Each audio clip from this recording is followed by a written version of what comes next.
I thought the L in SLUGME stood for largest. Is this the longest user group meeting ever? To which we said? Challenge accepted. The SolidWorks largest user group meeting ever, or SLUGME, is an event where the entire SolidWorks user group network gets together to see presentations from some of the best and brightest in our community. SLUGME6 was not only the largest, but also the longest user group meeting ever. The 24-hour plus live stream featured presentations from amazing people around the globe. And to make sure we covered every detail, we set up a live news desk and broadcasted from SolidWorks headquarters in Waltham, Massachusetts. This was truly an epic event. I hop into this meeting and there's 12 people and they're like, so we're building a car from scratch. I think this is probably the most ambitious move ever made in design and engineering world to attempt to create a car in less than 24 hours from places all around the world. And it's so cool to be able to kick it off here with you right here in my home studio in New York. 3, 2, 1, go. All right. My name is Rob Maldonado, and I'm driving for the UTC-4 time zone, or the eastern side of the United States. We've entered stage UTC-11, which is the time zone that American Samoa is located in. Of course we will do this, whatever it takes to do this, because, connecting all our users, all of you guys is just an amazing thing. If you're watching and you're not checking out the chat, you're missing out on a lot. I mean, it is just chock full of gold. In the chat, Eric is saying, it seems like the theme of SLUGME, for all the Keystones at least, was challenge accepted. This whole thing, elaborate thing we're doing up here, really was probably just an elaborate excuse to have a sleepover at SolidWorks. Yeah. That's really Toby. To take on a car with this much complex organic shapes and curves, I wouldn't have been comfortable doing that just with my old tool sets. So using 3D Sculptor xShape, I was able to jump in and just start pushing and pulling this box and holding C2 surface continuity and actually creating something. Kind of feels like cheating, right, Jason? When you open it up the first time in SolidWorks, you're like, I have this awesome shape and I didn't do a bit of surface modeling to get here.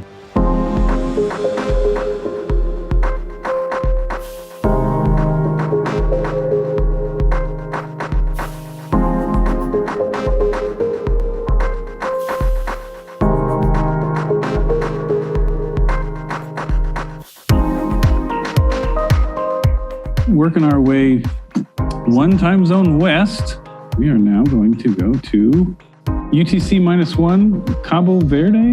With a machine that the local farmers use to extract the liquid from sugarcane in the farm. One thing that blew me away about the Nigerian presentation is GP was here, and GP was so taken aback by it. He sat down and stared at the presentation for the entire length, through the whole thing. All I'm doing here is I'm saying, okay, where does this plane intersect with the edge, right? That's really the gist of it. That looks super, super cool. I can take this into post, just trim the edges a little bit. This is where, violent accuracy comes into place, because I'm just going to be straight up ruthless with this. And it keeps up with me. It doesn't lag at all. It's like digital clay. I'm just 100% sculpting right now. It's like magic. Checking out the appearances, checking out the coatings, all that stuff to a real life, model that has been printed and finished and painted. We want to do like a nice evil green, Look how fast that. How about going to the bright green? Let's go super happy time. There we go. I love it. And then there's the other benefit too. What if I just want to see those things momentarily? Just boom, select it, and we see the highlighted preview, and then click off in space and it's gone. How cool is that? Just becomes super intuitive about what is going to happen in what order when you pick it in that way. That's the thing about attending a user group meeting is you usually come away learning a lot of new things. If I turn on my microphone, you would have heard me say a lot of cool stuff. So many words were spoken. Yes, it's late in the evening and we are getting punchy. So We have to have a little bit of crazy in order to pull something like this off. And he commented, "Oh, we've got crazy covered." A car body was like the pinnacle. Like, this is it. You know, you can do a car body, you can do anything. You know, and now that I've done that, I feel really good about it. But it's like now it's really endless. I want to thank you, of course, for putting this all together. Dan, Todd, Cam, Eric, such an amazing, concept, and bringing it all together and organizing it, just, executed to perfection. We came up with this, a really cool design and a realistic design. And we were able to watch the team, really kind of take this from zero to hero, if you will. Congratulations, 24 hours. It just We did it. Hey, we did it. Five.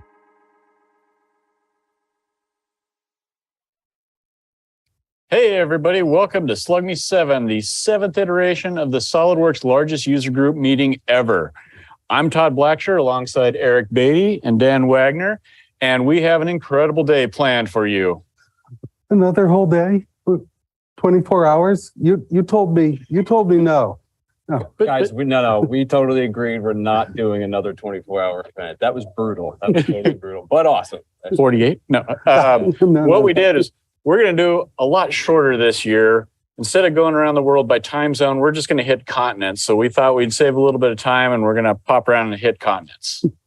Awesome. What do you guys say we do some introductions here at the desk to kick this off you betcha. Get the show started, right? Eric, can we start with you? Hi, again, I'm Eric Beatty. I'm a user group leader from the Seattle area. I've been a longtime SolidWorks user. I'm back when both Dirt and myself were young. I'm almost 26 years now. And I'm back here again, joining two of my best buds to make this happen. Awesome. I'm Todd Blacksher. I'm with Metalworks Incorporated in Lincoln, Nebraska. I'm a 20-year SolidWorks user, so not quite around as long as Eric, but involved in the user group at a very early stage. As soon as we started using SolidWorks, I sought it out and I got involved and pretty much been involved ever since. That's awesome. I'm Dan Wagner. I work here at SolidWorks, managing the SolidWorks user group network. It's an amazing role. It's something I take very seriously, and it's very important to me to serve this network, to serve this community. And guys, I think this is the third SLUGME that I've been a part of. I've certainly seen the other SLUGMEs before that, but feel really fortunate to be here at the desk with you guys again this year.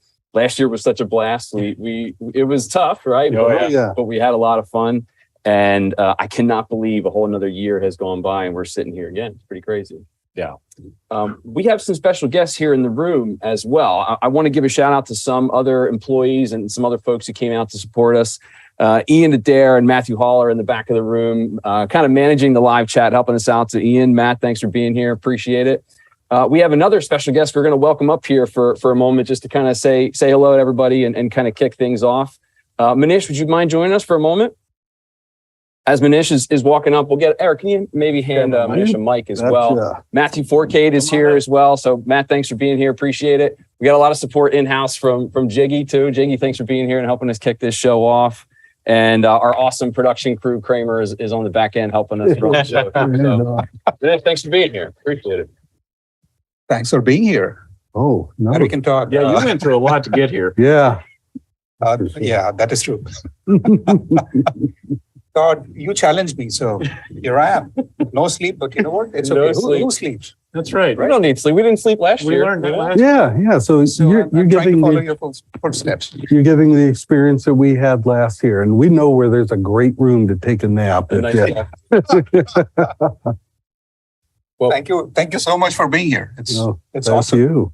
Yeah. Thank you. Yeah, we appreciate the support, Manish, because this event started as a homegrown event, right? Between group leaders, and over the last couple of years, we've exploded it into this monster that you're going to see today, this epic event. And we couldn't do it without the support, of course, of you and everybody else here. So we appreciate it. Great. And you can see I'm wearing the t-shirt. Let me see. Where should I stand? Nashville. Right? Or maybe I have to. There, behind Todd. Yeah. There we go. Awesome. Because, we cannot wait to meet everyone. And Nashville is our next event where we will be able to meet everyone in person. So, And in Nashville, we'll just be wandering around and we'll be seeing you. So come up, say hi, We won't have a box around us. Yeah, you'll see more of us. Yep. Awesome. Well, Manish, thanks for helping us kick the show off. We appreciate it. We have about 5 or 6 hours of content. You can hang around if you want. If you have nothing else to do on Saturday. Maybe I'll sleep. Yeah, start taking a nap. Yep. Okay. Thanks for having me here. Awesome. Thank you. Appreciate it. Have fun. Always do. So before we get rolling here, guys, maybe it's a good idea to take a look at some of the things you want to know about from the SolidWorks YouTube channel, some of the other things coming up. One of the big things we have coming up, if you notice on the channel after this show, is what's new. Pretty crazy, right? We kind of wait for that what's new content every year to see what's coming in the next version and what we can be excited about. Folks, do we have that what's new promo? Can we roll that real quickly, please?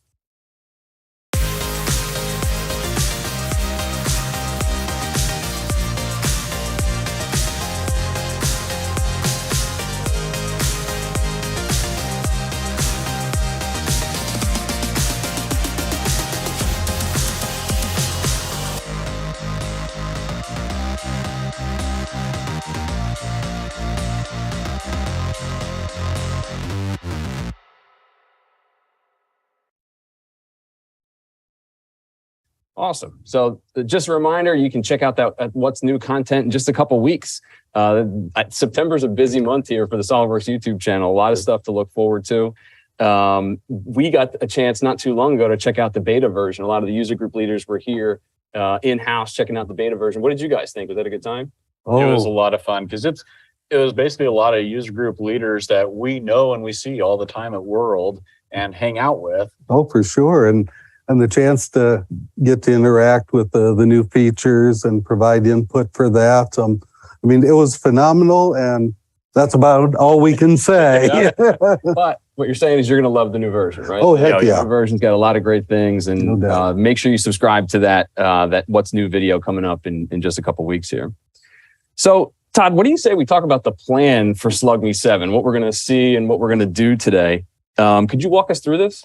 Well, it all started last year, and it's like, well, what are we going to do for SLUGME7, and what are 7 things that come to mind? And there's 7 wonders of the world, 7 contents, and the big thing is that we really wanted to be able to make a difference and help out as much as possible. So we looked at different projects that we could do for good to help others help out, and we were shooting for one on every continent. We'll see how we did. Yeah. That was an interesting thing about this approach. It was like, let's take what was amazing about SLUGME6, what we did last year. We're going to recap all of that, see a lot of great stuff today, and try to expand that and try and build on that for SLUGME7, right? And yes, that was our goal. Let's try to get one on every continent. And man, did we try. We really did.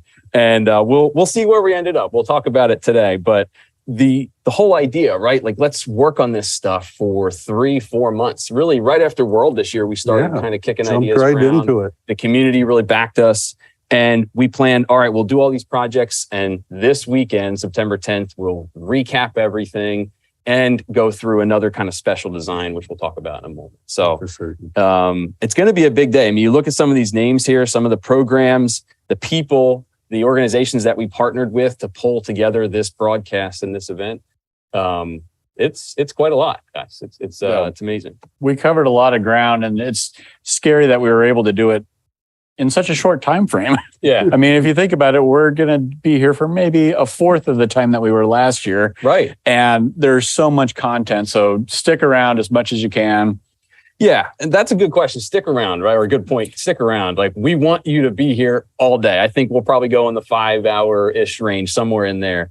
We recognize it's a Saturday, right? People have things to do. You have kids, you have chores, responsibilities.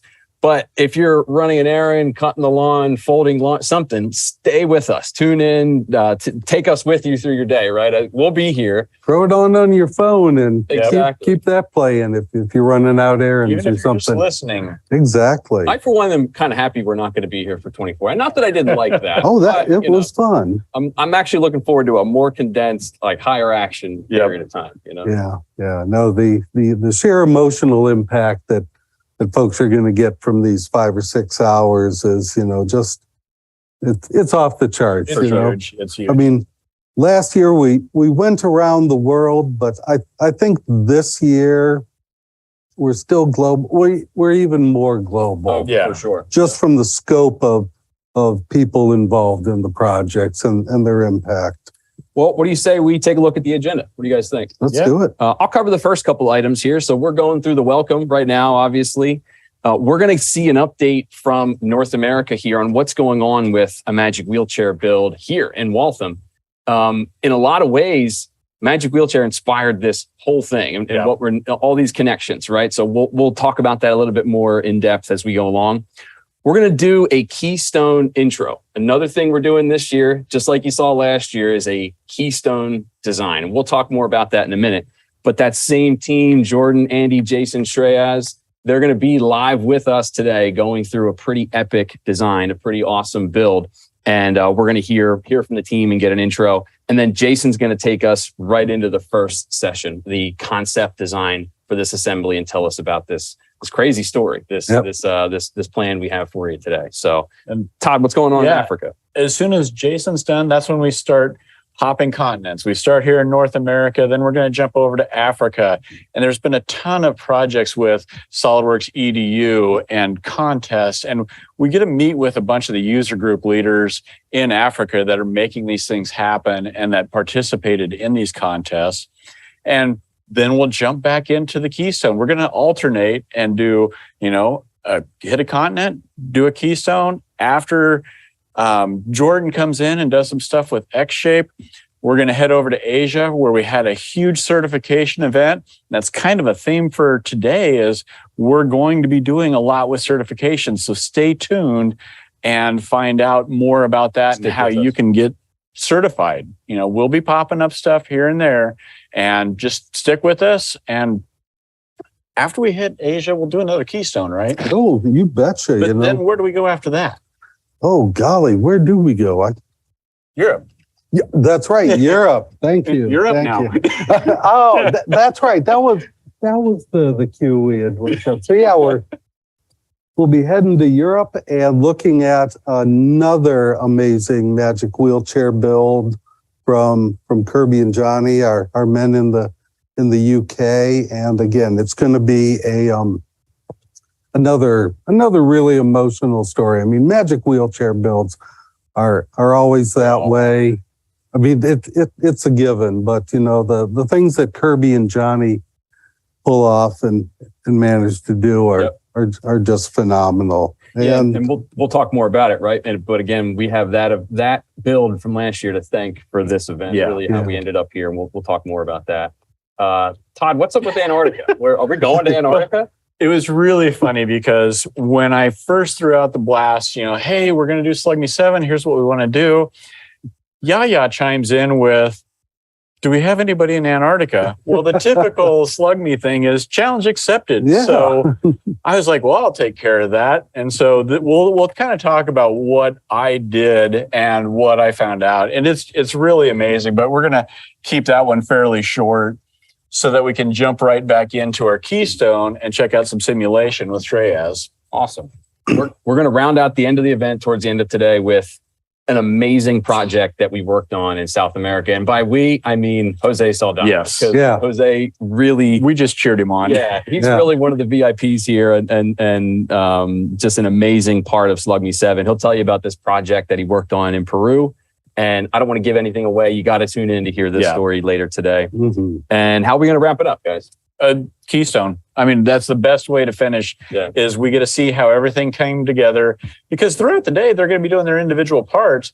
But at the end of the day, we're going to see how it all came together and what they finished and what they worked on and all that. And then we'll kind of wrap it up and talk about what we're going to do next year and how this year went. Yep. Yeah, I remember last year, 10 a.m. Sunday morning, and we hadn't slept, and it was really rewarding to wrap up that event. Talk with Jordan, Andy, Jason, Shreyas, Toby. We talked with them and just kind of recap the wild 24 hours that we just had. Yeah. So I'm looking forward to that as well today, like kind of recapping and catching up with all those folks. Because we only have a hint of what they've been working on and what they've got in mind. So it's going to be a surprise for us. It's going to be fresh and surprising for us as well. Yep. And so that's really got us psyched. All right. So before we kick it off then, something Todd mentioned is we're doing a certification offer today. We advertised and big thanks to the certification team, Mike Puckett and the rest of the certification team. They offered up to $700 in SolidWorks certification exams for anybody who attends SLUGME7. How are we going to do this, right? How are we going to pull this off? So throughout today, we won't tell you exactly when, but we're going to launch a survey 3 times. So at intervals, right? And I think the third one will probably be towards the end of the show. If you fill that survey out, we'll take your email address and auto-fill these certification exams in the back end of your virtual tester account. So that means next time you log in, they would be there. And be sure to use, if you've done any certifications, you'll have a virtual tester account.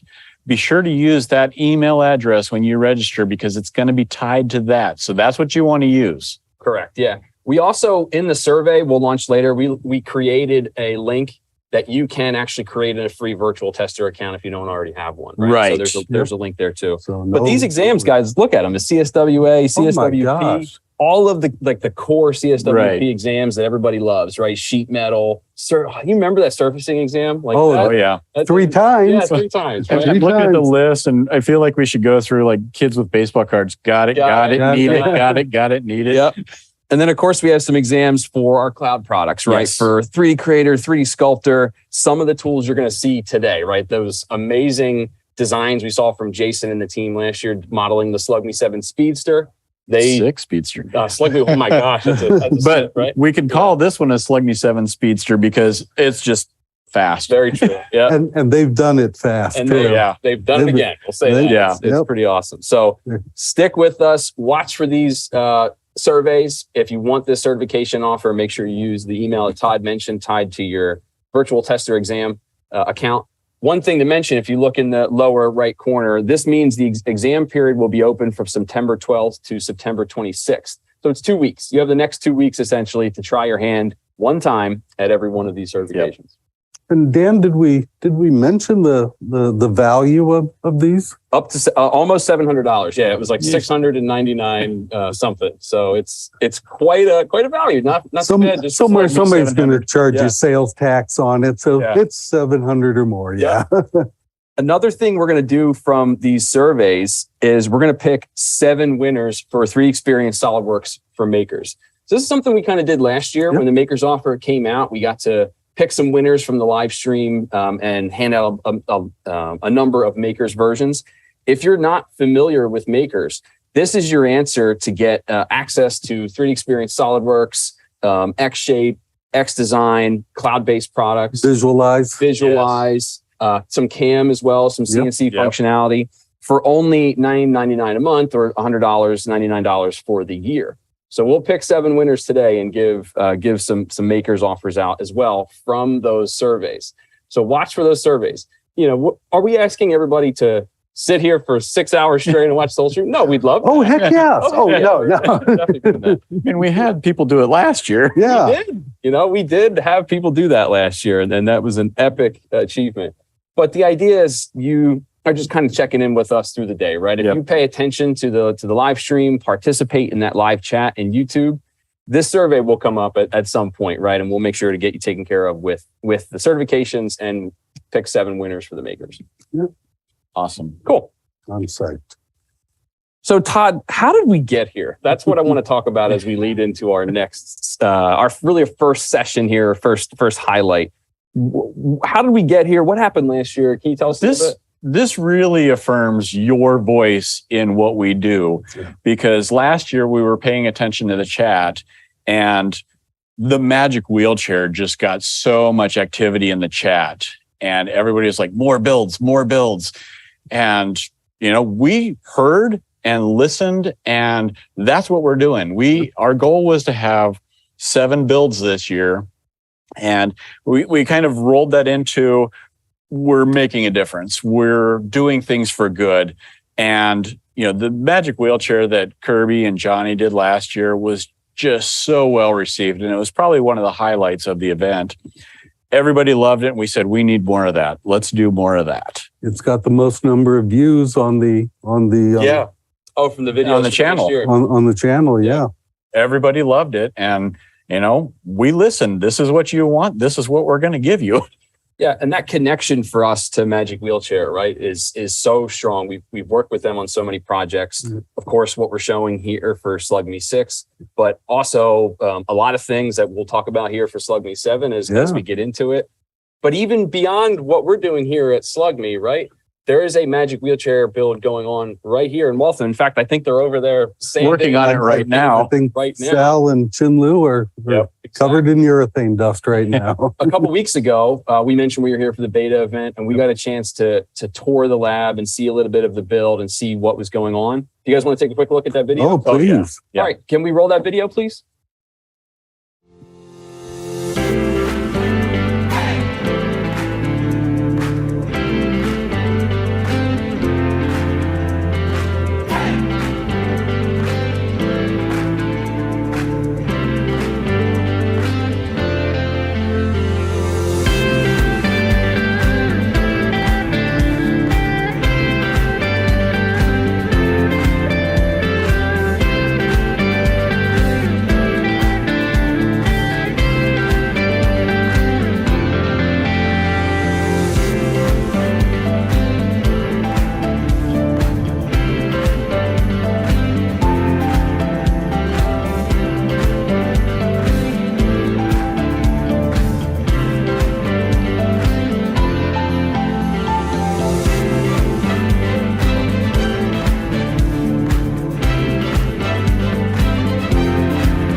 All right, so that was pretty fun, guys, right? That was. Yourselves, but we had a bunch of other group leaders as well to get a tour of that, and man, that was a fun couple days. And here we are again. We're right back in Waltham just a couple of weeks later. So that was great. So looking at that build, right? Looking at what's going on with Magic Wheelchair, through our relationship with Magic Wheelchair, we were able to come up with our Keystone idea, right? Keystone process. So let's jump right into that. To do the Keystone, to work on that build, we're going to welcome in our Keystone team, right? Jordan, Andy, Jason, Shreyas is going to join us later on here in the broadcast. We got to make sure that there's we're on. Hey guys, it looks like you're here live. Can you guys hear us? Hey guys. All right. Can they hear us? I don't know. We can hear you. I can't hear them. Can you hear us? There we go. Nice. All right. Zoom seance. What a perfect way to start. Beautiful. We were paying such close attention the whole time. And then we were trying to figure out. Guys, we're working on last minute details of the design, and part of that I'm sure you are. You're probably tweaking it as we speak, right? Literally. Yes. Yeah. Literally tweaking. So, guys, we're here. We just saw a wrap up of the Magic Wheelchair build that's going on here in Waltham. And we wanted to talk about what this Keystone is. We haven't released it yet we haven't said what this design is or said what we're working on or what you're working on. we'd love to probably hear from you guys. Like we came up with this crazy idea and we brought it to you to say, can we do this? We have this person who we think would be a great fit for it. Maybe, I don't know, Jordan or Andy or Jason, which one of you guys wants to walk us through this? Well, we're going to let Jason kind of like do the intro, but I will say that we don't know if we're going to be able to do it yet. Like we said, we're working on finishing details right now. Time has been tight with this timeline, as they always are. So you got to stay tuned to find out if we actually get this done or not. Okay, that's fair. That's fair. We'll hang on. We have faith. Yeah. Thank you.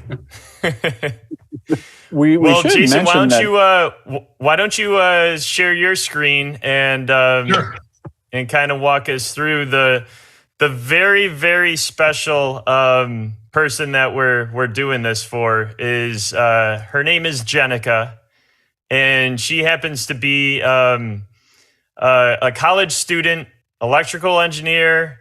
She has been absolutely integrated into our design process. As you can see here, like her whole notes that she took herself that we needed to design around of her wheelchair, her table height, and all that stuff. Yeah.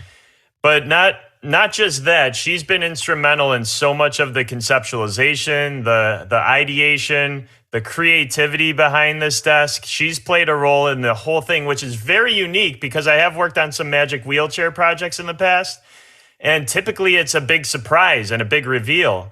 But we've been giving her glimpses of the design as we've been going, and she's been giving us like design reviews. It's been really, really useful, and she's got an incredible knack for, just like the aesthetics, the creativity, and also like the mechatronics as well. She's come up with ideas about, getting a Raspberry Pi and programming it with specific sensors so that, we can have some mechatronics and some automation incorporated into this design. But without further ado, I'll let Jason go and maybe reveal it.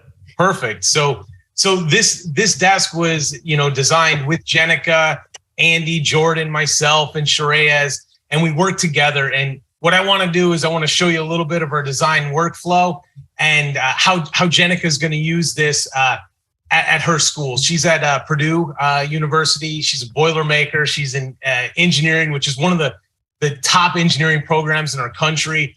And she's just totally awesome. We really got to know her working on this project. And at first, when she said, I want the desk to have like a Doctor Who theme to it, I was like, okay, who, what, what's going on? And Doctor Who? Doctor Who? I had this confused look on my face, and that's how a lot of designs start. Is you're like, what am I doing? How'd I get here? What's going on? Who's this? What's that? And it kind of reminds me of like in Little League when you step into the batter's box, and everyone's looking at you, and here comes the pitch, and you just got to kind of just go for it. So right away she explained to us that it's a TV series that's ran for like, I don't know, like almost 50 years. And it's crazy, like sci-fi, and there's all these different things that go into it. So we just took notes, the first meeting and kind of researched it and just took it like any other project and just immersed ourselves with it. And what I like to do is create an art board. And this is just where you just throw up a whole bunch of ideas, good, bad, right, pretty, ugly, whatever it is. And it's an area where you can constantly go back to, scratch down ideas, colors, shapes, things that you like. And we knew we wanted to build her a very unique desk. Okay, something that she can work on her various projects, where she can solder and she can program and she can just develop and be the future engineer that this world needs her to be. So we really just got started, taking notes. Right now I'm inside the 3D Lean board. Now this is on the 3D Experience platform, and it's a great place to take notes. Jordan has a tab up here titled Notes, which is great. So we would come here and just throw ideas down. And this is where we wrote everything down. And you can see some of these, like, this is actually, Jason, why don't you zoom into that a little bit more? I think we could go into a little more detail about Jenica in this case, because our first call started just like talking to her and all that she wanted to be able to accomplish at her desk. And you could see like the activities that she gets into and the hobbies that she has is like endless. So to tell you a little bit more about Jenica, she's like, well, number one, she's into German metal. As we were talking about, probably when our cameras turned on, we were looking to see if we could get a playlist playing. Because Jenica actually is not going to be able to join us today. Unfortunately, she had kind of like an emergency medical issue. So everyone send your positive vibes and healing vibes towards her. She's going to be okay. She's in recovery. And but I'm sure we'll be able to get her on camera in the future once this desk actually gets fabricated. But you can see she's up to so much. She's such a creative girl, and she's like I said earlier, super instrumental in the design process. But the trick here always is making sure that not only the aesthetic design that Jason and I and even Andy love as well, but the functional design too, the design constraints based on, you know, reach and accessibility. And with so many activities that Jenica is into, without the mobility that you know most people have, she's still very able to get all these tasks done. But the trick for us, the biggest challenge for us, was to bring the activity to her right front and center, so that she wasn't going to have to like repivot her wheelchair around or reposition herself. We wanted to design a desk that just came and supplied all the cool things that she likes to work on right in front of her, within her reach, so that she could get busy on her hobbies. And I think that was like the main challenge of the overall design. And then of course, like Jason said, Doctor Who, which we were all like, literally, like Andy said, Doctor Who? Like we hadn't watched the show, unfortunately. So there was a lot of research that we had to do, which is what all these pictures of these. I'd like to just interject there.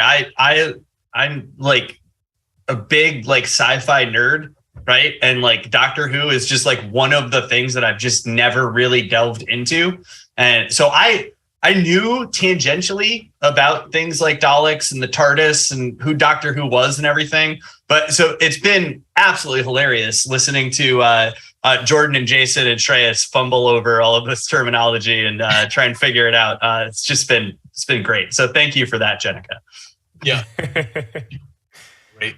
So yeah, then after we, you know, kind of constructed, you know, just a quick little artboard here, I started doing some rough sketches, you know, and you know, the 3D Lean, it's a great place to add, you know, pictures and links so you can recall like specific conversations that we had in the design meetings. But this is one of the more detailed Daleks here. And so I jumped in, I started doing some rough sketching, you know, and I knew I wanted to pull in circuit boards because of her school background. And then I'm like, you know what, we need this desk to really support, like to work around her, like Jordan said. So I had this like, I guess kind of like a knife pivot blade on how these desk edges, you know, peel open and kind of kick out around. And then I was like, you know, it'd be really cool if they were glass and we did, you know, kind of etching on them. And then, so here's just a couple more of the sketches. This is the Dalek idea with the Daleks, like the top of it, this dome piece like goes on top of the glass. And it just really, this helped give us a takeoff point and kind of kick some ideas around, you know? So another thing that really stood out to me was, you know, something translucent with like these epoxy tables with their backlight, you know, a lot of lighting would be really cool on this. I've worked with electrical luminescence wire before, EL wire, and it's just really cool. It's like flexible neon, you know? So to be able to inject that somewhere into this and maybe even do like a Lumilore paint, you know, this is an actual paint that you put a physical charge to and it lights up, it glows. And here's just a cool pattern that I found online of, you know, some circuit boards, you know, just kind of circuits running, which I thought was really cool and instrumental to this original rough sketch right here. So I call these chicken scratches. You know, it's a really quick rough concept sketch that kind of can get you on the right page, or it can remind you what not to do. So this is kind of like our whole process, you know, just in a kind of a linear direction here on this artboard. So this was the top view that, you know, I went in and like actually colored it and added some different shapes to it. And this is what we were thinking, you know, originally. And so with that, I jumped into SolidWorks and did like a quick, like concept model. I'm just going to call it like a rough, like a sock model is what I like to call it. You know, it's where you just kind of, you don't have a whole lot of rules. You just jump in sometimes with or without a sketch and you just start modeling to it. And this is me. This is not sped up at all. This is exactly how fast I model things in SolidWorks. Just want to definitely point that out. Dude's a machine. Yeah. No, he's actually modeling live right now. Yeah. This is live. Yeah. Ignore the timeline at the bottom. Yeah. I wanted to say, Jason, with like the whole sci-fi theme we were talking about, you know, it reminds me when you were showing those sketches. It reminds me kind of like when if you look at like old like Star Wars stuff, you'll like see like the concept sketches of like what like Darth Vader and Yoda and people and Jabba the Hutt were supposed to look like in ships and stuff, and you like get that like oh yeah, I can totally see where like the eventual thing went to, but it's like not the same as like what it was in the beginning. It's like this really cool like snapshot of like looking back and like, you know, the artists or the conceptualizers like mind of like, you know, this is what I'm envisioning. And it's really cool to like see it all come together from start to end. Cause I do my concepts in like SolidWorks or xShape or something, right? Like I can't sketch like you guys can. So yeah. But the other thing too is the way Jason was using that 3D lean board. I mean, technically that application derives from like the manufacturing realm for like, you know, putting up notes on like jobs and things like that are going on out in the shop floor. We just kind of like hijack that app, and it's useful in so many ways. And Jason just showed us like a new way that it's useful for actually creating that artboard. Right. It is really nice. You could think like you could do like a Google search and have a bunch of tabs, or save a folder of a bunch of like images of inspiration. But to have it laid out on a board where you could just like pan across it and quickly jump back to between tabs as you're designing to like just refresh your memory of the inspiration that's kind of like guiding this design. Yeah. It really helps in that scenario. But Jason, your modeling approach here is absolutely nothing that would be recommended in an essentials class or anything like that. Like you're going insane right now. Like you're breaking so many modeling rules. In fact, this is a part file. Everything's underdefined and everything's in one part file. I love it. Yep. I just and you know what? Assemblies in me have never really had a huge, you know, use for them, honestly. And so like I just do everything in the part file and just jam right through. And this was very reckless. I'll admit, this was reckless, but this was always going to be just something to talk about. So like sometimes when I sketch, I sketch concepts that are real rough, and you never hold up one of my sketches and be like, well, this is exactly what we're building. And the same goes sometimes when I'm 3D modeling in SolidWorks, I'm concepting, you know, and I know we're not going to use this actual file in the engineering realm. You know, we're not going to take this and machine it. This is just, giving us something to talk about at our next design meeting. You know, it's really takeoffs. So it's almost like you're such a pro at SolidWorks. You can like use it the way it's not intended to be used, like for exact, precise engineering. You're just so good at it. You can use it basically as like a step beyond your hand sketch on a 2D piece of paper. This is like a 3D sketch for you because it happens that quickly. You're just like, I'm not going to invest a lot of time in this. I just want something that's us, Andy and I, could like spin around to get a better idea of exactly the spatial concept of your idea and all that. I knew we needed around 50 inches was the rules and regulations that we had to stay around.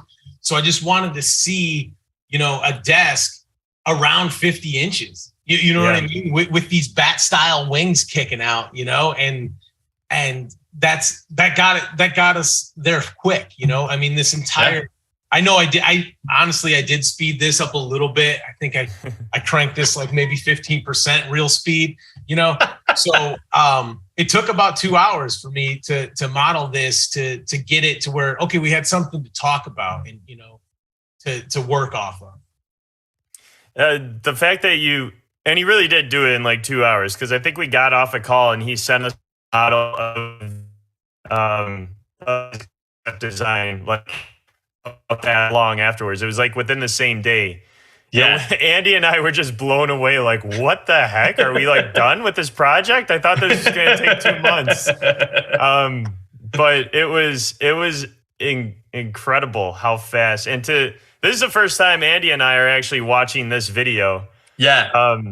And this I loved watching how you did like the patterns on the balls on the Dalek.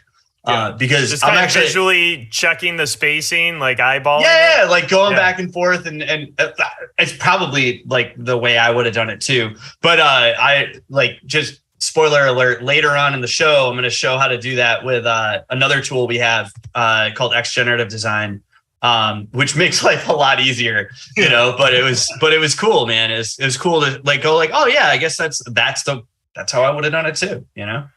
So. Look at that. You're using power trim. That's one of my favorites. Dude, power trim like bonkers. It's all power trim. I love it. The way you're doing those like circles on the edge of the shelf, you're just like bang, bang, bang, bang, bang.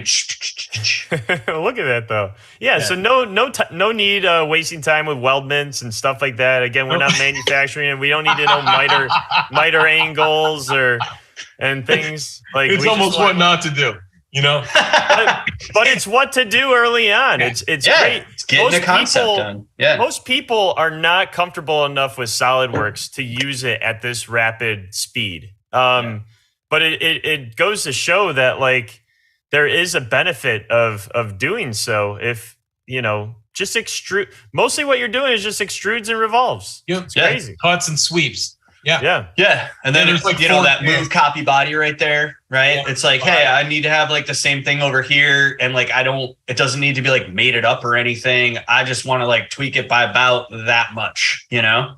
Yeah. Awesome. And right away you can start to see like this circular shape that's going to start to encompass Jenica as she's working, you know? And then, here's a sweep cut just to get like that chamfered edge that, you know, has a variable to it, you know, that looks cool. And then drop the opacity here. And then this is so much fun. I don't think I've ever seen anyone model this.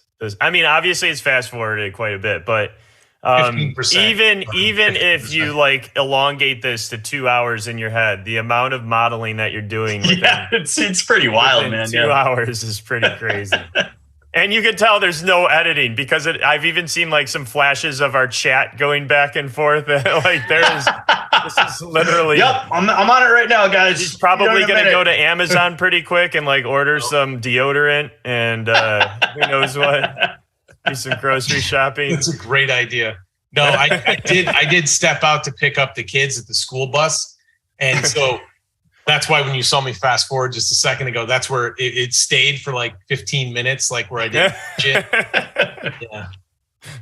Oh, so 2 hours, including 15 minutes of transporting your kids. This is true. This is even more impressive. Yeah. Yeah. And then the mouse, that was the hardest part is importing the mouse that I already had. For whatever reason, it came in like giant. And I was like, oh boy, what's going on? That looks like a really nice so this mouse. was cool. This was like putting the circuit boards in. I'm just like, yeah, circuit here, circuit there, circuit everywhere. So, because like it did have this detail in it, because I thought that was important from underneath, you know, the acrylic to have these milled lines in where you can bury then the electroluminescence, you know, wire, you know, the EL wire. Because this thing is just going to glow underneath it. And how cool is that to have a work area that when you're sitting at it, underneath looks like a circuit board just glowing. And I don't know, to me, I was like, oh my God, this is what, you know, I think Jenica's really going to dig. And she did for sure. I was power trim. How you were going to do this. Yeah. Just a bunch of slots and then power trim. Zoom the in. slot tool is such a great enhancement. Hey guys, I've been kind of like checking out the YouTube chat as we've been going, and Yaya, who's one of our power users, I see on here all the time, and he's done presentations too. He goes, after becoming a CSWE, the next step is always to use SolidWorks for anything but what it's intended to be used for. I just love that. Good stuff, man. Yeah, so but you can see like are we done with the video already? Yeah, I just plowed through it. And holy smokes. I thought it was going to go on for a while longer. All right, yeah, so take us through some of the elements, Jason, that you ended up with and what they were inspired by. Like maybe explain some of the details of. Oh yeah, I forgot about this one. Forgot about the church organ one, right? Yeah. This was another random concept.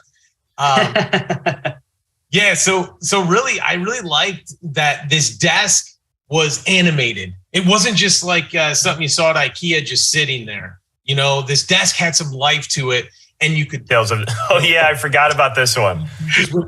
When she rolls up and it just opens, you know, the desk like opens, you know what I mean?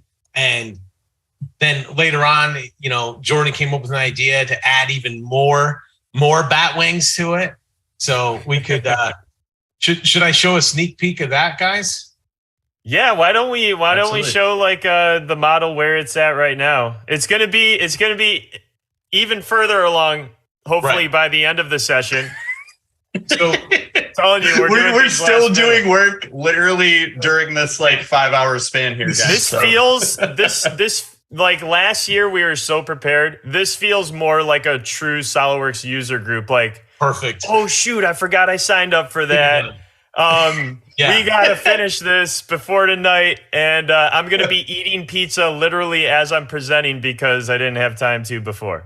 Yeah, exactly. But what I loved about this project is this was the first time for me that I was able to really use the platform for what it's meant for. And it's meant to be able to open a file, work on a file, have other people work on the same project. So for me to work with Andy and Jordan, and then to see this model progress from like this really rough, you know, SolidWorks model to what it is right now, by hitting the global refresh button, seeing what other people are doing and adding to it, the data now is alive. You know, it's no longer something I email and wait on approvals or, hey, did you look at that model yet? It's happening now. And so that's what makes it so exciting for me. And so I want to show you guys like from this, okay, to working with a real team using insane tools. We get this, okay? Oh, he called us a real team. I did. Using real tools. I love it. Yeah. Thanks, buddy. So this is the two Daleks underneath the glass table. Andy went through and modeled all this right here where the Daleks are, and Jordan did all the xShape work. But I just want to show everyone the let's see here. Whoa. Oh yeah. So this is how it animates, right? Yeah. So Jenica can have, you know, whoever's assisting her for the day put something on this top shelf, and then she can hit a button or a switch, and this is going to rotate down to where she's able to work on it at her level. And when she doesn't want it, this just goes flying up and is completely out of the way. Yeah. Nice. Yeah. It's that is what was the main inspiration of the entire design, like I mentioned earlier. Oh yeah. And Dan, I hope we can get some budget for like a $1,500 curved 4K display, because we kind of designed this whole thing around that. Absolutely. That's going to be kind of a, yeah, please. We're pulling for you, Jenica. Yeah. So yeah, some of this, like maybe we just talk about like because we're gonna jump in throughout the day and show the modeling workflows that we use to create this. Jason obviously couldn't have done the whole concept model in 2 hours live on this show, so that's great that you had a recording of it. But the rest of the show, I think we're doing everything live, which is going to be pretty fun to walk through that. Always adds a fun element of uncertainty, because like I said, we'll probably be incorporating some final details that we didn't in this version that you're looking at right here. But yeah, maybe start at the bottom. I think one of the first things that Jenica was really pumped about was incorporating the Dalek, the Dalek. You're saying it right on purpose now. Just to get Andy going. This guy right down here. Andy, talk about the inspiration of that thing. Well, it just Jenica from the beginning was kind of like, I'd really love to have like it kind of be around this, right? Like I want it to be like Doctor Who themed, but specifically a Dalek. So then Jason made like an awesome, concept, but then I was like, well, I think we could just like straight up like model a Dalek, right? And it's actually kind of cool if you go like searching around the internet. There's like whole communities of people that build these things and like share like work plans with one another. And there's many different iterations of the Dalek throughout the show's like 50, 60 year span. So they're like slightly different, but this seemed like the most, from my searching, because again, unfortunately, I feel terrible about it, but I still haven't even watched the show. This seems like the most like iconic version of the Dalek with the whisk on it, the egg beater, and the plunger. I think we need to swap that out though with like a soldering iron. Yes. Yeah. And this could have drawers in it. We talked about having this open out to the side where she can store tools and things. Oh yeah, and shout out to Jenica's dog. She was thinking about like even incorporating like an automatic dog food dispenser, or dog treat dispenser in the. So each one of those little round spheres on it are going to be drawers that either extend outwards or most likely to the side. That can either be accessed by her assistant that like helps her out throughout the day, or her dog. Yeah. Through some cool sensor circuitry hookup. Love it. Yeah. And Andy designed that Dalek in an incredibly weird way. Like you would not be able to predict what tools he used to make that thing. Yeah, it was actually like I kind of challenged myself. Like all of us, I think, looking at that, you go, yeah, I could absolutely make that in SolidWorks, right? It would take some time, right? It's not necessarily a simple model, but if you're a CSWE, you've got all the tools at your hands. You have the knowledge, you have the wherewithal to be able to model that thing. But I kind of challenged myself. I was like, I want to model it with our cloud apps. And that being XDesign, xShape, and xGenerative Designer, 3D pattern shape creator. And I was able to initially I was like, I'm just going to use XDesign. I'm going to do parametric modeling, but I'm going to do it on the cloud. And I ended up using all three tools because I found I was like, wait a minute, I'm like spending all this time trying to do this like complex like surface model right now. I could just do xShape, right? So I just pull up xShape. And then like this, there's some other like pattern stuff on here where it's like, yeah, I could do a linear pattern on those like balls like we can in SolidWorks, but I could also just do that in XGen and do it in like a few seconds, right? And I'm going to show you that later. But there's also some more complex patterns kind of on the almost like bracket looking things that go around. That's actually a really complex pattern too. It was honestly, it was really fun modeling that thing up. It was just, I had a good time doing it. So yeah, I'm happy with how that turned out. Yeah. I'm just so blown away by like how something, with it started with Jenica's idea of like, this is the Dalek, this is the show. I'm into it. I want, I'm an engineering student, and we took all these different facets that make her in her unique way, and then we poured them into an insane workstation. This is like when I was involved, I was like, I want to do something custom. Like whatever we do, it's got to be like insane custom, And and right out of the gate, like given the topic, even though like at first I didn't know what it was, so I didn't know if I would like it. Like I fell in love with the idea of taking this one thing and then watching you pros like build it out and make it better and better. And so just to be part of it from the beginning to the end has been amazing, So well, Jason, look how much this resembles your initial design, which is crazy to me. Yeah. I mean, typically I'm like tearing apart an initial concept design and like redoing everything, but we literally still have his exact tabletop that he created with like the circuit patterns. We didn't even redesign it. So we kept that. Oh, there's what? Before you show that, go back to the notes tab. Before we get there though, on the Dalek, I did want to just point out that Yaya again pointed out, he goes, did he just call the most deadly weapon in the universe a plunger? And yes, I did. Yeah, I know. I'm aware that a laser like shoots out of it, but yeah. Oh, it really? looks like a plunger. Yeah. I didn't know that. Yeah. I thought it was like just like a little house robot that like helped with like unclogging the toilet and making brunch. Like, sorry. So this is what it is right here, right inside. Yeah, that's right. This is I think that's an extreme version of it. But, and you can see my note on it too. Like that's I thought that was Krang from Teenage Mutant Ninja Turtles. Right. We got to find out who came up with that first.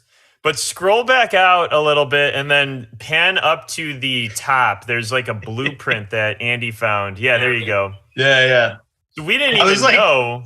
Yeah, I'm like going through like trying to model a Dalek. I'm just looking for I'm like Google searching like Dalek blueprint, and then I'm like, there's a weird space octopus that lives in this thing. Yeah. So we had to incorporate that somehow. And if you scroll down again, I'm just now realizing it's called a Khalid. So this is probably where DJ Khalid got his name. I'm assuming. Yeah. Slightly different spelling, I think, but yeah, same concept. Oh my God, death ray gun. I thought it was an egg beater. Making omelets. Telescopic manipulator arm. Okay, all right. Pretty cool. Nice. See, we could have turned maybe we keep those. It'd be the TMA, Guys, it has a hover pad. It's sitting there the whole time, and you're like just learning all this stuff now. Andy did all the research, and he didn't communicate it clearly. Yeah, like he just. That's the problem with these tools. You just drop an image in and you expect everyone to read everything. Come on, Andy. You need to still speak to us while we're going through this process. Andy, but hey, look at the Tartar room really quick. The TARDIS console room. TARDIS console. Oh, all right. Tartar room. That's good. Or that one. Whatever you want. So this we thought these we were calling them bone-like structures, and everyone in the chat, please feel free to correct us because we still need some education on Doctor Who, as you could tell. But these forms were just like really cool, and they always showed up in the TARDIS stations. So we thought for sure that we should incorporate that somehow to the design as well. So Jason, hop back. I think we're short on time. We're at the end of the hour, and I think some other presenters need to get kickstarted pretty soon. But let's just go back to that final design one more time. Oh yeah, and there we could see the Khalid, if I'm pronouncing that right. And another one. That's DJ Khalid, right? Yeah. So and then tentacle arms are what act as holding up the braces there for the desk. Inspired by some topology optimization by Shreyas, which he'll be jumping in later in the show. So we're kind of like spoiling something, but spoiler alert! Bam! That whole structure in the background, we're like, if we just use like 80-20 or some lead pipes or whatever, or steel pipes, or like lead pipes. Yeah, not lead. I'm sorry. That would be very unsafe. Which is why we chose against that. And then we were thinking about like, we could have done like some PVC structure wrapped with some. We don't know how this is going to get built. Most likely 3D printed, because we went crazy with the structural shape. We did not use SolidWorks weldments whatsoever here to create that frame structure in the background. We used xShape.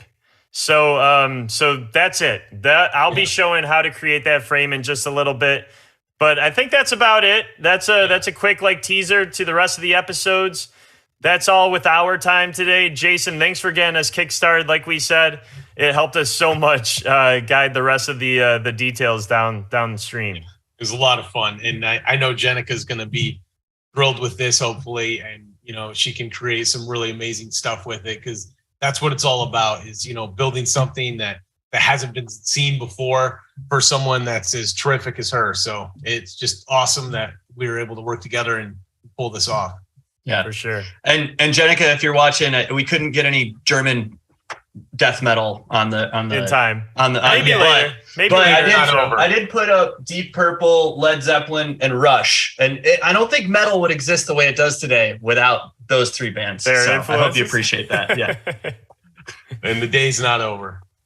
All right, Dan and team, Eric and Todd and Cam, back to you guys. There's a lot to unpack here, so I'm going to do a quick recap while we still have you. We can maybe chat for a quick moment, but I mean, from deadly plungers to space octopus, DJ Khaled just made an appearance, lead pipes, like we really went through quite a lot there. So, guys, before we let you go, we just kind of want to recap what this project is. You guys did an awesome job of showing the concept, showing the idea, right? Through Magic Wheelchair, we were introduced to Jenica, and it's a little bit outside of the mold, right? It's not a Magic Wheelchair build. It's a little different. Because people are so used to seeing the costumes and the younger kids and the surprises, and this, like, just like us, totally went off script. Yep, for sure.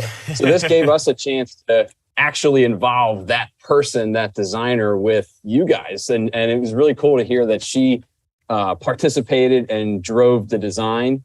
And what we're hoping to do, right, is see today this epic workstation that you guys designed in our tools for her. And man, there's just so much to unpack. I wish we could talk to you guys for longer, but I know we're going to catch up in just a little bit.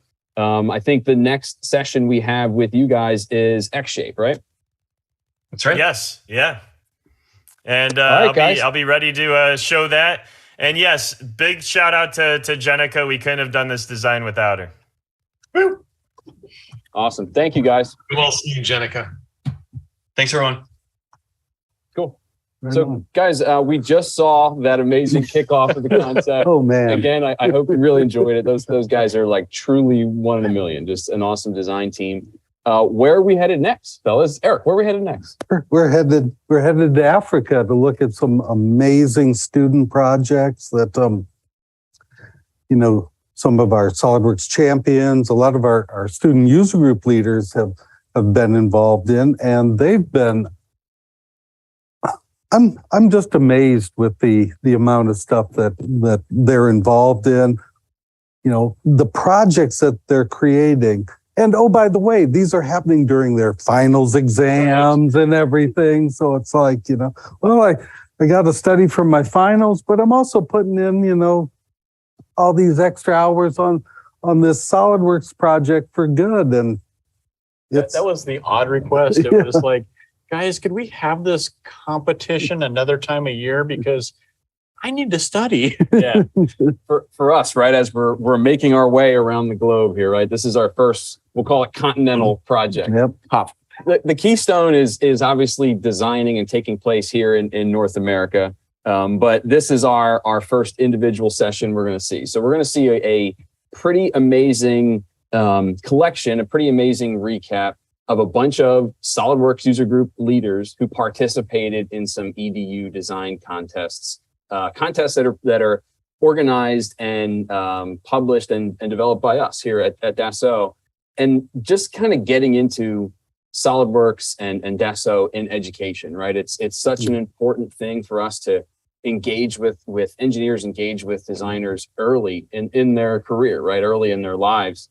And contests like this, programs like this, people like Marie Blanchard and Valerie Licoli, someone we're going to hear from today, they're so instrumental. We've had a chance to work with Marie for years, right? In different projects. Known her for decades.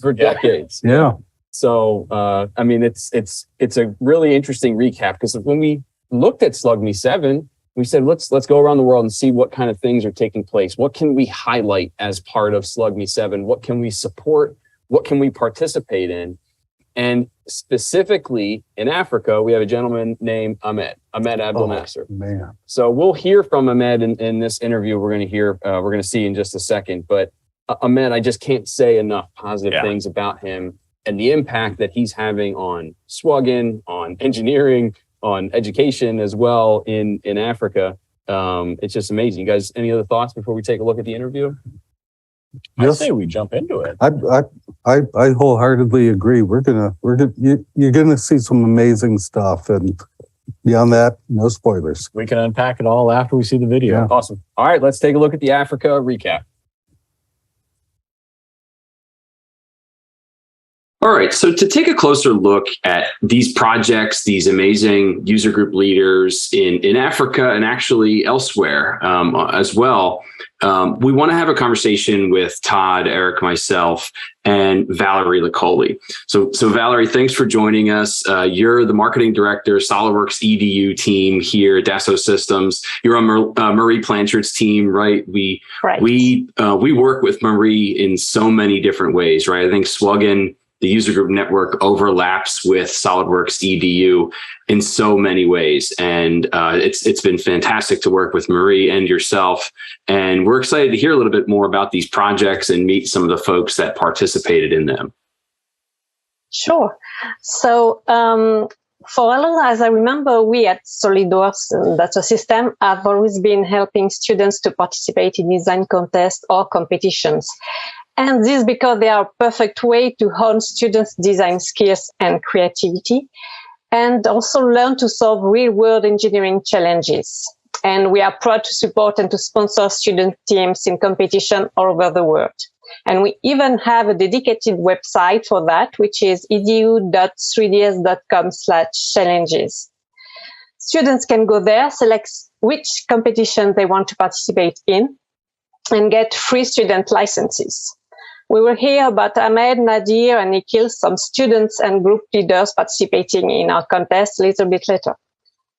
Among all the challenges, many of them are very famous third-party ones like Formula Student, Formula SA, or First Robotics, but each year there is one that is organized by Dassault System, which is Project of the Year, aka POTI. This challenge allows students to submit one of the best projects they designed during the academic year with one of the EDU solutions. There are different prizes and they are judged by both public and professional people. For 2 years, we have been proposing students to hop into the virtual twin experience by using our 3D experience student solutions, SolidWorks, CATIA, and other software. And this year, more than 230 projects have been submitted, which is huge. And there were 17 winners, including Nikhil, who won the SolidWorks Grand Prize. So congratulations, Nikhil, for that. This year also, SolidWorks proposed its own challenge, which was SolidWorks for Good Oriented, since it was done in partnership with the Ellen Meadows Prosthetic Hand Foundation. Ellen Forehand's mission is to help people who suffer from diseases requiring amputation or who lost limbs in traumatic incidents. And this contest, which name was Arm for All, was aiming at designing the next generation mechanical below and above elbow device that could get fixed on the prosthetic hand that some of my colleagues helped create 2 years ago. So this was typically a very concrete project that students had to design using our very last cloud solution, 3D Experience Solidworks for students. The good news is that 422 students applied to this contest, and among them, once again, Nikhil and Ahmed. We didn't win this one, unfortunately, but also Nadir, who won the public prize. So congratulations, Nadir, for that win. And we got several very good projects that have been provided to our partner. So this way, they will be able to provide a complete and arm to people who need a prosthesis. So this is great that people and students like those guys participate in our contest and prove their skills and competencies. And it's good to mention others because they offer very good support to students and student teams. Yeah, I mean, the whole purpose of this section here that we're highlighting as part of SLUGME7 is to bring more awareness really to these projects, to SolidWorks and Esosystems in EDU, because we know, as you're all mentioning, it's the foundation, right, of building a strong engineering community and the next engineering community that will come down. So, Valerie, thanks for joining us. This is awesome. You're welcome. It was a pleasure. Yeah, for sure. We're actually going to meet one of our first user group leaders here. You mentioned a lot of these amazing folks, Valerie. So myself, Todd, and Eric, we want to chat here with Ahmed Abdel Nasser. And I had the opportunity to meet Ahmed within the last year or so as he began his user group in Egypt. And it has been a pleasure from the start. I'll just say that, because what we quickly figured out is Ahmed is a really capable SolidWorks user group leader, and he's very passionate about growing SWGN, not just in Egypt, but all of Africa and even some surrounding countries as well. So Ahmed, thanks for being here. And I think when we look at the projects that you have participated in, the projects that you have supported, I'm excited to hear a little bit more about that. And I think we want to hear a little bit more about what are your thoughts for SWGN in Africa in the future? Yes, sure. Hey, Dan. Hey, everyone. I'm very happy to be with you this year at SLUGME7 to share some insights about Africa and what we need in Africa and what's the future to share in SLUGME8 the coming year. As we started the Mansoura SWGN here in Egypt, we started to make awareness about SWGN's groups. As it's not shared in Egypt to make communities for SolidWorks or designers here in Egypt, it's a bit hard to make something like this. But I started to make this here in Egypt at my university to share the knowledge and the engineering mindset that we can meet together to solve problems, make designs together. Any problem you had, we can all of us help you to solve it. And this idea was very perfect that any or something more universities like to share this with their university. So we expanded here in Egypt with 5 groups till now. And after that, after I found that we need to expand abroad in all of Africa and Middle East, as we don't have any in this geo, any groups in this geo, I started to put a plan with the vision of you, Dan, for sure, to expand in more and more in Africa. I started to put a plan for North of Africa as the most effective countries in the continent. And now we have centralized group in Tunisia, in Morocco, in Algeria. We have 5 groups in Egypt and a 3D experience group for all of Egypt. And we expanded in South Africa, Kenya, Ethiopia, Nigeria, and we started to plan more and more for the Middle East, the surrounding countries, the Arab countries around Africa. Soon we will have a group at Saudi Arabia and Kuwait, Emirates, Oman, as to expand in this geo. And this is perfect to share these communities together in the Africa and Middle East. It's amazing. Awesome. Yeah. That's and you did all that in how much time? Because it seems like it happened really quick. I joined the SolidWorks user group as Mansoura SolidWorks user group at February 2021. And this is my start till now. I was saying that escalated awesome. Quickly. Yeah.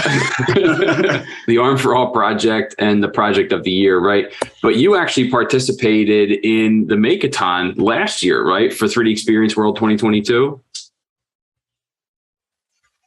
Yes, we participated in Makers for Goods Makeathon competition for sustainability projects with a water cleaning robot that can clean any water, rivers, beaches, and pools from plastic waste. And we won the first place at this competition worldwide. And I have a surprise that we will be at the 3D Experience World 2023 to show off the robot. And I will wait every one of you to come to show you the robot.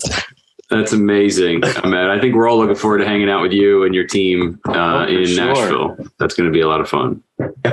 Well, Valerie, Ahmed, thank you so much for joining us. Okay, so Ahmed, now we have a chance to chat with a couple of the user group leaders, some of the SLUGME leaders that participated in these projects. Again, that's what we're here to do is give some awareness to these projects and certainly give a shout out to the user group leaders who participated in them.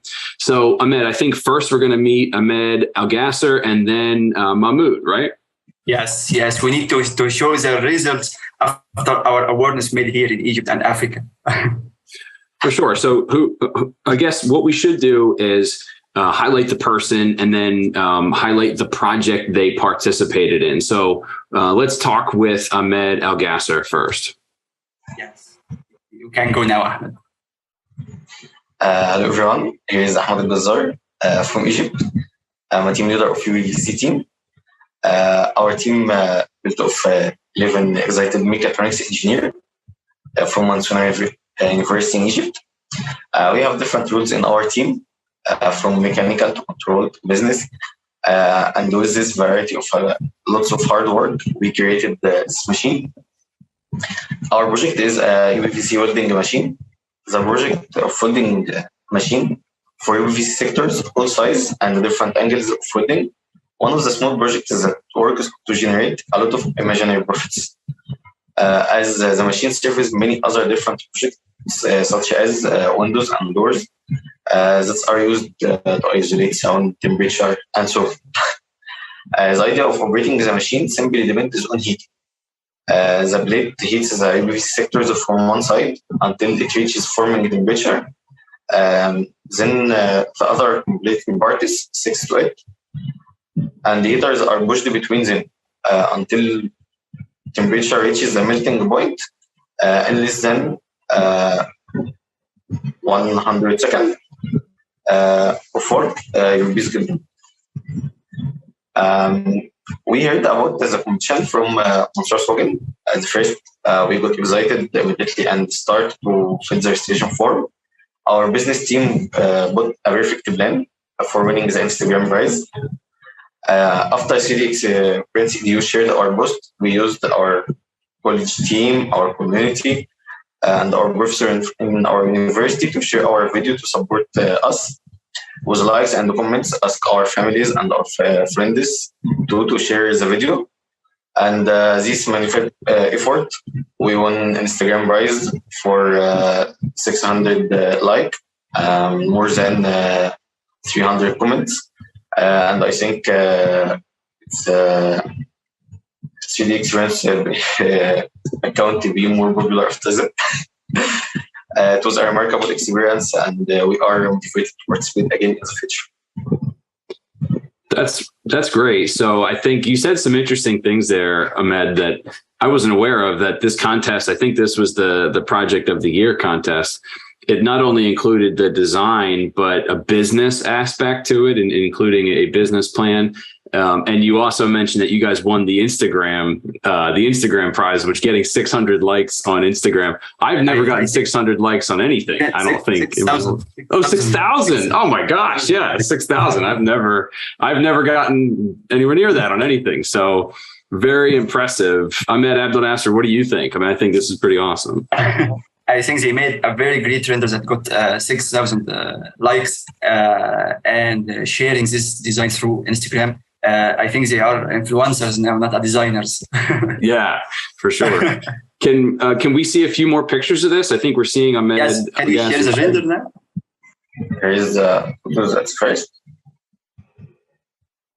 of our rendered project. And we have a render video. Oh, cool. Render video. Did you guys use Visualize for the renderings? Yeah. Awesome. Great. Oh, this is a great video too. Very, very impressive.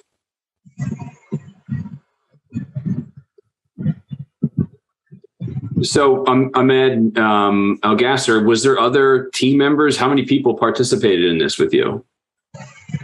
Four members in the team. 4 members. Great. Oh, this is cool. This is really awesome. Thank you.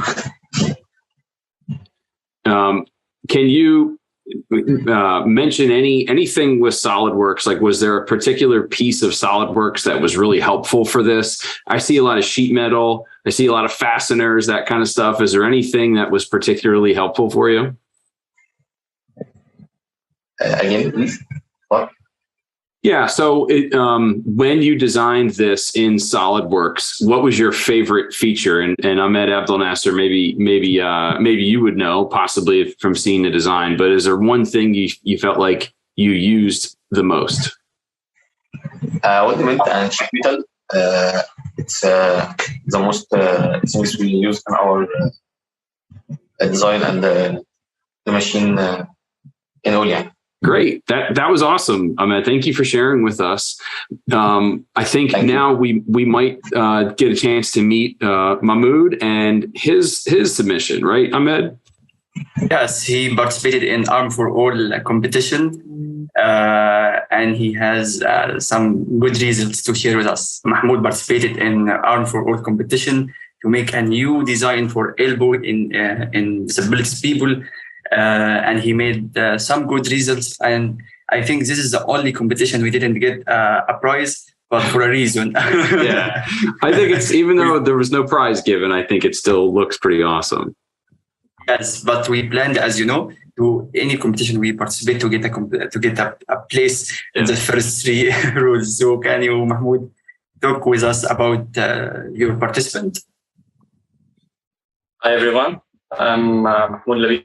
And I am organizer at Mansoura SWAGM. I always keep myself updated with contests for mechanical design. So when I heard about Arm for All design contest, I decided to participate. But I also had finals. It was a little effort for me to participate. But I decided to participate in this contest. So I decided to go from being behind the problem with the contest, is that they need a charismatic arm for human, for above elbow. So I decided begin with sketching, to the sketch for the arm, and have a new function that I can replace the old one. That is the old one. We can replace above elbow with another. It's like a clutch. Yeah, you mentioned, so it sounded like you started with a 3D sketch, which is really interesting. Mahmoud, while you're opening this too, not to interrupt you, I think did you say that you had finals, so it was tough to participate? It's finals, so yeah. Little efforts for me. School always takes priority, right? So that's the challenge with priority for school. Yeah. But when I think about the new mechanism for this product, I choose clamp. Anyone know clamp or last machine? They have 3 jaws. 3 jaws, we can translate the rotational motion to axial motion So it can self-look at the human arm instead of using the stretch band of the old one. I think that could be perfect, not that one. It's an old one. And that's my project. So sorry, it's yeah, that's really perfect. Really perfect. I also appreciate the way you're showing this with maybe this is a new function of Windows 11, this like side-by-side image. I'm already learning something. I didn't know you could do that in Windows 11, which is really, really awesome. But very impressive. And again, thank you for participating, especially when you had finals going on. So Ahmed Abdel Nasser, any other comments here? I think it's perfect to participate while having some finals and doing some. I think it's a research and development in some in the design to make it from stretch band to a mechanical part. I think if we put some hard work in this design, it would be a perfect one. I agree. Awesome. All right. Well, Ahmed, Algasser, Mahmoud, thank you so much for joining us. I think we're actually going to meet our next two user group leaders here who participated in these projects, and that's Nikhil and Nadir. All right. So, Ahmed, we just chatted with Ahmed, Algasser, and also Mahmoud. That was really awesome to meet those guys and see their submissions. They're both within Africa. And again, part of what we wanted to do here was highlight the growth of SWGN in Africa, highlight the participation of these amazing SWGN community members in these projects, people I know that you have had a chance to work with. And one interesting thing when we looked closely at these projects is we had some group leaders outside of Africa participate in these projects as well. So I think joining us now, we have Nikhil and Nadir. So maybe we could start with Nikhil here. Nikhil, can you tell us what project you participated in and maybe tell us a little bit about your design?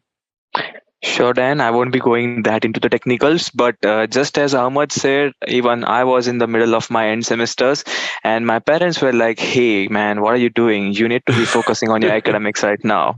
So this was something which came right a week before my semesters, and because it was a lot of passion and to do something towards this community, which has given us everything. So to begin with, I really want to thank all the organizers of this competition, that is Dassault Systems, Solidworks Corporations, and the Arm for All, precisely for organizing such an innovative competitions and enabling us to participate for a great cause. So the goal of this design contest was to provide LN4 Foundation with the design that is an improve upon of an above and below device for their existing LN4 prosthetic hand. So basically a below and above elbow device integrating a fixation system kind of. So I have a quick representation of my design, which I made during the course of this contest. So this is primarily my exploded view of the prosthetic arm I designed during the course of the competition. So the design for disassembly principles were taken into considerations, which we came to know during the academics, along with the DFM principles when I had to 3D print it using FDM-based 3D printing methods. So here are a couple of quick renders which I did it alongside, and my one of my favorite animations I did it using motion studies. Cool. Yeah. Yep. So these are a few renders I did using SolidWorks Visualize Connected, and when it comes to photorealistic renderings, SolidWorks Visualize the sky is the limit. Yeah.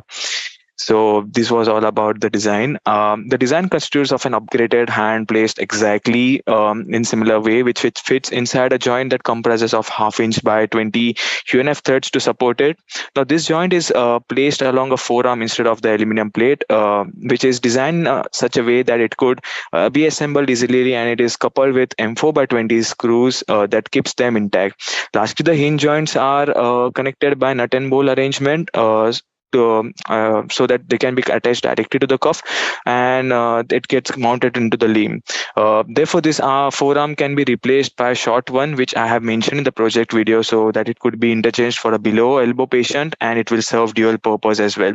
The below elbow structure then directly will be fitted into the cuff and can be sent for end usage. This prevents the design and manufacturing of multiple parts, hence primarily the cost is going to be saved.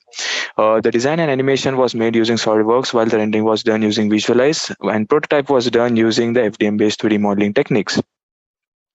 So here are a couple of few renderings. I am passionate about photorealistic renderings, and Visualize is a tool which I used to prefer a long way.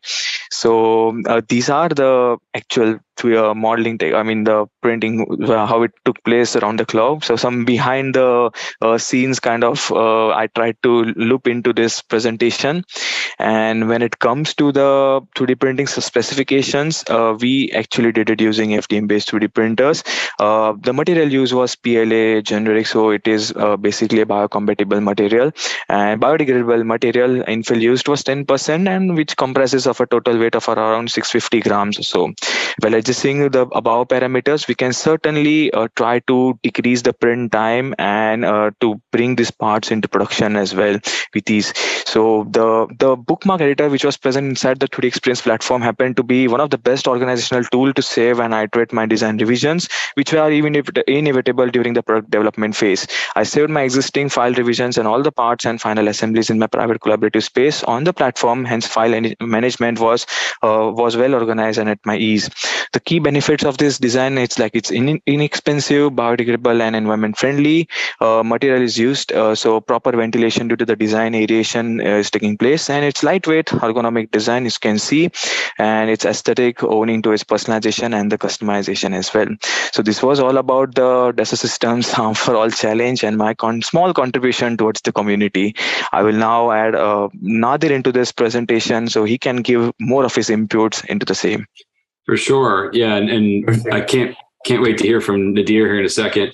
And one thing we're going to do later on in this SLUGME journey, we have a big journey ahead of us today, but we're actually going to see Nikhil again and learn a little bit more about your journey, right, Nikhil? Because I think you're sitting there inside of a Dassault Systems office in India. And by the way, shout out to you. You're there in the evening on a Friday night. So we greatly appreciate it.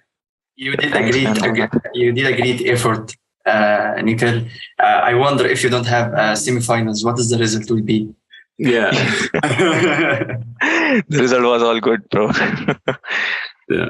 Thank you, Nikhil. So as Nikhil mentioned, I think now we're going to hear from Nadir. So Nadir, you're in Turkey, right? Yes, I am from Turkey. Awesome. So thank you for joining us. Again, what we're kind of doing here is highlighting some of the other SLUGME members who participated in these projects. Did you also participate in Arm for All, Nadir, or was it the project of the year? Both of them. Both of them. Awesome. Great. So yeah. So, and again, these are EDU projects, they're students. And what we're hearing a lot is you are all also doing this while juggling being a student, while taking exams, while studying. And I know that pressure. I certainly, I'm sure everybody on the call here remembers that feeling of like, oh, I got to study. I got to get my homework done. I have to, get ready. So thank you for doing that for sure. So Nadir, did you have anything you wanted to run through with us today? Okay. I am Nadir Oktay. People call it me, Nadiro. I am the user group leader of Turkey. First of all, I would like to thank the Solidworks user group network for giving me the chance to be here today. About the Arm4All competition, Nikhil talked about the designs, and I will talk about what 3D experience has contributed to me in this and similar competitions. In such competitions, Project of the Year, Modern Mania, Arm4All, we are given the cutting-edge design and data management applications of Dassault Systems. Even that is a reward for us. It is a pleasure to try and learn about these programs, join our international communities to be aware of such competitions. I met Nikhil during the competitions and networked with him. In previous competitions, we meet other friends and mentored each other. Certainly not by design.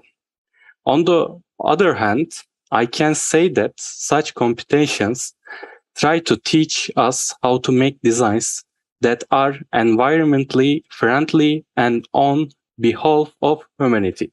For example, in the Project of the Year competitions, everyone had developed design and product for the benefits of our world. For this, we owe a big thank you. One of the things that design has aided to me is that I started designing for people in my country who need a prosthetic arm last month. I am doing it as a hobby right now. When I solve a few technical solutions, situations, I will seek help for deal prediction and bring my design together with those in need. Finally, thank you. Thank you for listening to me. The future is here. Thank you, Nadir. That was really interesting to hear that. So I always look at these competitions as opportunities, right? Of the opportunity to network. As you mentioned, you were able to meet Nikhil, and you're also able to get access to some of these amazing design tools, some of the tools that we want to learn more about, and obviously help everybody gain skills in, right? Because ultimately, when you get out of school, when you want to get a job and move on, you have all these skills that you were able to build in these products. So Nikhil, we saw your designs, a lot of really detailed, probably injection mold type parts, plastic parts that are difficult to design. So that's really impressive. You were able to do that. And Nadir, hearing from you, hearing your journey, networking with Nikhil and participating in all of these projects, it's really inspiring, guys. It's certainly really amazing. Ahmed, Abdel Nasser, you have any other thoughts on these amazing people? Yes, it's amazing project to work together. I think the community achieved one of the best reasons for to collaborate from Turkey to India in one competition. It's a perfect mix to be with. And Nikhil and Nadir made very perfect projects that I need a hat to up it to you, each one.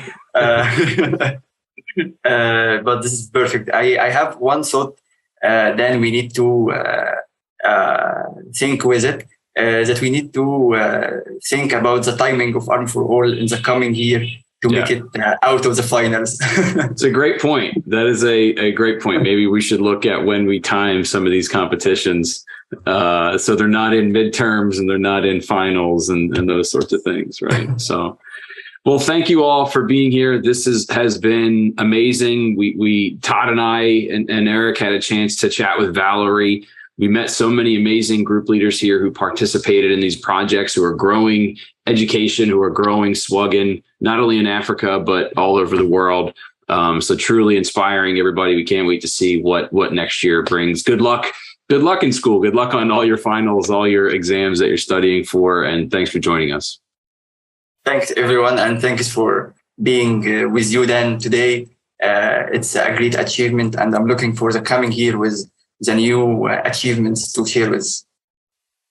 For sure. Me as well, Ahmed. I can't wait to see what I'm excited to see what you do next with SLUGME. What as Eric mentioned, the cradle of SLUGME in Africa truly lies with you, and I'm excited to see where that goes next. So thank you for being here, everybody.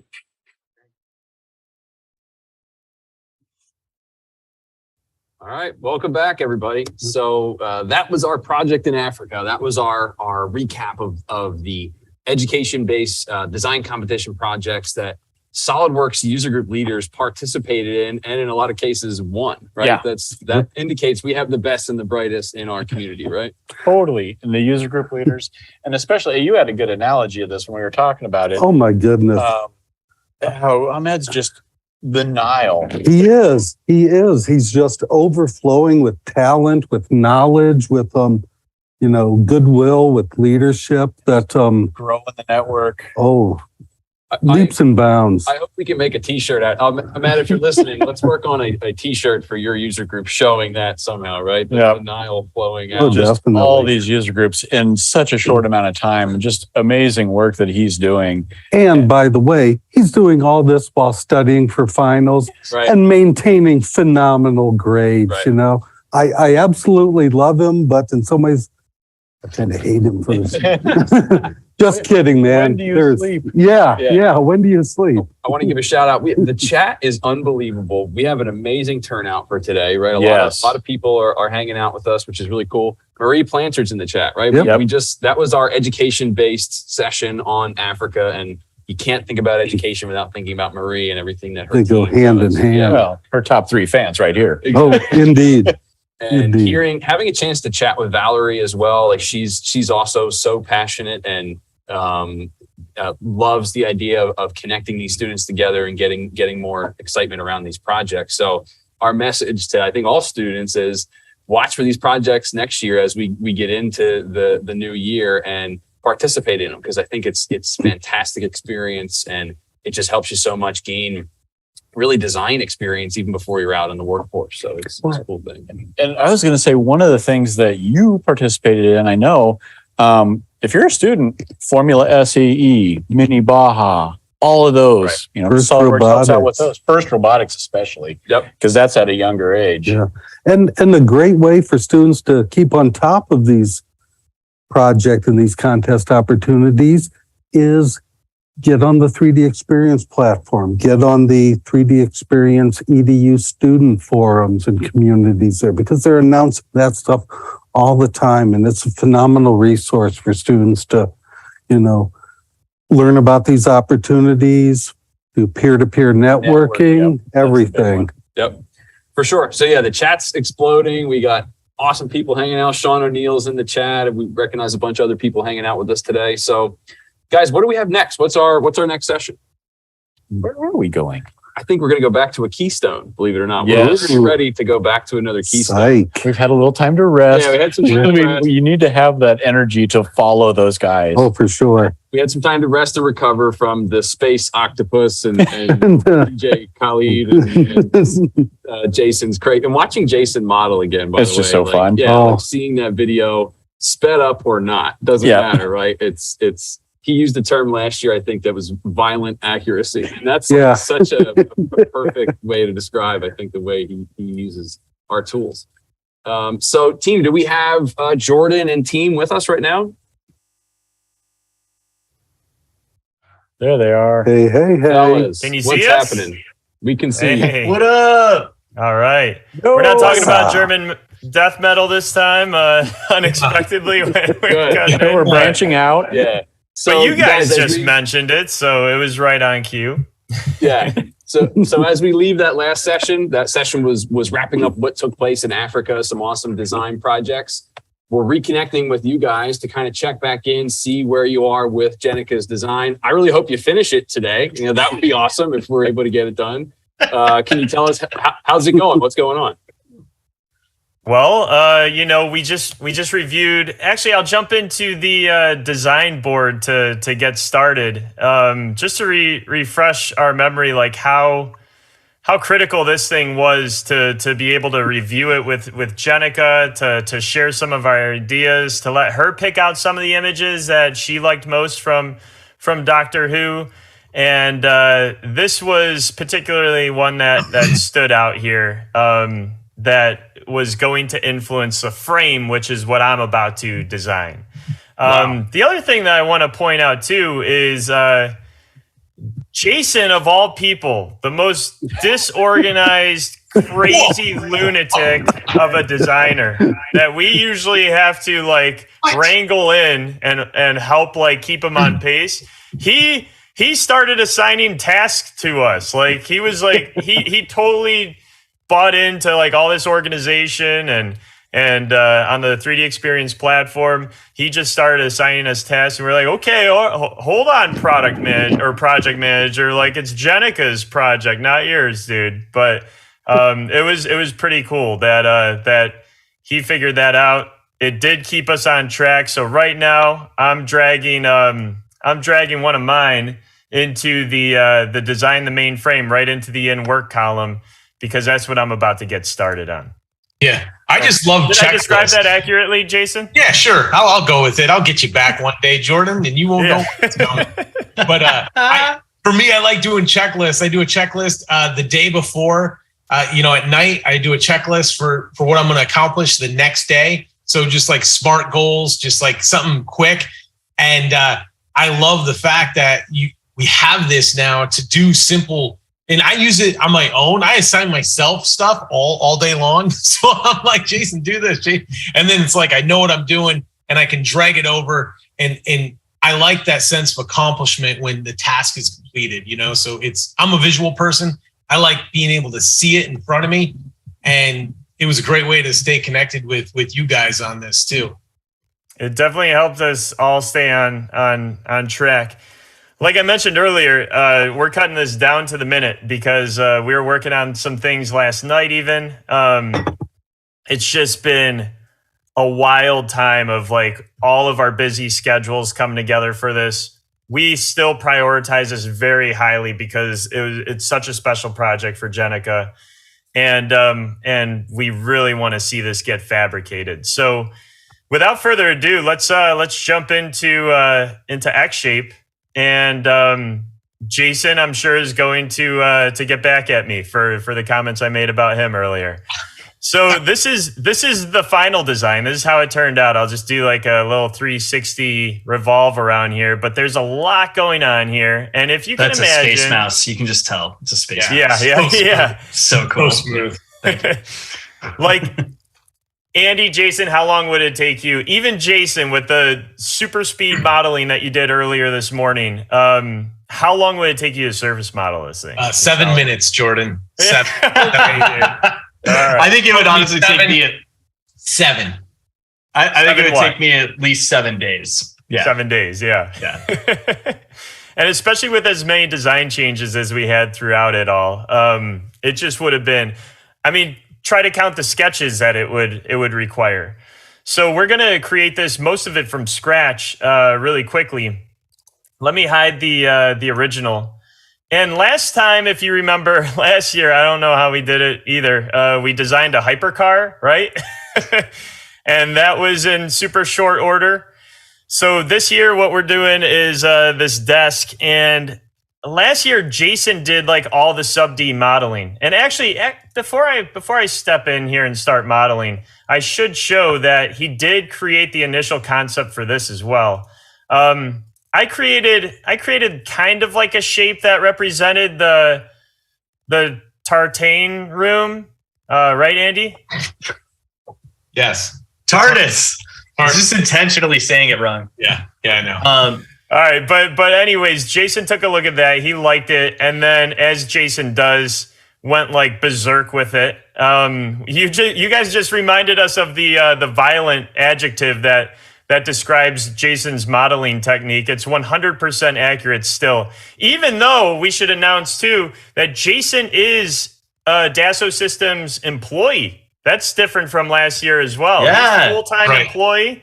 Yeah, Jason, congrats on that, man. Thanks. Yeah, I'm on the 3D Works adoption team. I work with Justin, Elise, Mark, Todd, and Andy Raymer. So it's awesome. Shout out to all those guys. We have total, complete, unadulterated access to his insanity, which has been fantastic. Well, now it's more witnesses to it. It's not just Andy and Jordan saying, "Man, this is crazy." Now there's a whole team that's like, we're gonna. Everyone backs us up on our claims. Yeah, there's so much proof. All right. Hey, while you're getting started, I just wanted to say, like, I thought we were going a little more casual, so I put on like a Bills jersey, like Stephon Diggs. Yeah, so ridiculous. Take him off the camera. They won their first. I'll take it off though. I don't want to be so like, ridiculous on screen. So, what do you got here? I'm nervous. Why? Are we supposed to Are we supposed to be watching this? Are you revealing something else? Oh gosh, of course, more Bills gear. This is a little more professional, I want to keep it professional. Win one game. Back to xShape ASAP, please. One game. All right. I'm getting started with a blob, and I always compare xShape to sub-D bodies to spline sketches. The less you have is more, or the less is more. So I'm getting started off with a 1x1x1 box. That's like the minimal, but we're gonna create this whole desk out of it. The first thing I'm gonna do is crease the bottom edges so that we have a perfectly flat set of faces. And the thing that happens automatically in these models is everything has a C2 level of curvature continuity. I mentioned this a lot as well last year, but it's just amazing. You never have to worry about. That's the thing that takes so long in surface modeling, is blending everything so smoothly. That happens automatically in xShape. So that's amazing. Unless you crease the edges like I just did, and we get a perfectly flat face that you can actually start a sketch on in SolidWorks. This is all NURBS geometry as well. So it's not like some tessellated geometry that you can't really do much with. You could take this right into the CNC program and machine it, or I don't know if we're going to machine this thing out of aluminum. That would be like the most expensive thing ever. But the other common question is, what about the sizes? Like, there's no dimensions. Well, there kind of is. You could click this little button up here to show a bounding box. Right now it's 22 inches by 22 inches. If I click any of those dimensions, I could bring up an option to scale by the bounding box. And we're going to do a non-uniform scale. We're going to make this initially the structural aluminum. It's not. It's going to be 3D printed. Yeah, it's probably going to be just a 3x5. I don't want to make it so square. I want to make it a little oblong. But yeah, there we go. Maybe I care about the height too. Let's throw in a height here. What do you think? Maybe like 6 feet, 72 inches. There we go. Oh no! Oh, you did non-uniform by mistake. Yes. Yeah. Undo that. Yeah, you got to make sure you check the box. It listens to you like any software should. Yeah. If you put in some stupid inputs, it's gonna do a stupid garbage output. in, garbage out. All right, so let me just hit Control-A. A lot of common keyboard shortcuts here in xShape as well. And to the people that have never seen xShape before, it's basically all you're doing here is window selecting geometry, translating it. You could do it along an axis. You can even snap to dimensions. You could scale with the little dots, or you can rotate as well. That doesn't look too interesting because I have like no points on here so far. Yeah. But let me just undo that a bunch of times. And like a spline, I've got like a 2-point spline, just a vertical line upwards.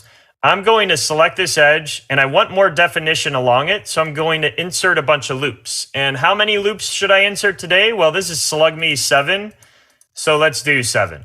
That sounds about right. Perfect. The other thing too is I don't want this to be like an elliptical shape. I want it to have like some sharp edges. Because again, if we're referencing this, if you look inside here, there's like these nice creased edges along some of these images. I think you had another one in here, Andy, that showed it a little bit better. Right there, yeah. So we were arguing about this because Jordan seemed to think that this was a different shape, but all we have to go off of are these like screen captures. We could probably actually watch an episode and figure it out pretty quickly. Yeah, seeing this thing rotate in video would have helped. Well, I'm literally just thinking about that right now. I know. Hey, I just wanted to keep you guys up to date on what's happening in the chat. Joy Guerin says she loves my shirt, and she says, "Go Bills." Yeah, she's a huge Bills fan, apparently. Yeah, that's lame.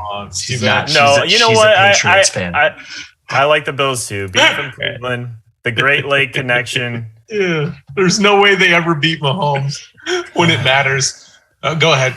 So you're creasing the edges. I'm creasing the edges, but last year, what we would have done to get like a sharper radius, Andy, you remember this? We used to like insert more loops near the edges and bring those loops closer. But again, when you're managing like a complex model like this, the less loops you have, the less spline points you have, the easier it is to manage. So to get away with this, special little button right here is this one, Smooth Crease. So it sharpens the edge, but it smooths it. And embarrassingly, this feature actually existed last year, and I discovered it like right after the show. So we're always learning. It was like, what?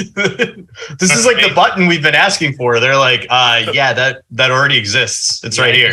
I just so normally we'd have 2 edges around here. So 2 edges, we would have had like 8 more unnecessary loops, and which means that multiplies, exponentially as you start to subdivide everything over and over and over again. So right now we've just got this pillar, but we want to add some more style to it. So what I'm going to do is actually start rotating this thing around. Let's say like 45 degrees. And this is kind of cool too. A little keyboard shortcut. I want to just deselect the top loop that I just rotated. So I select everything underneath it. If you hold down the Alt key, it will always deselect. It puts it into like always deselecting mode. Yeah. But look how cool this is. We can be as precise as we want. We can snap to each one of those. In fact, we can even input, if you click on the numbers, numerical value if you wanted it to be like 44.52 or something like that. Yep. So that's pretty neat. And then I just completely ignored my trick of deselecting, and I deselected everything and reselected. But we're going to do that again down here, say like another 45 degrees. And then what you started with was like super easy to make in SolidWorks, right? It's like a boss extrude with some fillets. And then like just doing this, like you went like, okay, I guess you could do that with like one intermediate sketch. And now it's like, okay, actually you need like 4 sketches with a loft, or like a sweep that has like a consistent, and so quickly you can come up with something that like looks it doesn't look that complex, but to do that with parametric modeling, really, really difficult. Exactly. Yeah. And watch this. So how many sketches would this take so far? Try to think about it. There'd definitely be 1 at either end. 1, 2, 3 minimum, but you wouldn't have any control over like the intermediate areas. The start and end of the twist. So you'd also need this loop. You might want this one if you want to, but maybe you could get away with just this one. So at the very least, it'd be 1, 2, 3, 4, 5, 6. Probably, 6 sketches. Yeah. Okay, so now what if we wanted to taper this so that like the top was skinny and the bottom was wide?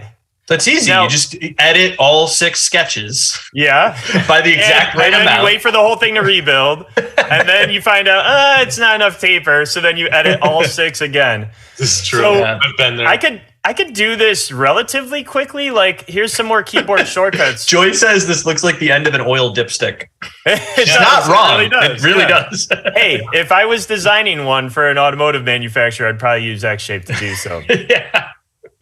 But some other keyboard shortcuts. And the reason I want to point out the keyboard shortcuts is so you can come back and watch this, because don't forget, xShape and xDesign are both included with SolidWorks Maker, only $10 a month.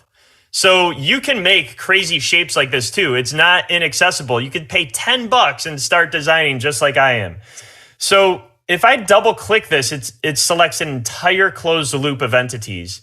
And then another keyboard shortcut, the Alt key, I can hold down the Alt key and drag one dot and it will scale in all directions. So I could scale this one down really small, and then I could double click this one and scale this one down a little bit less, and then hope that as I scale down this entire thing, it's progressively kind of like smooth transition.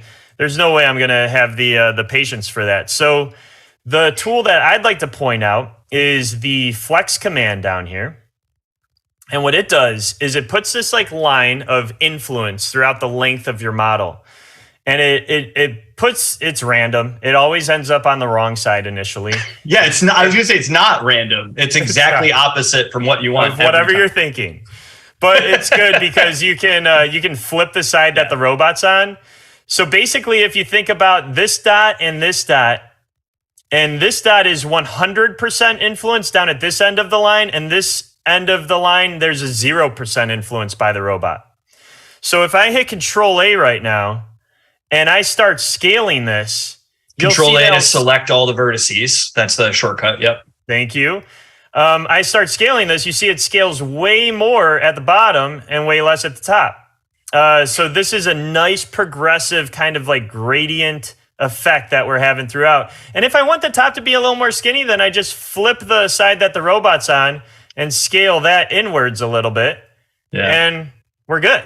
Honestly, you went from that would take me like 20 minutes to do in SolidWorks to that would take me like 2 hours to do in SolidWorks, right? Yeah. Like, okay, keep on keeping track of this. This is fun. Because don't get us wrong. Like Andy, Jason, and I love surface modeling. Yeah, that's our jam. Yeah, that's how we all got started. But this is just too cool. This is a tool that I say every surface modeler should have in his or her pocket as they're designing, because why wouldn't you want to incorporate subdivisional modeling in your workflow? So here, what I'm going to do is this time I've decreased the length of the influence. I'm just going to select these bottom points because I want to scale those out. Just make the base a little bit more robust so it doesn't like tip over or anything. It's got a big footprint. And there we go. So it's only influencing these points right here that I've selected at the bottom. Okay, Andy, just like that little change too would have been another 20 minutes, right? Yeah, probably. Yeah. All right. Let's see. What do we want to do next? Well, this is just one side of the post. Actually, I know what we want to do next. Let's come to the side view again. And we want this to curve over. And the idea when we were talking to Jenica is lights to light up what she's working on. You know, when you're soldering stuff, you're going to have to really focus and see clearly. And if you're broadcasting live, like via a web meeting, you're going to want some light on your face too. Here's me without light on my face, right? So we're going to make like a little canopy that overarches this. And the way I'm going to do is going to use the arc bend command, because again, I can manually stretch and position each one of these and then rotate each profile. But watch how easy this is. It's going to speak for itself. I could just select this, actually this side plane I should do. Oh, now I'm rotating all over the place. This is fun. Alt, left arrow, right arrow is great for rotating if that ever happens to you. Yeah, and again, rotating normal to the screen. Yep. This vertical line represents the boundary of influence. And then if I select the points, those are the points that are actually going to be influenced. And then I could grab this arc and just bend it. So what is that doing? It's translating and rotating at the same time. It's keeping all my cross-sectional profiles normal to the flow of the path. Now, all right, Andy, estimate of how long that would take? I'm thinking of, that meme with Matthew McConaughey from Interstellar, where he's like, this little maneuver is going to take us 52 years. Yeah. Like, it's like, yeah, man. Like, I mean, like you're talking about like 3D curves, 3D planes. You're also talking about like, well, at the very least too, you're talking about like, now I got to roll back the tree, edit the plane, reposition that however I want to position it. Yeah, where's it that going would to be? take a while to figure out. It's now off on some weird axis. That's like, it's not like, oh, I just make a line and make like a 40-degree plane. It's like it's like off in like 3 directions to get that like sketch that you want it to go through. It's like so at that point, I think I do like a project curve, probably like 2 curves, make a project curve, and then like a plane normal to somewhere on that project curve is the only way you're gonna do it, Yeah. Or do a sweep on a 3D curve, Yeah. Like, but then you can't really control like when it's going around. You know what I mean? It's kind of like you're just with whatever it is. Yeah. Check this out. Now we have to do this all over again on the other side, right? Well, here's a little trick. You could select any face and extrude it. Yeah. So that's not like a typical extrusion. That's just adding more faces to the model. Right now it adds a sharp crease. I'd like it to maintain the smooth crease in their R&D team. But here we could fix it so quickly, just firing up the crease command again, making sure that smooth crease is on, and we can maintain that smooth curvature of that edge. And all I'm going to do here is drag this across the center mirror plane. So what that allows me to do, and by the way, we should point out how simple the interface is. It's just like SolidWorks. You click on something, and depending on what you click on, it's going to show you an intelligent list of tools based on your selection. So here, if I select on the plane, it says, well, maybe you want to make your model symmetric about that plane. I don't even have to select that plane now. It just goes ahead and does it. Touchdown. There's the end. It almost looks like that. Alan Diggs. Touchdown. I told you how to double click a loop of edges. You could also double click a loop of faces. Now, this is interesting, though. If I double click towards the top of this face, it's going to make the loop go vertical. Yeah. But if I double click towards the right edge of this face, it's going to make the loop go horizontal. So there's a lot of intelligence built in here. This is SolidWorks getting its hands on sub-D modeling and making it work like you'd expect SolidWorks to be able to make it work. It's just the level of UI brilliance that went into this app. There's just so many shortcuts.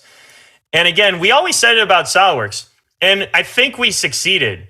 Like, we want the designer to focus on the design, not the software. Exactly. And Jason proved that SolidWorks is at that level. I think we all know that. Now we're just going ahead and applying that same mentality to all these 3D experience. Web apps. Should I point that out too? That I'm working inside a web browser. Actually, if I reveal it right here, see? I could just drag that down. I'm actually in Chrome right now, but let's just save some space and drag that off. Okay, what do I want to do now? So we've got this little bridge. And this bridge, you know, if I want that to just be underneath the desk level, I can like scooch this down. But then look at what's happening. Like it's kind of cramping up this twist effect right there. Right. So here's another little tip. If I select all these vertices right here, I can always single click this white dot and I could reposition that wherever I want. So I'm just going to drag it down to this bottom edge. And while it's like grayed out like that, I can move it to wherever I want. It snaps to the geometry. I click it again to activate it. So now if I drag on this little robot command, it's actually doing stuff. And now I could scale about the bottom of the model. Wow. So cool. It crunches all that evenly, and I can drag it down just so that thing's right under the tabletop. Because this is something that Jason and I are just like, we're sitting there grabbing like each row one by one and like scooching it a little bit, scooching it a little bit, scooching a little bit. And then we watch Jordan do it and we're like, wasting my time with my life here. That's a game out enjoying the sunshine. So funny story about the hypercar we designed last year is Jason designed that all. I don't even know, probably in an obscene amount of time. And what I mean by that is like super fast. Exactly. But the other thing is that once he did, it looked amazing. But I'm still have a lot of engineer in me, and I'm kind of OCD. Andy will tell you this too. He's on my specific team at SolidWorks, and he gets pretty annoyed by like, oh no, this PowerPoint, like all those little things aren't perfectly aligned with each other, and I can't let it go. So if there's faces just slightly misaligned, trust me, I'm freaking out about it. So I went through Jason's model and cleaned it all up. I'm going to show you that process, level of detail a little bit later in this little episode that we're working on. But that's just a background story. So Jason, might be rolling his eyes at some of these little nitpicky commands that I'm doing right here. Oh no. So anyways, we also need to bridge this gap across the top. So here's something else to point out. I could right click that little center dot of the robot and switch to XYZ. So that just aligns the robot to XYZ. And now I can definitely move just along the XY plane. And that's just a way to keep a level of control to make sure that I'm not moving unknowingly an unknown amount of distance in the Z direction right now. But moving these close together, what I could do is I could select opposing faces and hit this extrude button and check out what happens. Just merges it right together. So that's very cool too. You can kind of just make this thing grow and then blend and merge and form your shape however you go. So again, Jason made the original shape, so I'm kind of like going off of his original design and building to those elements.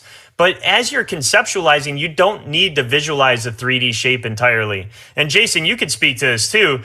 how many times do you just jump into xShape without even making a hand sketch, right? Like this had a lot of mechanical components, so it made sense to do a hand sketch there because you were going to start the design in SolidWorks like we did. Yeah. But if you're just making a shape, you could just jump right into xShape. Right. And it used to be like, you know, do a sketch, really flush it out, and then you'd go into like a 3D program like SolidWorks and you'd really sit down and you have a fresh cup of coffee and you're like, how am I going to model this exactly? But what I've seen, you know, software evolve to the last, 20 years I've been using it is now I can jump right into the software and just start 3D modeling. And sometimes I get a really interesting shape that I can't really capture with pencil and paper. You know what I mean? You see that edge or, just being able to twist that, like I would never draw this in a twisted form. You know what I mean? So to have that power to run with just concept modeling and freedom, but at the same time have all those definitions and sizes and shape constraints that you need to make it in manufacturing world, it's amazing. So for me, like now I don't always start with the markers and pencils, sometimes I start right in xShape and just start slamming vertices where they need to go, Yeah, exactly. And what I'm doing right here is using that flex command again, because I took a look at this like from the front angle, and it just looked too straight up and down. Remember, it had kind of like an H shape. Everything was perfectly vertical.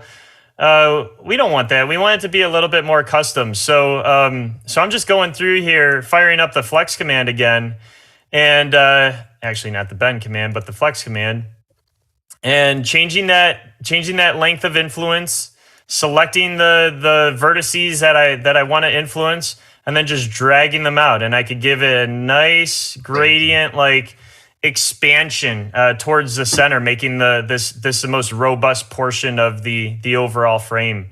So yeah, it's pretty cool. A lot of what xShape is just jumping around between different views, kind of getting a feel for it. And if you see something that looks off, go ahead and fix it. So here's another scenario where I want this to curve. You got a nice curvature here, Jason, with the desk, and I want this frame to follow that curvature. So what I'm going to do is I'm going to add a loop here. This is just based on experience. And by the way, select a loop right from the shortcut toolbar, and it plops it right in there. But if I want a good amount of curvature right there, and not just like a sharp angle, the more points I have along there, the more curved it can get. And I'm going to turn off symmetry for this too, because I just want to run it on the one side so you can clearly see what's happening before and after. And I'm going to fire up the arc bend command again. And it starts off with one end at the center. I'm going to flex it horizontally. So I'm going to move that straight line horizontal. And then I'm going to grab all these points. And we're just going to go ahead and curve it. So like, cool. Isn't that awesome? I mean, that would have taken, again, going back, like I think we're done with the SolidWorks calculation of how many sketches and rebuilds and all that stuff that we would have had to do to make this happen. It just would have been crying in my keyboard at that point. Yeah. Frankly, yeah. Crying at your keyboard for sure. And again, there's nothing wrong with that. This is just not what SolidWorks was intended to do. Subdivisional modeling is just a whole nother world. But the benefit is that you can bring this right into SolidWorks, shell it out, add ribs, split it into multiple pieces so that it could be 3D printed in chunks and assembled together. It's a really cool thing. So let's fast forward. I think we're about like halfway through our time right now. When did we get started? Andy, did you keep track of that? Nobody knows. Nobody knows. That's we're not sure. Yeah, I'll ask the chat. Chat, tell us when we got started. Georgia, I'm sorry. I hopped off to change my records for you. I totally forgot. So mid-session record change just for you. Some RTJ, Run the Jewels, MF Doom, two favorites. Tribe Called Quest. Yes, thank you. No problem. We should we all grew up in the suburbs in the 90s, so we're really into hip hop. It makes sense. All right, so let's fast forward a little bit. We have, let's see here. Oh, I added a cross member in the base. I also added some additional things over here. And by the way, I forgot to finish explaining that. I'm sorry, I'm all over the place. But this canopy, where I was talking about the lights, turning the lights on for webcasts and working on, the idea is that we're going to install some panels in here, and whether it be like just LED strip lighting or whatever, install some grooves in here and let this thing glow right over Jenica so she can have like ultimate visibility on everything that she's working on. And that's why it's kind of dome shaped. So it can light up her face for web conferences, and from all angles light up the thing that she's working on so she doesn't have shadows all over the place and so forth. So it's going to be a really cool effect, we think. Now, that's why we also added these little cross members. I did it the same way, extrude, and then select them both and extrude, and they merge together and move them around. But here comes the debate. I did everything as a rectangle, and because I was like, this kind of looked like it was kind of rectangular shape, you know, just kind of like, but as Andy pointed out, once he found this other picture, you can see 1, 2, 3, 4 edges. If you can see 4 edges, you see 3 faces. And on the other side, you can assume as another 3 faces, that's a hexagon. Son of a gun. Okay. Well, how am I going to fix this? I'm just going to double click. Double click anything is edit. Even in XDesign when you're editing like fillet features and things like that. And what we could do here is just selecting one of these vertical edges, I can insert a loop. Okay, so you can see this whole new loop that, that's the face, that whole loop that just got inserted right there. And I could also do the same thing over here. Just, oops, come on, deselect. There we go. Insert a loop over here. And now we have 9 minutes left, apparently, which is great. This is a perfect amount of time. I'm going to double click this guy. I'm going to double click, control double click that one. And we're going to open up the crease in the action bar. That's another good tip, because anytime we want to adjust the softness or smoothness of the crease, we want to fire it off from the action bar down at the bottom, similar to the command manager up at the top, rather than the quick tools that come up on the context toolbar, which just apply a perfectly sharp crease by default. Okay, so now that we have this crease, I have a loop of edges that if I look at the top view, I can just go ahead and start smoothing out. So actually what I'll do here is maybe align this to XYZ, or this is another case where I don't really have a normal to this. Like doing it in XYZ, scaling in XYZ from the side view will bring this side perfectly horizontally in and this side perfectly horizontally in. So yeah, here's another like tip. Twisting like that, yeah. Yeah, here's another tip. Use your arrow keys. If you use your arrow keys, it rotates 15 degrees. I'm kind of looking normal to it. And what I can do now is actually align this to my screen, which is really cool. So and this now, I got this from Jason. Like all of a sudden he was like doing this all the time. And he's like, oh yeah, this is how I model. I was like, what? I've never even thought of using that option, you know? Exactly. And it's somewhat, it's pretty precise, and it's precise enough because you're just modeling from the view that you're currently looking at. Yep. Normally in SolidWorks, what we have to do, create a plane or something like that, and then zoom normal to it. So it's like, it's ultra precise and all that. But here we just use your arrow keys to rotate so far. And we're just gonna like kind of massage this out. Now, the other thing that you might want to do at some points in time is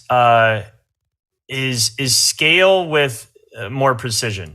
So what you could do is I could go ahead and like kind of eyeball this by grabbing the webbing and pulling it out, which is plenty accurate for what we're doing here. We don't care about exact draft angle or anything like that.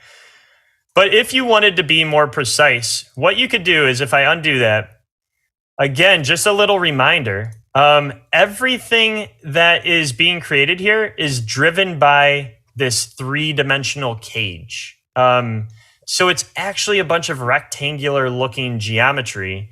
And what we're doing is along the pinkish edges or the magenta edges, we're sucking the smoothed out shape into that corner and allowing it to roll off. If we had a purple edge right there, 100% crease without it smooth, we'd suck that shape in all the way until it actually matched this sharp edge. And then where we don't have any magenta edges, we have a nice, smooth, very free-flowing surface that doesn't even, barely is influenced by that edge and just flows through all of this. Someone said like sock model. I mean, this is not the definition of what that's Jason. By what Jason meant at all. Raised his hand. But you can kind of think of this like this is surrounded by a cage, and then it's like an inner tube that you have inside of it, and you're just pumping it up to like fill this cage. And you're allowing along certain edges how sharp and creased into that corner do you want it to go? So I have no idea where sock model came from. I don't know if someone else used it or if I invented it or how it happened. So. But check this out. So if I wanted to move this with like perfect respect to like one of the surrounding edges, again, click that little center dot, drag it onto this edge and click again. And that didn't work. Why? Because I still have it aligned to the screen. You want it aligned to the selection. So let me detach that and reattach that. And as soon as I click on that edge, then it realigns it. And now I can move perfectly on there. The other thing that I would say is I could pick that edge once again and come back to that view. I can click this point and just drag it onto this top surface. Now I know, even if I'm rotated like this, which really helps. Sometimes you want to view the model from a specific view. I could grab this webbing and I know that this particular edge that I'm moving is moving planar to that top surface, which is going to give me much more predictability when we're dealing with 3 dimensions at once. We can get a huge level of control. Another thing that I want to point out here is let's just go back to the final geometry. And you notice here, it just kind of looks funny. There's like this like little bump out right here. Do you notice that, Jason? Yeah. And I want it to be a much smoother transition from this point over here to this point. It doesn't look as smooth as it can be. So using the cage to reveal those like little problems, this like magnifies where the issues might be. This I did like all day long on that hypercar. Here's a real simple solution. If you click one point, let's just click one point, control click another one. So you have the 2 endpoints clicked first, and then you hold down shift and click this one, which selects between the last one and the current one and everything in between. I've just got all 4 of those selected. But if I had like 8 subdivisions in here, it would have selected all 8 points as well. Perfect. And this little guy right here, align vertices to each other, will just pick the first point you selected and the second point selected, draw a straight line in between there and perfectly align it. Yep. That's awesome. Yeah. Here. Yeah. I really didn't want to learn anything because it was a Saturday. But then this just happened, Yeah. Wow. So it aligns it perfectly. So all those people that are always saying like, oh, subdivisional modeling is too free form, blah, blah, blah, blah, blah. It's not the case. I'm going to show you one more thing, and it might not make the most sense here, but what if I wanted this face to be perfectly aligned with this face? Like I just wanted them to be aligned with each other. I could select this one, then control select that one.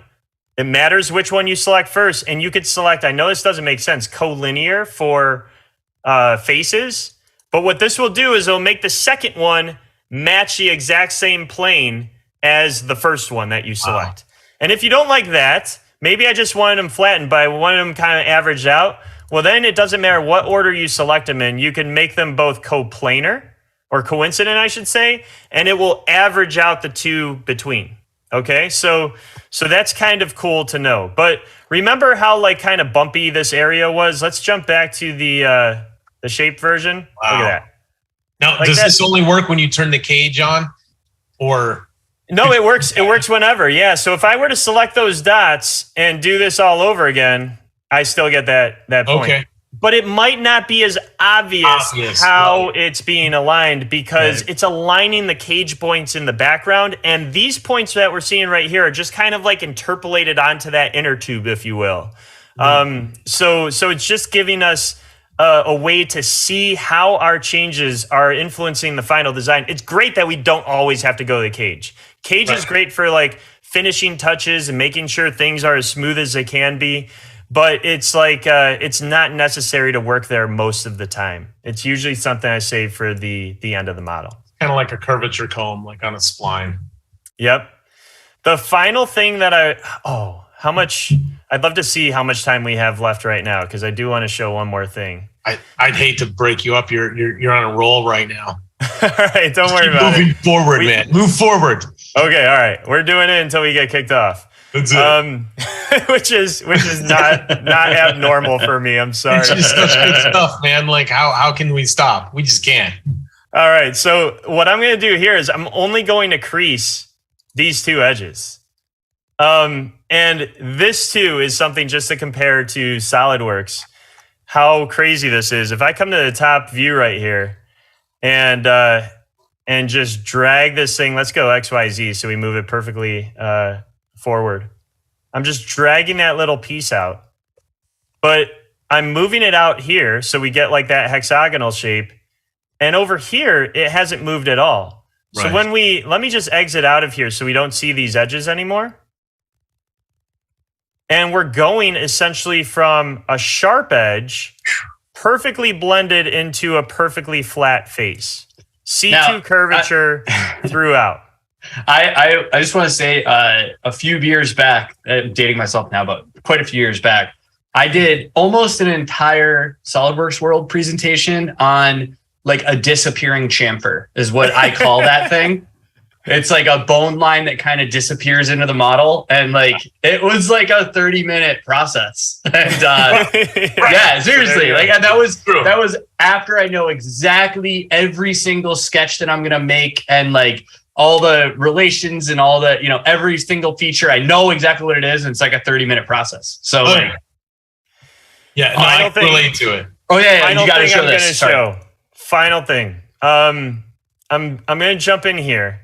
I just hit the X key, switch over to X Design, made a couple of posts because that's what those rotating shelves that are going to bring everything right in front of Jenica are going to pivot on. So it does need to be a perfect cylinder. Right. So why not just create a perfect cylinder? And now let's match up our subdivisional modeling to it. So first thing that I'll do here is I'll crease. And since I want a perfectly sharp crease, I go ahead and use it from the context toolbar. And then what I could do is go ahead and select these loop of edges right here. And I can control select these edges right here and do an alignment between them. Oh, symmetry. I think it's you got to turn off symmetry. Yep, turn off symmetry. When in doubt, there's a few tools that don't work with symmetry, but it's not a big deal. I think they will eventually. It's just for sure. Yeah. Now this might like throw you off too because you're like, Jordan, what the heck? That's kind of aligned. It made it planar. Why? What did we just learn? Everything is actually based on the cage. Yeah. So what happened is it went ahead and aligned the cage to that shape. So one thing I could do here is add a bunch more loops so that circular edge has a lot more points, and then it would look like a perfect match. But instead, I want to not add too many loops. I'll just go ahead and select that loop of edges. And again, a good keyboard shortcut is the Alt drag of a scale button, and then just scale that up and move it. You know what I'd probably end up doing here, Andy and Jason, is now that I know all of this is in the right position. And by the way, I could go on and on all day, guys. I'm just going to move this. How am I going to move it? I'm going to click here and drag it onto that edge so that I move it nice and smooth along that face. Dude, I never would have done it that way. No, I wouldn't have. Such a smart way to do it. I just because now you're not twisting it at all. You're not having to realign it at all. It's just again, if we take a look at the underlying cage, we're keeping that same form of smooth curvature throughout each one of those faces by doing that. For those of you that don't know what I'm talking about, I wish you could just see the way I would have just done it, and it would have jacked up the whole model. So. yeah. You would have grabbed each point, moved it, twisted it, rotated it, scaled it. I would have done 9 moves to your right there. I would have done. But here's where the hybrid modeling comes in. Bring this all into SolidWorks. Delete this ring of faces right here. Right? Oh geez. Or we could do it in XDesign too. Yep. But if you want to bring it in SolidWorks, that's fine. Delete these ring of faces, loft between here and here. Right. Curvature contiguous. Bang. Easy. And it's a perfect morph. But at least you know by modeling it like this in xShape, you're getting it like really close to perfect. And that flow is going to look great. And you kind of got a preview of what that flow looks like. So that's it, guys. I finish a lot of my models in SolidWorks that start in xShape. So it's a good point to bring up, how seamlessly they work together. Sorry, the last thing I was going to say is if you notice the other side isn't the same and you're like, oh, you got to do that all over again. You actually don't. You can just turn on the symmetry tool again and then good point. It'll just flip it over to the other side. So it's not like having to turn the symmetry tool off puts you behind it anyway. And when you run the symmetry tool, it says which side do you want to keep. So you just toggle it between it until it looks right, and then you turn it right back on. I'm turning symmetry on and off all the time throughout the modeling workflow. And that's a good point, Andy, because I was terrified the first time. I'm like, no, I want to keep it, but I want to adjust it. You can turn symmetry on and off. All right, so I think that wraps up the xShape portion of the design process. And again, reminder, hey, if you want to check it out yourself, pay $10, order SolidWorks Maker, and you've got it. You've got SolidWorks to make whatever you want with. And then you've also got XDesign, xShape. I think they even threw in some simulation tools now, right, Andy? Like it's just crazy what you could get for $10 a month. Yeah. And Viz Pro. Visualize Pro. Visualize Pro is like one of the best rendering tools there is. And sometimes we forget about it. It's so cool. Which, by the way, Jason, I'm creating a task for you. We totally forgot to render this thing. Maybe we can render it. If not, it's going to be a homework assignment, and we'll post it out there some point in time in social media. If I see a task in the task list, I might not be able to help myself. So. All right, I'm creating one right now, literally. Make rendering. Well, I want everybody to know that this is not planned. This is literally Jason's finding out about this right now. This is the only way that we can do a user group meeting. Rendering. Oh, boy. And I hope you guys appreciate it as much as we do, because we are SolidWorks employees, but before that, we are SolidWorks users. We all started off as enthusiastic SolidWorks users. It's a dream to be here with SolidWorks and Dassault Systems. But very much for a regular day job, we're making professional designs and presenting them professionally. My favorite thing to do is take off all those formalities, all that preparation and fine tuning in the presentation, just show you guys exactly like a user would use it. We really minimize preparation to keep that as authentic as possible. By design, right? You guys, not because we're lazy. It's totally by design. Yeah. It's authentic. Right, exactly. So I'm just typing in Jason, assigning it to him.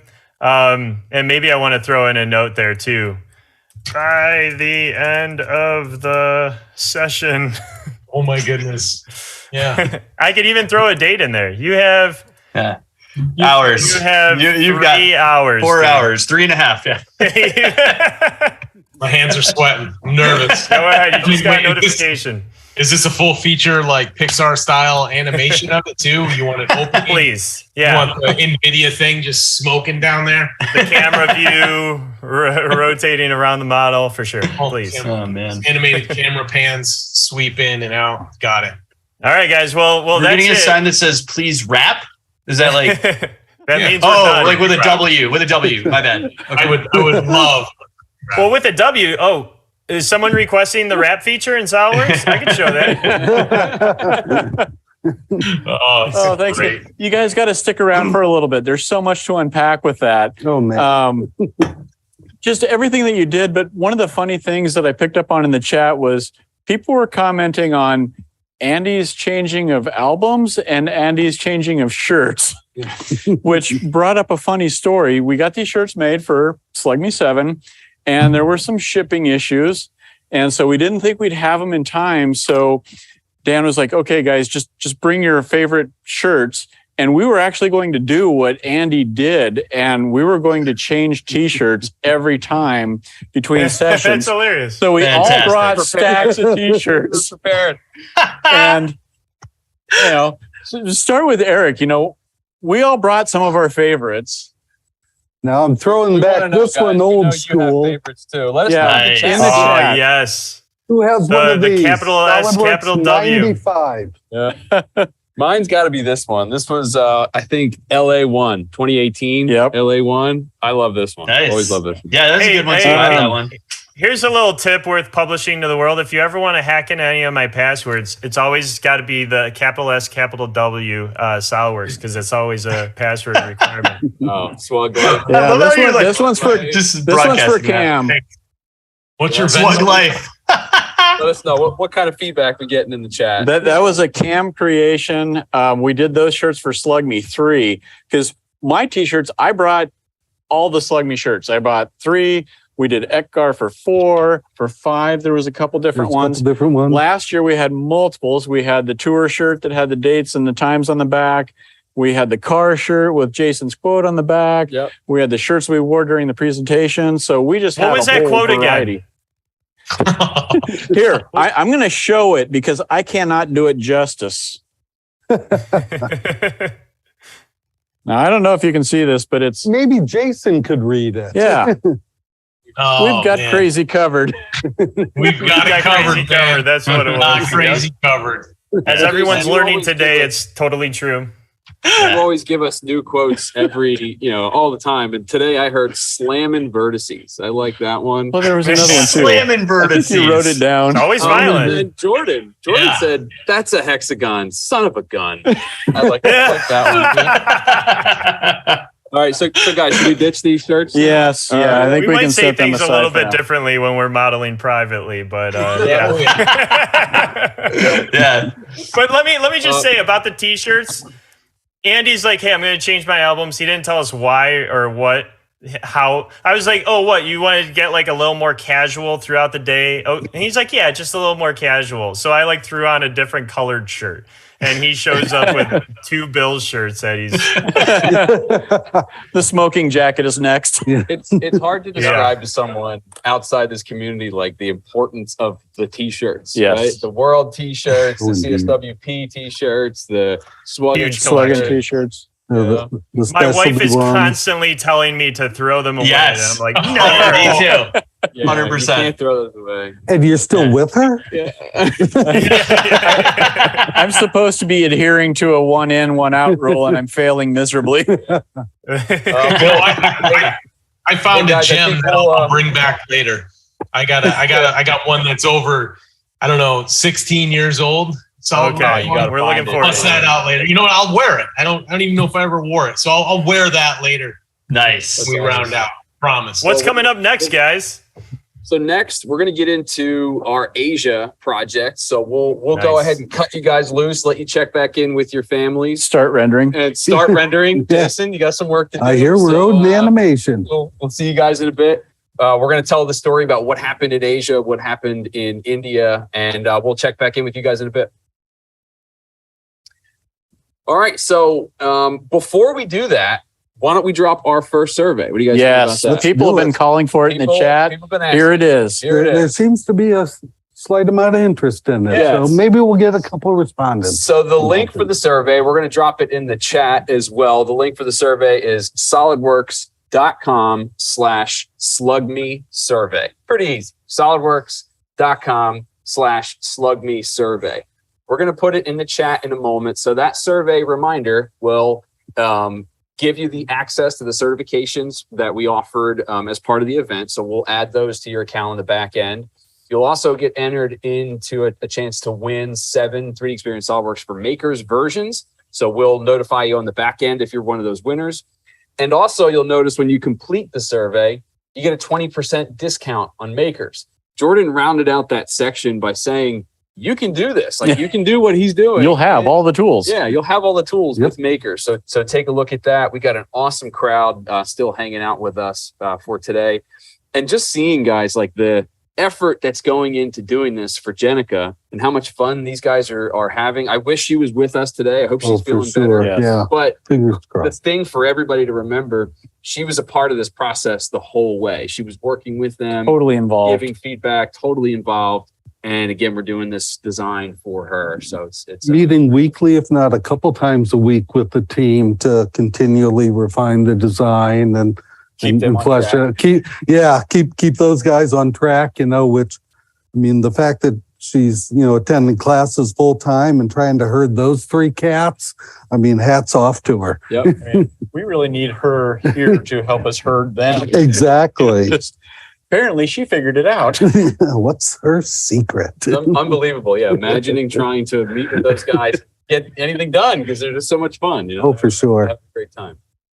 All right. So the survey's in the chat. Take a look. Let us know what you think about today's event, but also you'll get those certifications on the back end. And we will drop that 2 more times today. And remember, if you already have some certifications, use your virtual certification ID. Use that email address when you register because that's what they're going to be applied to. And if you don't, there is a link in the survey so that you can set up a virtual tester account. So they'll go hand in hand. Yep. You'll have your account set up and they'll backfill in your certification opportunities. We're getting some questions in the chat too. Yeah, you really just need to do the survey once. That's really it. Any duplicates on the back end will certainly filter out, but you really just need to fill out the survey once. So if you hung out with us this long, you got it. You got the first shot. And we know we're also getting later into the evening for our folks. It's certainly in Asia, right? Yep. Nikhil's hanging in with us. Yeah, Nikhil's still hanging in there. So shout out. Let us know in the chat. Like if you're hanging out with us in India and Bangladesh, I think we had some friends from there and anywhere else in the world. Let us know. Thank you for hanging out. What's with us. your local time? Yeah, that's the big thing. That's what we want to know. Yeah. Throw it in the chat. All right, guys, should we get into Asia? What do you think? Totally. Let's do it. So we're going to roll another interview with some of our friends, some of our folks in India to tell us about what happened there. But the setup for this or the idea is when we met with our user group leaders in India, they basically said, hey, as part of SLUGME7, we want to host a certification event. We want to promote certification in India. There's a lot of ways to do that, right? And I think we could have come at this in a couple different ways, but we decided to hold physical certification events at DS offices in India. So we have offices in Pune and Bangalore. And we decided also to have virtual certification offers for people who couldn't make it out to those offices. Yeah, they were proposing just a certification event. We ended up going above and beyond. We went above and beyond, and I'll especially say our group leaders, our fantastic user group leaders. Oh, we're going gosh, to meet in just a moment. Nikhil's one of them. I know Nikhil's in the chat. I don't know if anybody else is joining. I think I saw Prasad in the chat Prasad's earlier. in the chat too. Awesome. Deepak's in the chat. We had some amazing support from group leaders there in India. Also, SolidWorks DS employees in India. Resellers, like just a lot of fantastic support. So we're going to roll this interview. We're going to take a look at the events that happened and basically what came out of it. And when we get back to the desk, maybe we'll recap it a little bit. Right on. All right, let's roll it. Take a look. Let us know what you think.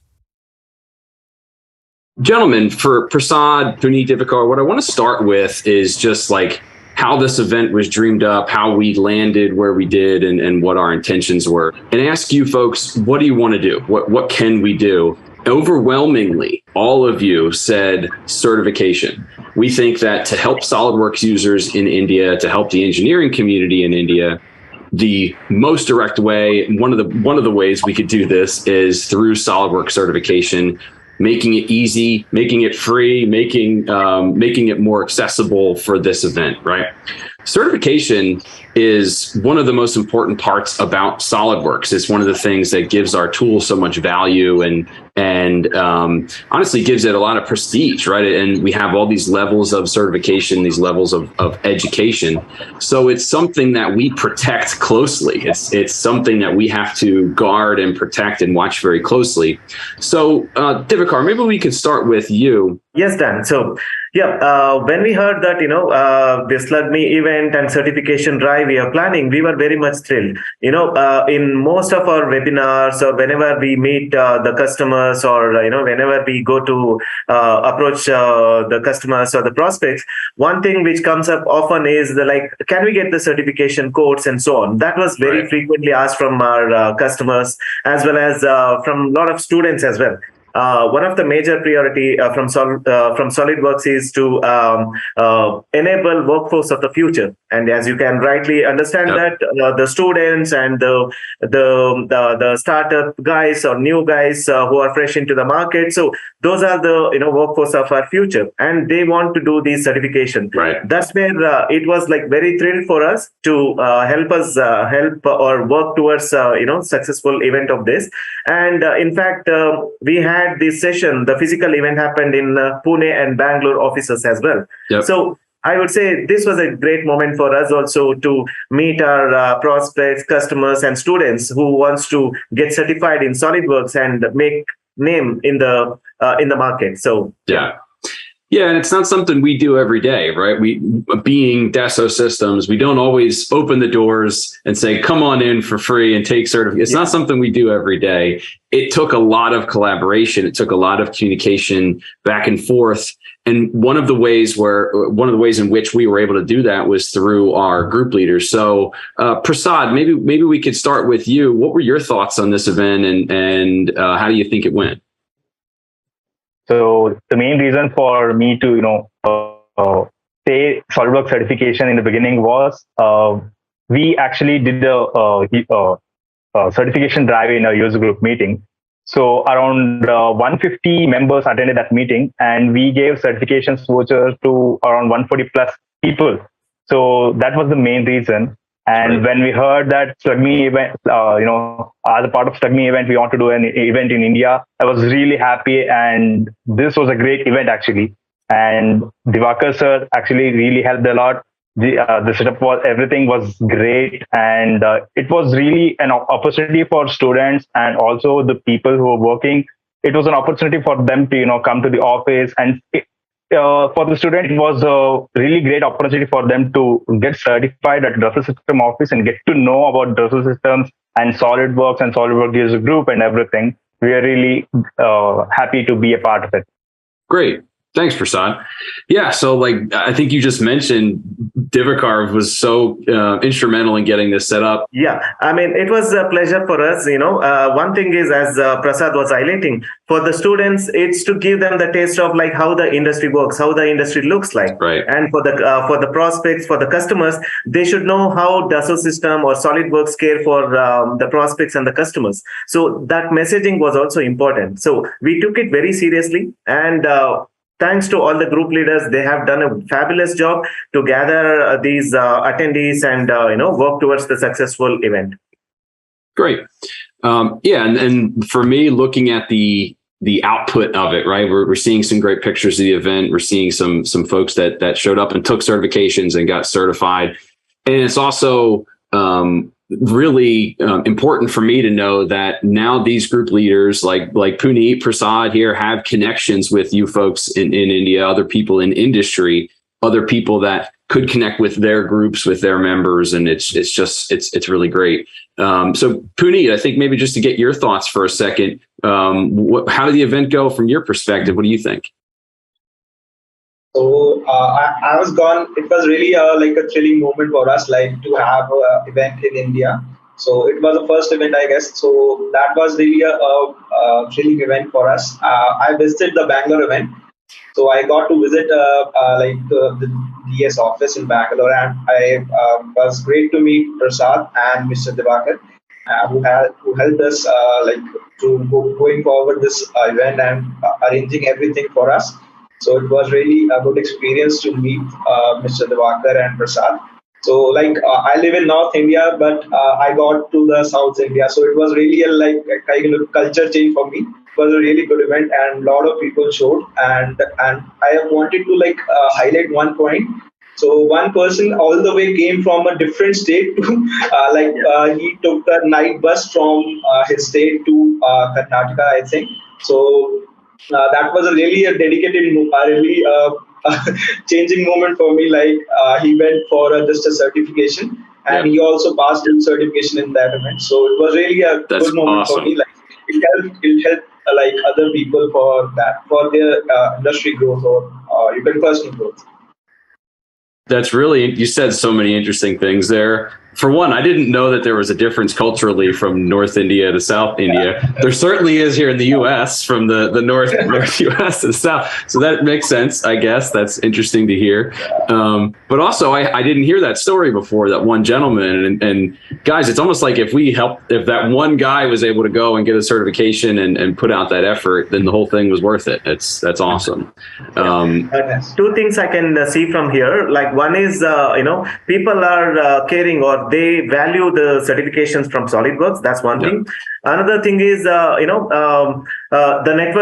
networking portion also. They see these opportunities to network, build their network as well. They meet the customers, the students meet the industrialists, and they are, bringing up, or they wanted to develop their network. So they make use of these opportunities for all these reasons. So this was, the another good thing about this user group meets. Yeah. Okay, so now we're joined by Nikhil and Amrit, two of our other amazing user group leaders in India, and Divakar is still hanging out with us. Thanks, Divakar. So I wanted to talk about the other side of this event. We talked a lot about the physical side. We saw some great pictures of what the event looked like. We know people traveled quite a distance to be there, which is awesome. We also tried to run a virtual side of it. So we created a program as part of this entire event that said if you completed the training module for 3D Creator or 3D Sculptor, our two amazing cloud design products, if you completed those training modules by the end of July, as soon as August hit, we would run that report and see who were those folks in India. And then we sent out certification vouchers, certification access codes for those people to be able to take those exams. Those codes were sent out last week. Obviously, this was mid-August. And those exams are now open until September 2nd. So this is ongoing as we're having this conversation. This portion of the event is ongoing, and I'm looking forward to seeing how many certified users come out. But even just the completion of the training material was really high. Like a lot of folks went through and completed that training material, and I ran the report for the whole world, and it was very obvious in India that this worked, obviously, because India was disproportionately way more people than the rest of the world, which was really cool to see. So I wanted to talk a little bit more about the event and just kind of the networking benefits of it and where this might go in the future. So Amrit, maybe we'll start with you and hear your thoughts on the event, if it was the physical side or the virtual side. So I was there for the Pune event. I met many people there, like Harsha Hegde sir, Anurag sir as well, Richi More, and Sagar sir was there. So they prepared all the things very, very well mannered. We got all the things conducted very smoothly. Even on that day, it was raining in the Pune, but all the members came for the exam, and they took the exam very well. And many of them was able to clear the certification exam. Even one member, which was giving the exam, he is having his train at just after finishing the exam. So he just finished his exam and left for his train. That's how we conducted the Pune event. And for virtual 3D sculpture, I have also circulated in my user group members, and seen other user group members are also circulating that we are conducting virtual event as well. So many of the user members are registered for the same, and they have finished the course curriculum and module for the 3D sculpture and 3D creator role as well. And now they will be surely going to appear for the exams and will be getting the certified for the same. That's great. And you reminded me about something, because that was another challenge we weren't anticipating, the rain season or the rainy part of the year. And again, not knowing India that well and trying to connect with you folks, I wouldn't have even thought, like, and you said, even though it was a rainy day and part of the rainy time of the year, people still showed up and still came out to the event. Awesome. Yeah, that's something I'll certainly keep in mind for next year. Maybe we'll have that on the calendar of when to avoid that. This event was all about enabling you folks, right? We wanted to connect you folks with the team members here at DS, but really enabling your members, enabling the members of your groups to take certifications for free, take some training material online, and take some of those cloud-based products, some of those cloud certifications for free as well. So I want to go to Nikhil here for a second. Nikhil, get your thoughts on the event, get your thoughts on maybe SWGN in general, and talk about the networking side of it. What was this event like in terms of meeting some of the folks here at DS and then ultimately networking with some other group leaders? Well, certainly, Dan. There was a networking which took place up to a certain extent, but then as Mr. Divakar said, these people had an opportunity to establish a network, and also SolidWorks User Group Network tries to support the workforce of the future. Well, this is certainly just highlighted by the type we are promoting through the certification event. We are trying to engage the users to learn about new stuffs which are available, but also we try to empower them by supporting through various competitions like First Robotics, SAE, and Baha in general. So these are ways in which SolidWorks User Group Network have supported. Certainly through these kind of events, the networking which these folks will try to gain is up to a next level. But up to a certain extent, I will certainly agree with you that the folks really had a very wonderful time, and it's not going to be just remaining towards this year. It's going to be expanding, not incrementally, but exponentially during the coming years as well. I totally agree. I think what we did here with this event is we paved the way for you folks, for your members, for SWGN members in general, to connect with each other in India and be part of this growing event every year. Yeah.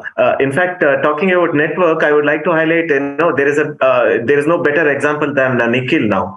He started his journey as a user group member. He became a leader, and now he is the DS intern, and now he has become a DS employee. So talk about that. I mean, think about that. The networking, how best it is. They can take all the mileage. The networking is there. They can, build their careers here. They can meet people. So many options will open up when they become part of these events. And so, yeah. I totally agree. To see that trajectory, to see that path for a user group member, someone who just attends meetings and you're part of a group, ultimately, hey, I want to run my own group.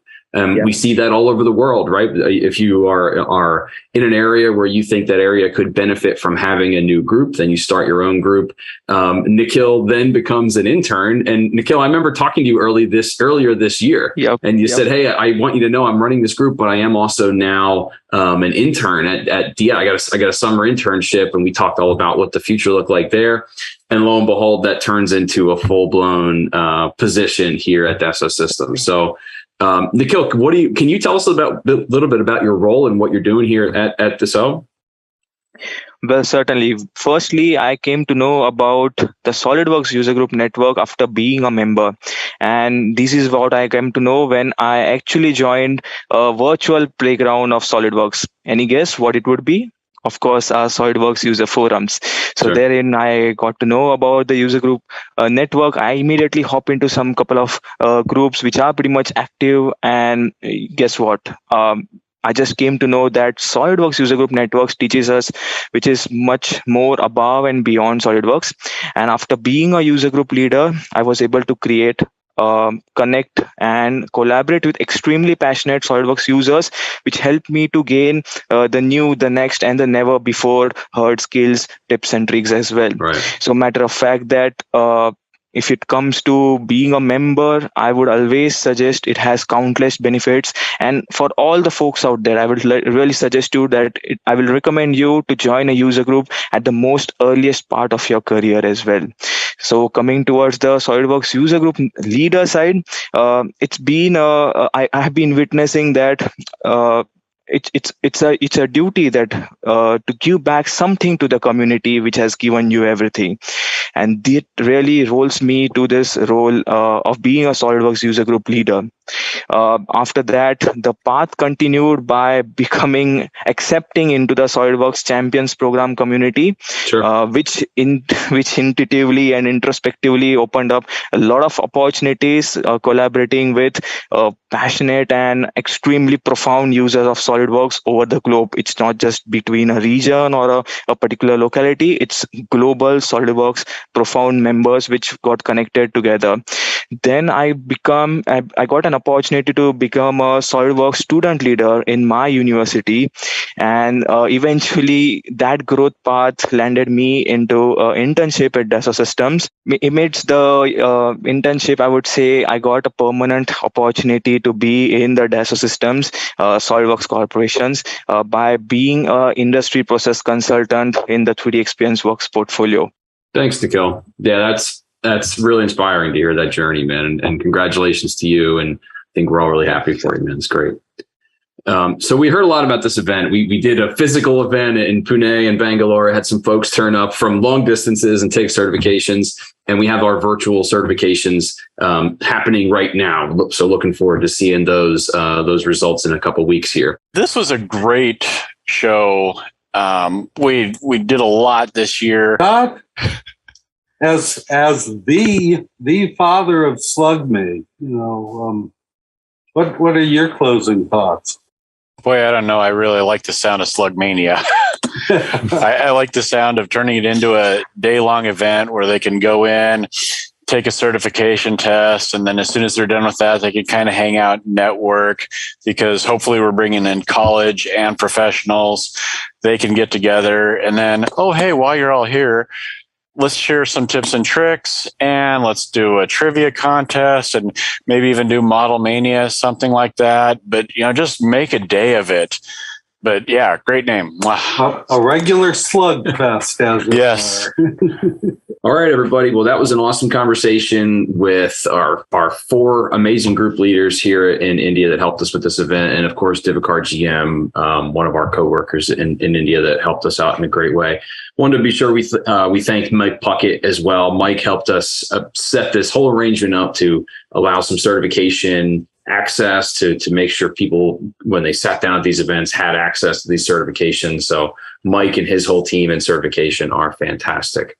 So Todd, Eric, I just want to close here just by acknowledging once again the growth of SWGN that we've seen in India, as part of the entire Asia continent, right? It's kind of how we grouped this conversation, is what can we do within the continent of Asia? And even just going beyond that, right, as we look forward in the future, we have some fantastic groups all over Asia, and I think we're going to see a lot of growth in a lot of new areas. We have a really active, awesome group in Japan, for example. We have what I recently became aware of is a very strong presence in South Korea as well. I'm just now talking to some of those folks, and they're holding meetings and doing some pretty amazing things that I hope to connect to our existing SWGN network in the future.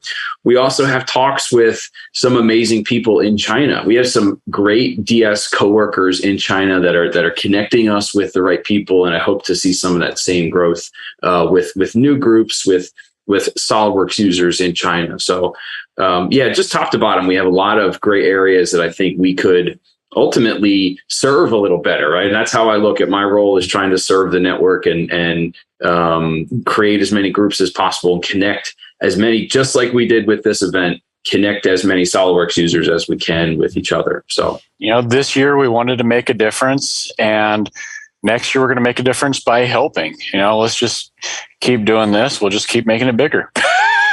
Awesome. And, keep the momentum. And the thing that comes to mind is just looking at the level of involvement for SLUGME that we got from Asia. Just imagine what SLUGMEs in the future could be. Yep. If we got, the entire Asian continent involved. Because we have a great example now. Look at what they did. Yeah.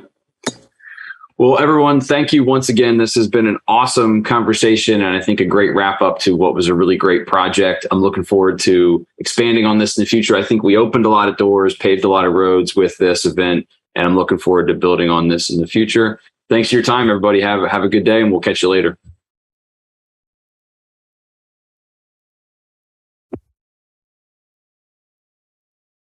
All right, everybody, welcome back to the desk. We just saw the recap video from the awesome certification project that took place in India. I'll say it was a real pleasure getting to know those group leaders further, getting to know my coworkers, the DS employees in India much more closely. And I think, again, we tried to hit on this with that video in a big way. I think we've paved the way for future certification events, future relationships and networking between a lot of these group leaders in India. And it was really cool hearing Nikhil's story, right? Oh, Nikhil's totally. hanging out with us in the chat. Oh, for sure. And that's like the dream arc of a user member, right? Of a user of being a user group member, being a user group leader, getting an internship, and then getting a full-time job. Yeah. And again, shout out to Nikhil, because when we were doing these videos, he was in the office late at night by himself. Yep. So he was going to the office and going above and beyond. So we really appreciate that. If you haven't noticed, we pinned the survey to the top of the chat. So that's in there now. You can still grab that. We're going to drop the survey again later in the show. Real popular though. Yeah. People were asking for it. Where's that? Where's that? It's here. It's pinned at the top of the chat. Jump in. We should probably remind everyone that the codes will be sent to the access will be sent to your email. And then you'll have from Monday, September 12th, I think you have 2 weeks to do it. Correct. You can get a lot of certifications in 2 weeks. Trust me, I know. I got my CSWP in 2005. I thought it would be, a great idea. I was at the reseller for a while, so I had a whole bunch of certifications there, and I kind of got a little bit tired of the testing. So I took a break when I was, working in industry. And it's 2015 for my 10th anniversary. I should get my CSWE. This is why you do not procrastinate. I put it off, and then I'm looking at the end of December and I'm running out of time. So I took 6 certifications in 7 days. That's stressful. I took all 5. Well, I took all 5 prerequisites. I think at the time you only needed 4, but I took 5. And then I took my CSWE on December 29th. So I made it. Wow. So you can do it. Hey, I'll tell you too, looking at the responses, I don't have to put a number on it, but we're getting a lot of survey responses. Oh, yeah. So Yeah. That's great. It's working. That's good to see. And it's a huge asset. I mean, it looks great on your resume. So maybe we could take a look at the agenda and just kind of take a look at where we've been and where we're headed next. What do you guys think? Oh, definitely. Yeah, I mean, we've come so far with Jenica's, project, and it's just amazing. The guys are doing an incredible job, and they're really having doing a lot of fun while they're doing it. Yeah. So, we'll see more of that here in a little bit. What else is there? Because we're going to do the Keystone, but let's drop some other stuff because weren't we going to talk about what's new? Just a little bit. Okay. Okay.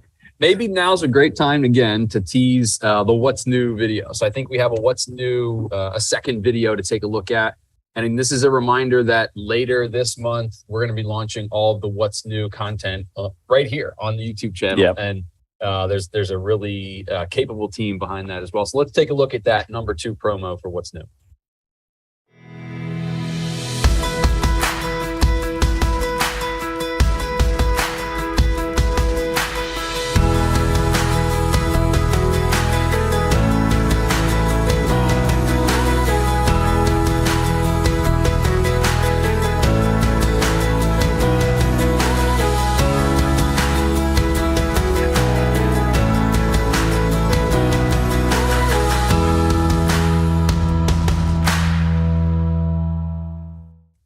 All right, little reminder, right? Subscribe. Make sure you catch that What's New content. It's going to be awesome.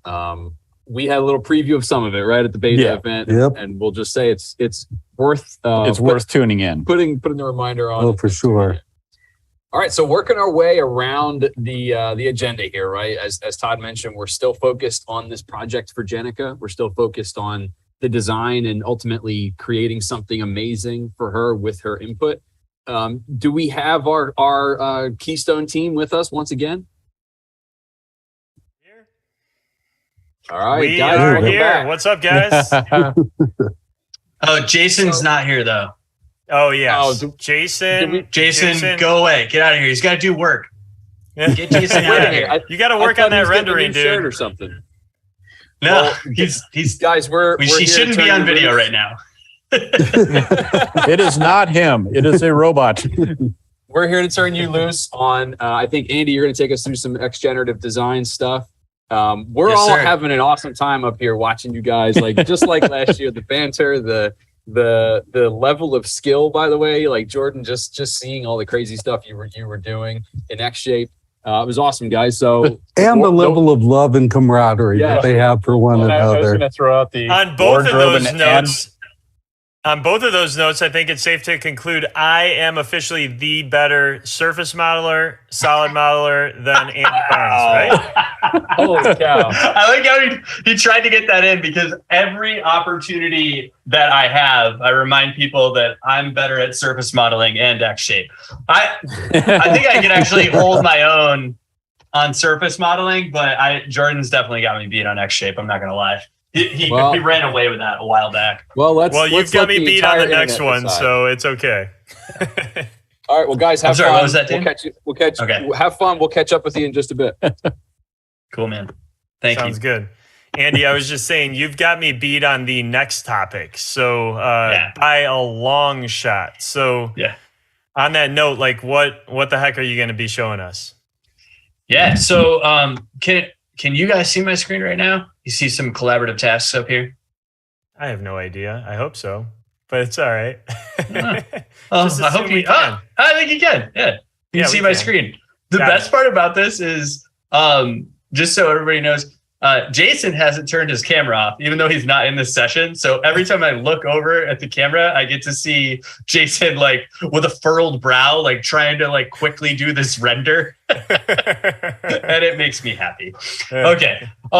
Cool. So you'll see here in collaborative tasks, right? I got some create awesome pattern stuff everywhere.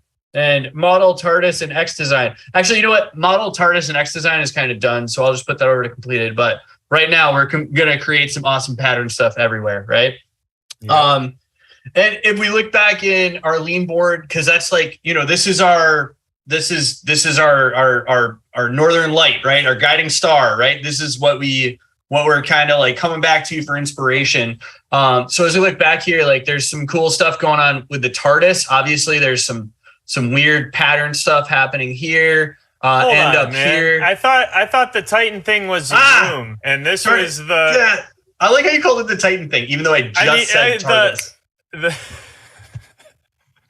I hope there's like big Doctor Who fans that are super frustrated with us, so that Jenica can like commiserate with them. But anyways. It's the same thing. I couldn't get the Connecticut user group right last time. I mean, the Texas one, the Dallas one. Central Texas, not Connecticut. So this is the TARDIS console room, and this is the Dalek, right? Both of which have some patterns in there.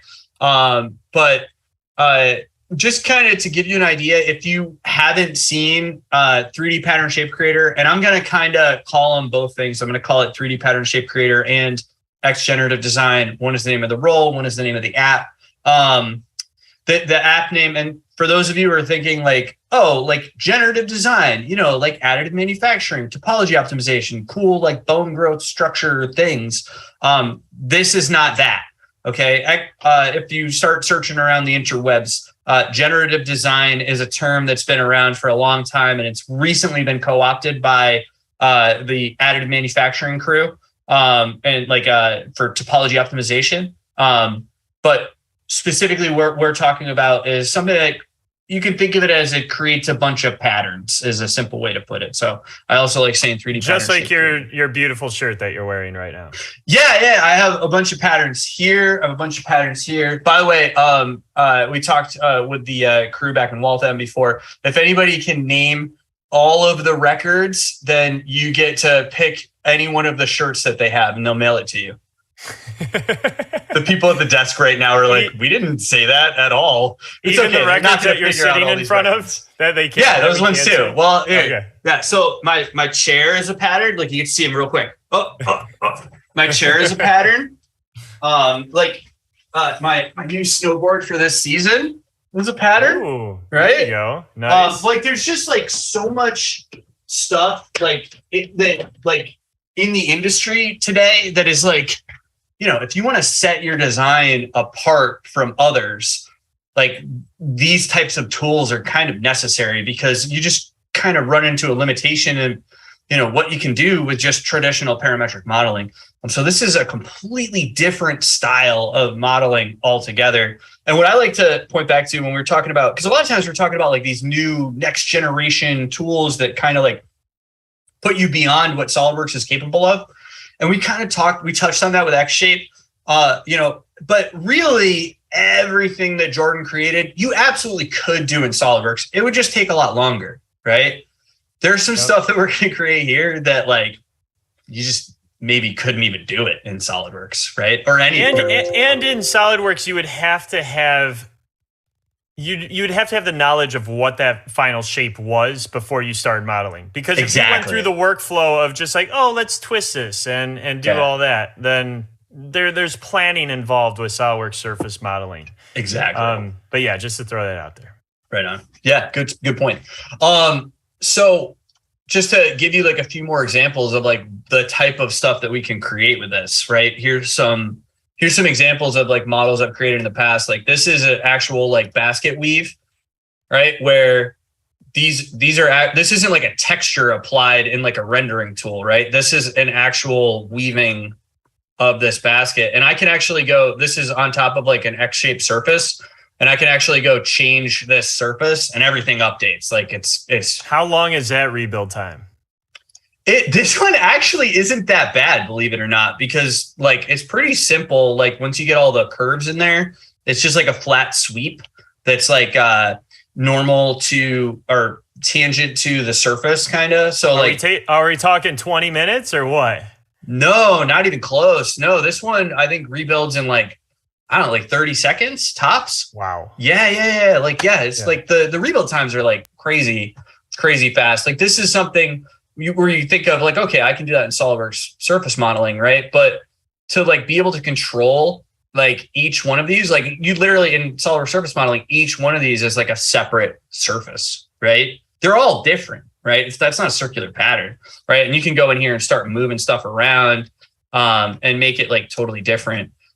Same goes for like this bike handle you may have seen me and Jordan work on previously. I'm particularly proud of this one where it has this like diamond pattern that kind of like blends in at the end. AKA the bumpy diamond pattern. Lumpy diamond. Lumpy diamond pattern. Sorry. Yeah. I like stuff that you do like this. Like you brought in an image. You may recognize this guy, right? Some of you know this guy. This was created by just bringing in an image and then having a bunch of like circles being created. You know, like it's kind of the color or the shade based on the tone. The shade of the pixel, right? Okay. So like the darker the pixel, the smaller the hole, the lighter the pixel, the larger the hole, and you can control all of that. And this is actually people are using this to create building facades, right?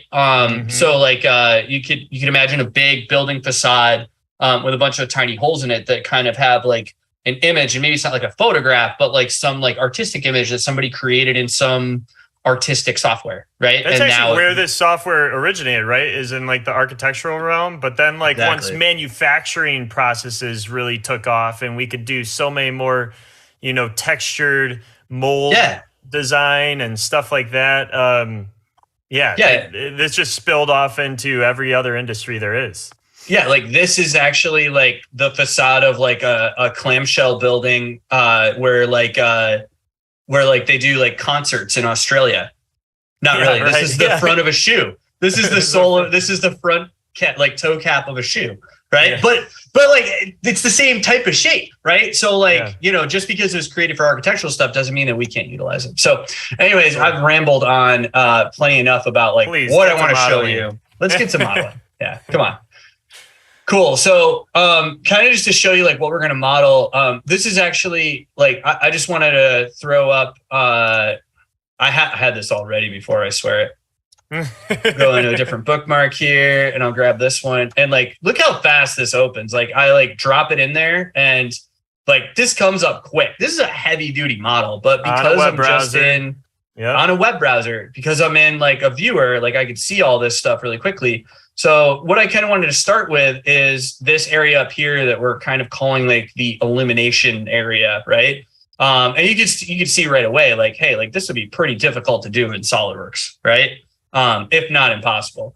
So I'm going to go ahead and pop that open in xGenerative design, right? So I'll go ahead and open that up, and we'll just take a look real quick at like how I built it, and then modify some stuff, and then we're going to jump into the Dalek, and I'm going to do a little bit of like from scratch stuff on a simpler portion of the pattern. Because trust me, you don't. Go ahead. I was just going to say, while this is opening too, I want to point out that like we keep on throwing out comparisons to like how hard this would be to do in SolidWorks. It's not to obviously trash SolidWorks. We use SolidWorks every day. We love it. But what we're saying, like the reason these tools exist is to complement SolidWorks, to allow it to do very specialized types of modeling that you need specific tools for. And that's kind of the beauty of the whole 3D experience platform by design, is we're bringing together all these DS brands. This is very much a CATIA product that we're just incorporating with SolidWorks geometry, and you can free flow between the two and collaborate and build your model wherever it makes sense in whatever app is required to do the task. And to have SolidWorks as your foundation and all these other things on top of it is really the ultimate design environment. Yeah, absolutely. Anybody that's like seen, if you think that me and Jordan are trying to like trash SolidWorks, like you haven't seen us before, because we're like the biggest SolidWorks fanboys. Yeah. So the way that this was modeled is actually by this type of modeling called like computational design, or there's some other softwares that do some stuff similar to this. But basically what this is it's a whole bunch of nodes attached together, and these nodes are bringing together different types of logic, right? And this logic is like setting up rules for how I want the software to behave, right? So what I like to do usually is I'll just dock this right here and then dock this up here, right? And we can kind of take a look at what's going on here. So the first thing I did is I just took this geometry from the model, right? We just did a filled surface in that area down there. And then now we have these surface bodies, right? So after I brought in the surface body, I just said, hey, give me those two surface bodies kind of come in as one body.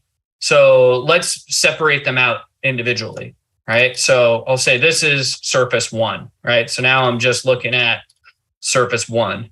Right. And then I say, give me a point at exactly the center of that surface. Can't do that in SolidWorks, right? Give me a point at exactly the center of the surface, right? Like, how does it calculate that? And then make a plane that's tangent to that point. And now I've got this tool that I created previously called centered triangular grid. And I actually created this tool way back when we did SLUGME6, right? And I used this exact same triangular grid tool on that seat, hypercar, on the hypercar car seat that I created for Jason's car, right? And all that did is how'd you get it in here? Did you have to just like recreate it? Yeah, I did everything from scratch. All the stuff I did before. I sketched on a piece of paper what the information might look like, and then Jordan's like laughing so hard. No, like I mean, like there's a couple ways you can do it. You can literally like copy paste, like you can save it as a text file and then like paste it anywhere. But you can also save it as a user operator that you can then find like in a library, right? So I have some libraries here, and I got Andy's saved operators. And now if I go to the geometry tab, I have a button that's called, it's not there right now, but it should be there. No, I think I have this one on a different toolbar. Actually, if I search there it is. No. It's centered triangular grid. Well, I got it in here. Good job. I got it in here. And then you can also, if you save a user operator, you can like share it with anybody, right? So if there's like a pattern that you're going to need to use over and over again, like grips on things. It's like, hey, like we have a bunch of different versions of this thing, right? Think like, power tools, right? Power tools, a whole family of power like tools. You said, like the patterns kind of become part of the branding of product lines too. So you can just have that saved, and then you just basically just slap it on another thing, right? Yeah. So it's pretty slick like that. So after that, after I've created this grid of points, then this is totally fine. Oh God. So sometimes you get these things in here that just look wild, right? Like what I'm doing here is I just like frightened everybody.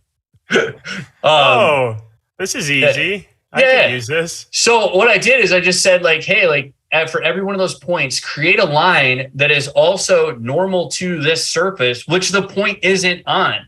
Right. So you didn't sprinkle a bunch of that like magnetic dust on the and table then like hold a magnet up to the it. Dude with the eyebrows and the mustache, right? And the little face, you can move it around. So I created a bunch of points that were normal to the surface, and then I said, okay, just like intersect that surface, right? But you created a bunch of points normal to the surface with one node. There's a feature for that. Is that what you're saying? Like I created a bunch of points on a flat plane, and then even though those points are on a flat plane, I said now create a line that is through this point but normal to that surface, right? Yeah. So I mean, like that's also something that's like. And how many little blocks in this grid view would that take up to do? Well, one. That's crazy. Yeah. Well, I guess there's the grid points, right? And I created the grid points from like the triangular grid, but I mean, like once you get the lines. It's just 1,200 lines real quick. Yeah, no 1,200 lines. No big deal. No biggie. Crazy. And then, not all of them intersected. So now we're down to 687.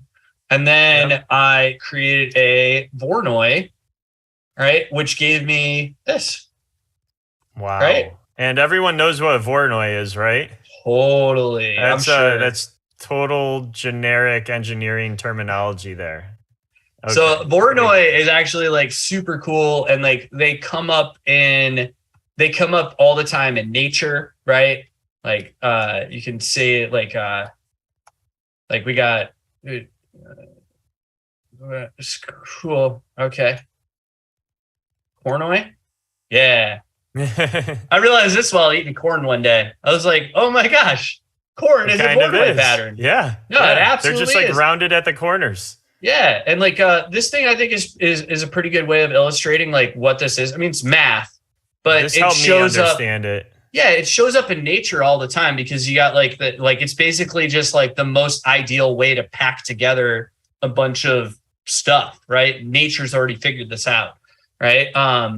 Bees have figured it out, like there's just, and then like I showed earlier with like the snowboard and the chair and stuff, like we're trying to like replicate a bunch of this stuff because it looks so cool, right? And this is my favorite pair of shoes, and they're just awesome.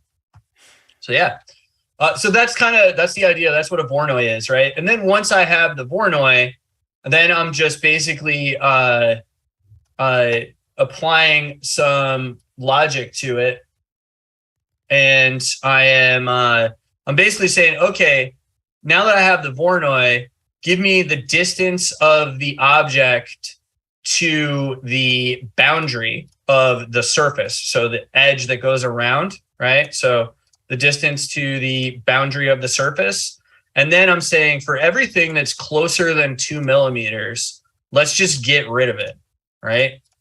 Okay, so now I've just got that because I don't want the edge cases.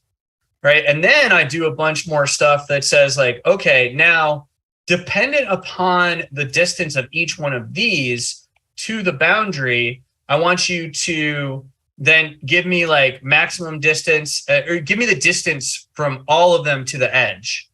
And then I do some statistics. I do the stat node to give me a normal. So I'm basically saying make the furthest one away 1 and the one that's closest 0. Give me everything in between, right? So now like, if the furthest one away was 20 and the closest one was 10, right? Then there's one in the middle that is 15, right? So now that would be 0.5. that makes sense. So now I've got all that. And then I'm also saying like, okay, well, I know some of these hexagons are bigger than others. So I'm also keying off the length of each one of the edges, you know, because like you can do something like that, right? Like you can just say like, of these like 600 nodes, give me the minimum length of each edge. Dude, right? That's crazy. Wow. Yeah. Sometimes I like forget like how wild this is. Yeah. And then I'm basically just keying this into, I've given this a minimum of 0.1 and a maximum of 0.75. And then I have like this relationship here. But now that I've set all this stuff up, I want to make it so like even a guy like that like is just like incapable of doing like anything like complicated, like Jordan. I want to make it like easy for even him to do. Right. I could see that coming from so long away. You like that? Before you even started the sentence. I know. Yeah. I'm predictable if nothing else. All right, cool. So we're going to look at, actually, I want to just do the small one because it updates a little bit faster. But if I look at the small one here, bump this out and I can use the experiment tab. And what I've done in each one of these nodes, and actually I'll show you that real quick, is in the nodes that I care about, I've actually made them controllers. Right. So I turn this little thing on, and if it's set as a controller, it'll show up over here in the experiment tab. So you don't even need to look at that complex graph. You can just go like, okay, small grid spacing, small grid curve. And now what I want to do is I can say, okay, like, let's make it like this. And now instead of a linear relationship, there's a curved relationship. So now it's going to say like, as it's closer to the center, it's changing. And actually I meant to turn this off so it rebuilds a little bit quicker. I totally get what you're saying, Andy. Yeah. Listen, so you set this up with specific nodes revealing to different, stakeholders in the company that probably have a lot more seniority than you, probably have a lot more, decision-making abilities, and they're more trusted individuals. So yeah, like someone like me, you can turn these features on for so that I could go ahead and control them and override all of your design decisions and tweak them myself. Right? Absolutely. Yes, exactly. Okay. What did I do? Hold on. Break something? No, I didn't break anything. I just I'm like off in space here. Oh. No. You did break something. No, this should Watch be Andy shown. fix it. This is the best part of user group stuff.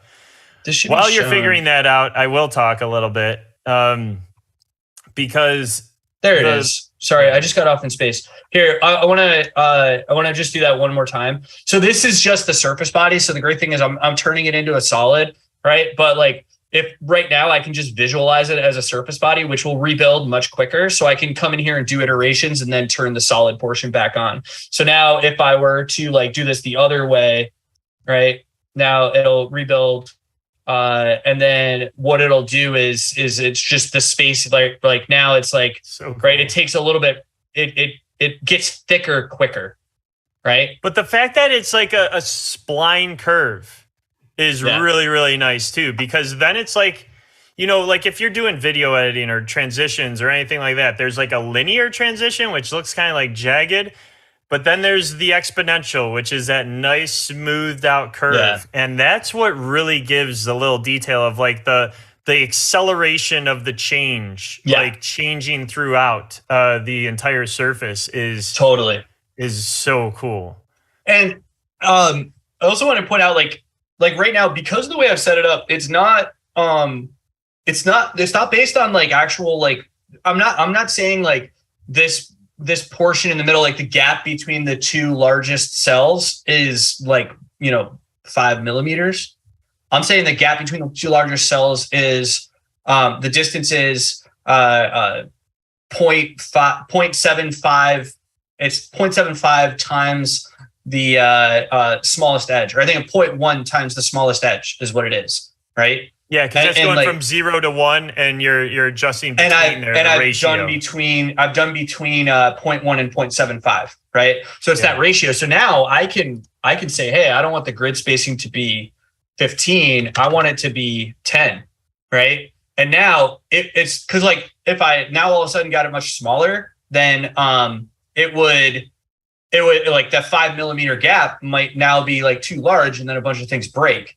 But now if I just change like the triangular grid, it'll rebuild this entire thing. It's rebuilding that Voronoi. It's going through, it's calculating all the new distances. And then it's calculating the length of the new ones, the distance to the edge, doing that curve, right? And you can kind of see it go along. And, you know, it's on a webinar, 30 seconds seems like eternity, but like, you know, like, but knowing what it's like, actually doing, and imagine like drawing each one of these hexagons by hand. It's like, because that's what you'd have to do essentially in SolidWorks. There's no way totally you can do this. Plus the normal is changing too. So in the 3-dimensional model that you have, it's just incredible. If you could go back to the graph editor for a second, like something, you know, it's true what Andy's saying. Like I can't. Sorry, use I want to see this software. update. I just love watching it update. Okay. Yeah. Yeah, go ahead. But I mean, zoom out so we could see that rectangle. That rectangle is, you know, all those rectangles.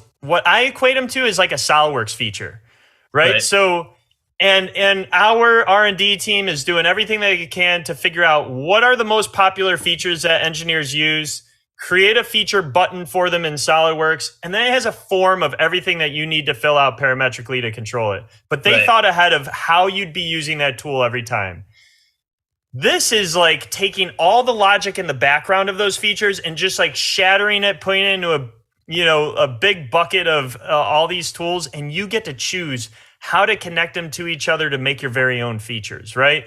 Is that kind of accurate, Andy? I mean, like you just have so much more flexibility to define exactly the logic of how you want it to behave. Yeah, 100%. That's exactly right.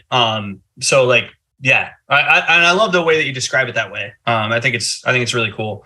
And like, so anyways, I thought it rebuilt and I was going to show it, but I think it's going to be a little bit longer. Well, while we're waiting for this crazy one rebuild to happen, we can do this. Okay. Don't do this. Did you forget about this? Yes, don't do it. You didn't think I was going to let this go by without doing it, right? Oh, no. Almost as bad as politics and religion. Yeah. Should we talk about the Browns?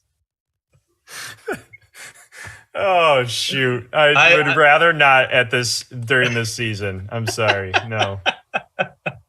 Yes, I'm from Cleveland. Historically a Browns fan, and pretty torn this year. Not too enthusiastic about this season. Hey, woodworking. Oh, okay, I could do that. I just got a new 13-inch planer that I'm planing wood down with. Ooh, nice. Yeah. That's exciting. One day we'll have to do Dan and everyone else, like figure out a way to incorporate woodworking into one of the next SLUGMEs. We could take you guys into the shop. That'd be cool, man. All right. So is this it? We've completed the design, Andy? Yes. I think so. I just like so badly want it to like show up. Can't get enough of tweaking more and more and more things. I want it to I like lost it in space, and I want it to show. But there it is.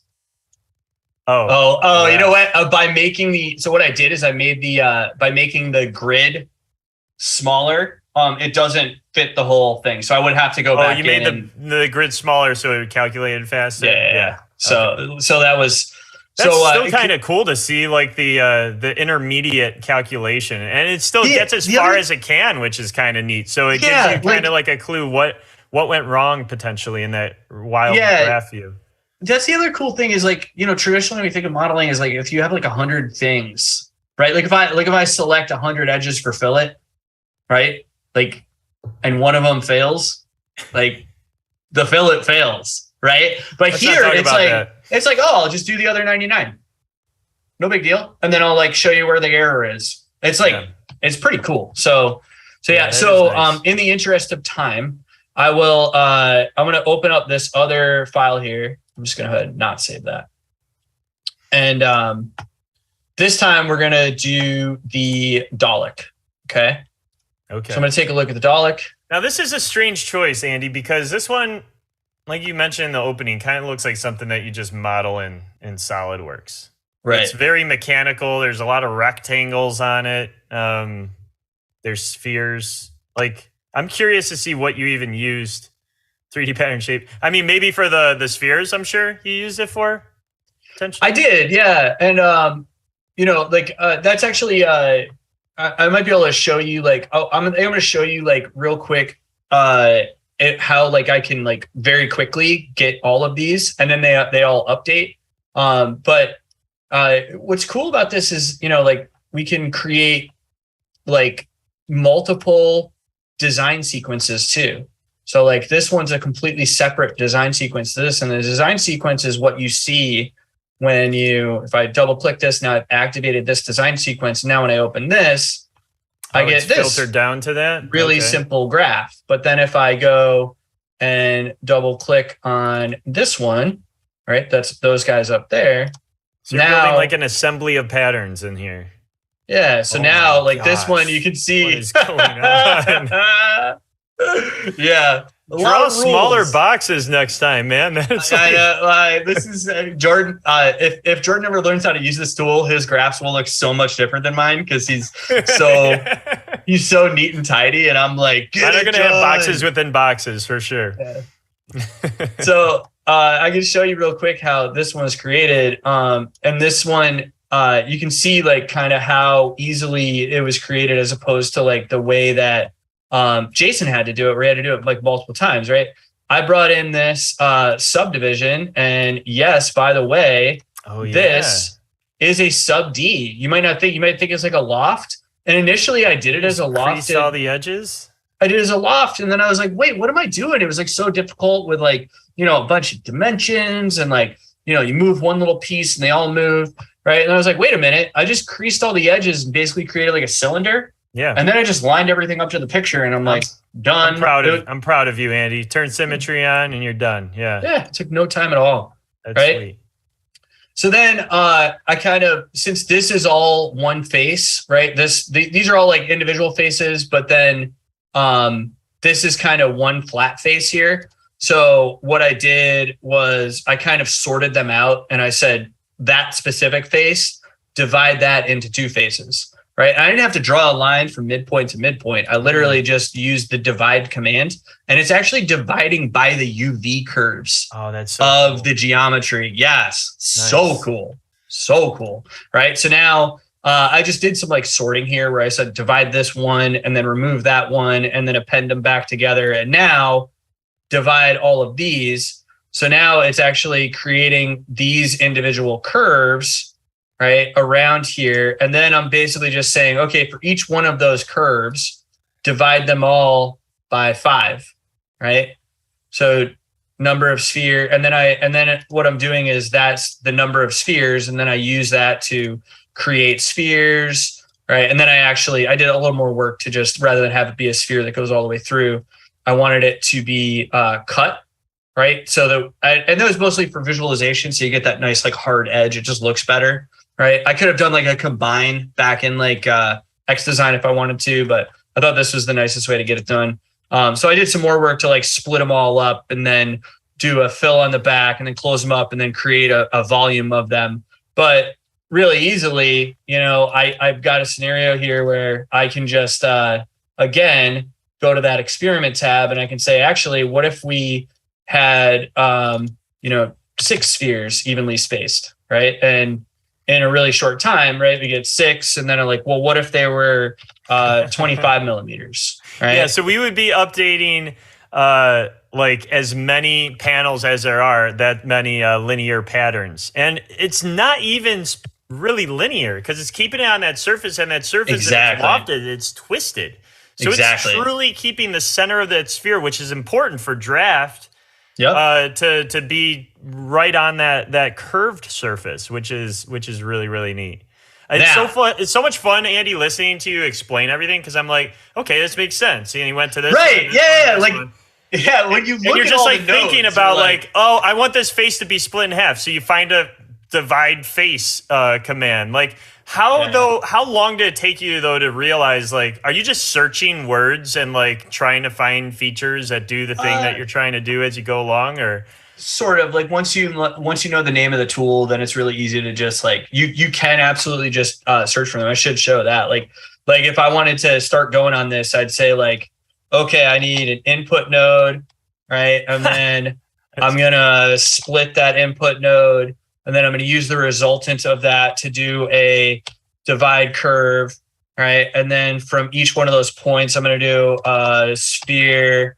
Right, and then I want to do sphere center point. Right, so like the really UI quickly, on this looks awesome. It's so good. Drag off Man. and start typing. Yeah, I absolutely love the UI on this. And like initially, the trick was I was thinking in parametric modeling. Right, like my brain was like, okay, here's how I would do it in SolidWorks. How do I use this tool to do it in SolidWorks? And the way I equate it is like it's kind of like when you first learn a new language. Like when I was in 7th grade Spanish. Right. It was like, okay, the word for orange is naranja.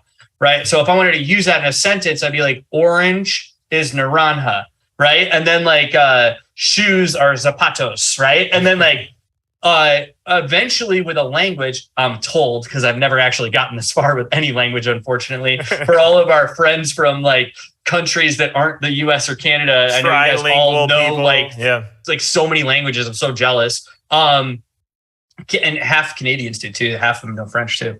But anyways, the point I was trying to make was like you get to this point where your brain is now thinking in that new language, right? And you're not having to do the translation. So that was like the turning point for me, was eventually where I was like, oh yeah, I could do this and then this and this and this and this, right? And get from point A to point B so much faster than I would if I was trying to make it work like SolidWorks does. But it seems like your parametric knowledge, your past parametric knowledge, is still like beneficial as well. Like if you, especially surface modeling, if you know how to do, if you already have a good handle of surface modeling, you're going to learn this tool like much faster. Yeah, it's really like that's what we're doing. We're building all those surfaces just to be able to find the center point of another surface, and then we're connecting those things together. So it's a lot more steps, but it gets what you want.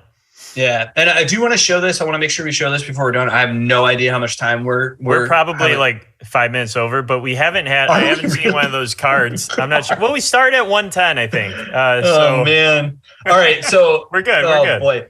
So if you look at this, when I first look at this on our model here, like on our picture here, wow, right? I was like, yeah, it does. I feel like you just turned on color. I know, right? Thank you. I really appreciate that. It was a lot of work. But initially I was like, okay, a bunch of brackets. And then I was like, oh, I can probably do like some like, pattern by curve. And I was like, okay, we don't have pattern by curve yet next design, but maybe I could do this part in SolidWorks because we can do a pretty good workflow where we're just swapping back and forth between like SolidWorks and platform tools.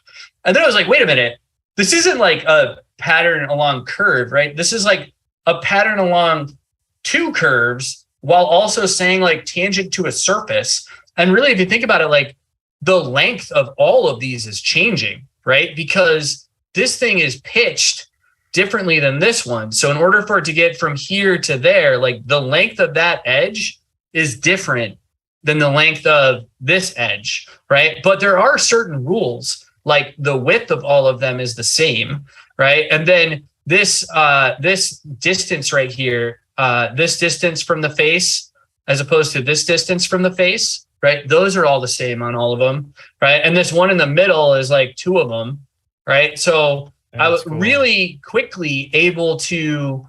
And all those cuts are 90 degrees, so you could like mill them out, and you're not creating. Oh yeah, like this. Like this is a 90 degree. Yeah, like those are all flat faces. Yeah. Yeah, you wouldn't think of using this tool for that, but then you think about doing this pattern in SolidWorks, and it's like, oh my gosh, you'd have to create each one of those individually.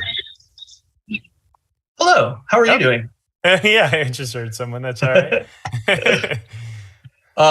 Cool. So I'll go back to the tree real quick and just show you real quick, like this design sequence. And I think I did create an experiment tab. Yeah, I just did number of brackets. Okay. Let's try it. Let's do it. Let's try and update it, right? All right, good luck. And the logic I have in here is pretty wild too, because I don't get how it's. Look how fast it goes. Look at that. Yeah, that was fast. Done. How does it know to jump to the long bracket or the short bracket? Like, so based on, like, I don't even know how. That's wild. So I basically like said like, okay, this point that's closest here, actually treat this point differently than all of the other points, right? And this point is this width right here doubled, right? And what I'm controlling is the distance between them always stays the same, but this length here is changing. And you could set it up differently if you wanted that length to always stay the same, right? But now it's basically treating that point differently than the other ones. So now if I said 20, right? You go, wait a minute, 20 is an even number, right? How does that work? And it's like, simple, man. I'm putting in a number. I always need it to be an odd number, right? So what I'm actually doing is your input number is going in, doubling it -1, right? It's actually always an odd number because it needs to be an odd number in order for this point to always be in the middle. So it's kind of the deal here. Super clever. I'm not a fan of doing this, but in the chat, Solidworks actually said such a great demo, +1 for Andy, and it was like 5 minutes ago. The +1s are still coming in, so everyone's loving this demonstration, which is really cool. And cool, there are some comments too, I should say. Yeah, what do we got? It says, after Andy's demo, I am going crazy. Just magic. Was that Eric was Beatty? David. That sounds like Eric Beatty. No, that was David, the Solidworks champion. Nice. There's many more coming in too. Good. All right. Well, time to wrap though. Pretty soon. I think that's a pretty good spot right there to kind of finish it off. And like, if you're wondering, like, you know, hey, there's still like, hey, these look like patterns. Yeah, but you know what? That's a circular pattern. That's a linear pattern. Like, so you don't force yourself to use this app exclusively anymore. Yeah. And like, just like SolidWorks surfacing, like if I need to make a cone, right, I don't need to jump into surfacing tools for that, right? I can do a boss extrude with draft, right? Yeah. So like, there's certain revolve feature as the rest of us would do, but yeah, sure. Yeah, that'd be the weirdest way to do a cone. All right. Well, I'm thinking enough of everybody's So maybe time. he has lost a little bit of his parametric skills by using this app for too long. But he's all right. Yeah. Every now and then I just start speaking in Latvian, you know? It's like, whoops. Hey, did anybody figure out all the albums? Whoa. I don't think so. Probably not. +1s are still coming in, but like, hey, Dan, and back at the I feel like this should be the TARDIS station. Should we start? Oh yeah, that's a good one. Yeah, this sounds like a role name, but it's actually this record by Alex Silva called Mind Pattern Explorer. Right? I want that to be a new role. That's like looking for that in 23X FD03. All right, we're done. Hey, we got the desk. All right, guys, man. Like keeping up with you two is really, really difficult. I'll tell you that much. There's so many sound bites within that segment that I want to isolate and like repeat. Like one, Jordan was going on and on about being the more senior member when there's someone in a company that's smarter, more senior, more capable, just like me. If you can make that enter into the highlight reel, please. I'm proud of you, Andy. Yeah, that was the other one. I'm proud. You guys are living memes. I think you broke everybody's brain with that one, Andy. That was nuts, man. Thank you so much for that level of effort. I don't even think we mentioned though, all in a web browser too. That app, still in a web browser, completely in a browser. You can do it on a Mac. You can do it on your phone. Sometimes when I'm just like sitting on the couch with my wife, I'm like in the experiment tab, like, look at this. I'm going to change it to 15, right? And then she's like, I'm trying to watch Bridgerton. Go away. Right? Bridgerton. All right, fellas. Well, hey, we're gonna cut back to you a little bit. We're gonna see Shreyas, right? We're gonna get some simulation from him, and then we're gonna wrap up with you guys at the end of the show. But for now, we're gonna move on. So we'll catch you in a little bit. Thanks. All right, take care. Thanks, guys. Thanks, guys. So, gentlemen, where are we headed next in this wild show? We're going to head back to the land that inspired it. So last year, Magic Wheelchair UK was such a big hit that everybody just blew up the chat and said, more makes, more of this. You know, we want to see it. And we're headed back there now, and I can't wait. Yeah, like if you remember last year's video of them. Yes, the unveil. The unveil with George and like everybody here in the room, everybody in the chat was like, that was amazing. It was so impactful. There wasn't a dry eye in the house, if not on the interwebs. We've highlighted quite a bit too. Magic Wheelchair. Shout out to the Magic Wheelchair team who just appeared in the back of the room, by the way. Chinlu, Sal, Sarah, thanks for being here. Wave. Thank you. Hi. So they're waving back to us. Yes. And to you. You can't see them, but they are.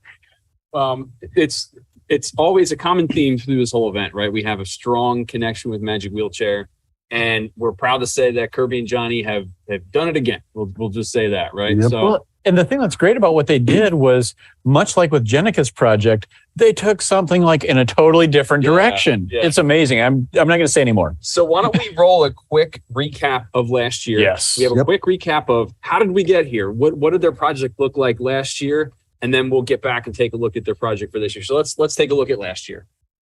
And can you make a Lego one? Like a dragon or something?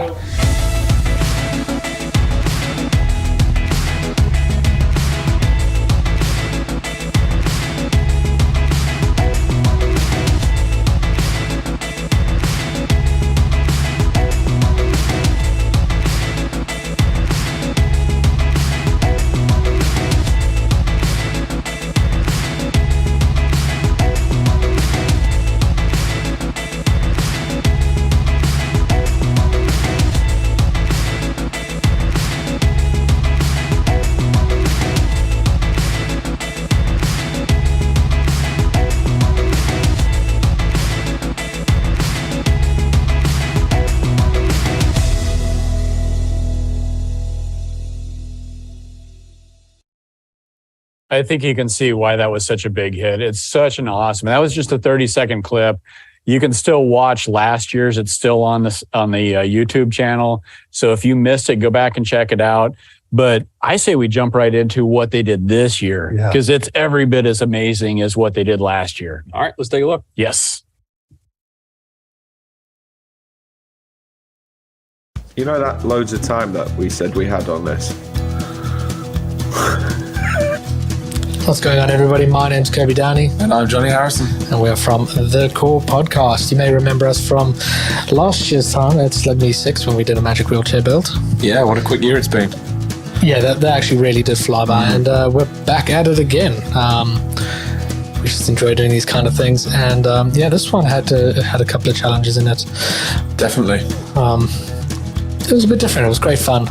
But let's get into it. I mean, first thing we needed to do was we needed to meet Preston, find out what his needs were.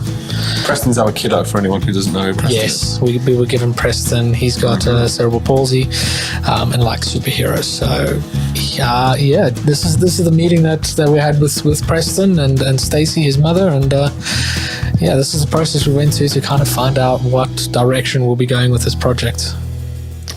Let's get into it.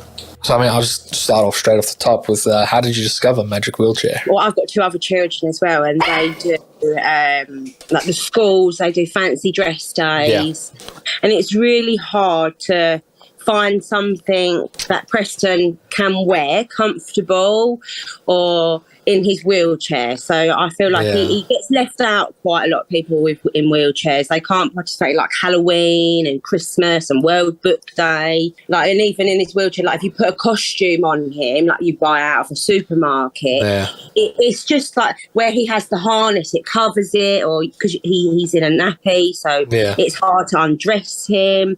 So I Googled wheelchair things, and it come up with something. It was in Florida, and then I come across the website, and that's how I looked into it. And I was like, wow, like there is something out there. Yeah. But until you actually Google, you wouldn't know. And I looked at because it was a Buzz Lightyear one, I said. But I didn't think it was very sturdy. I thought, wasn't sure if it would last 5 minutes. You know, while there might be other kids with the same disability, his needs are completely unique. Yes, definitely. And that's one thing we've discovered is when we're designing around a wheelchair, we can have a look at the standard model of wheelchair, but quite a lot of parents have customized the wheelchair for the specific needs that they need. So we can't really, we got to kind of work around your needs to make sure that's perfectly custom to you. Yeah, definitely. So how old is Preston then? He's 6. He'll be 7 in November. Getting big, aren't you? You're getting a big boy. Yeah. Could you just tell us more about Preston's condition, what he has? Yeah, so he's quadriplegic cerebral palsy. He's unable to sit, walk, talk, or feed or anything by himself. He fully relies on myself or his dad to do all his needs for him. He's got epilepsy, which at the moment, touch wood, is under control. He's also registered severely sight impaired, but he can see like the lights, like say your outline, but he wouldn't be able to make out like your features as such. Right. But yeah, that's Preston. So, I mean, he obviously like reacts to a lot of sounds and lights and that. Yes, definitely. When he's happy, he will laugh and giggle. And when he doesn't like it, he will scream. It's very hard with Preston to know whether he likes. I always call him my little superhero because I think that he's been through. Like he's such a fighter. He's like he's amazing. In things of what I would say that he really enjoys is he loves anything sensory. Like he's very like he touches things. He works with, I don't know if you know, like a switch. What a switch is? It's like I've got one here. Let me show you. This is how, and they use this at school with him as well. So you can record messages on it, and then he will activate it. So it's like a big button. Right. So he'll press that button with his hand and that will say hello and he'll say good morning to everybody. Or I've got ones that activate toys for him. Now, he tends to only use his left hand to do this. He's very lazy with his right hand. Okay. But he loves music, George Ezra, the Wiggles. He loves music, water, lights, bubbles, vibration, anything brightly coloured. Looking at the superhero thing is, the first question usually comes like, what's his favourite superhero kind of thing. What we could also do is create his own superhero. Yeah, that would be amazing. Hey. It's people walking past the front window. Oh, is that funny? It's normally your brother's being noisy, isn't it? Right?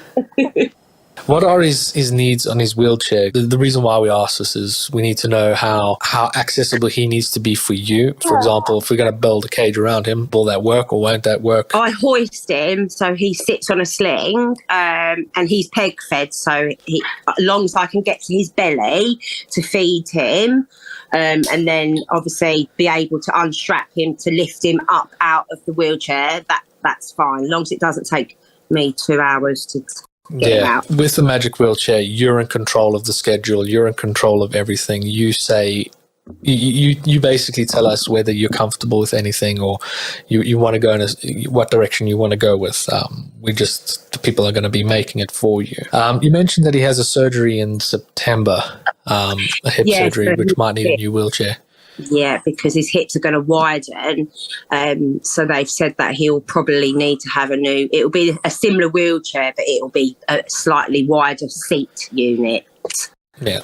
I think what will make sense is if we first focus on creating a like this console, this thing that he can push buttons and it lights up and makes noises and all that stuff. Yeah. And then once he's got his new wheelchair, creates a theme so that can be attached to the wheelchair as well, and kind of complete the costume.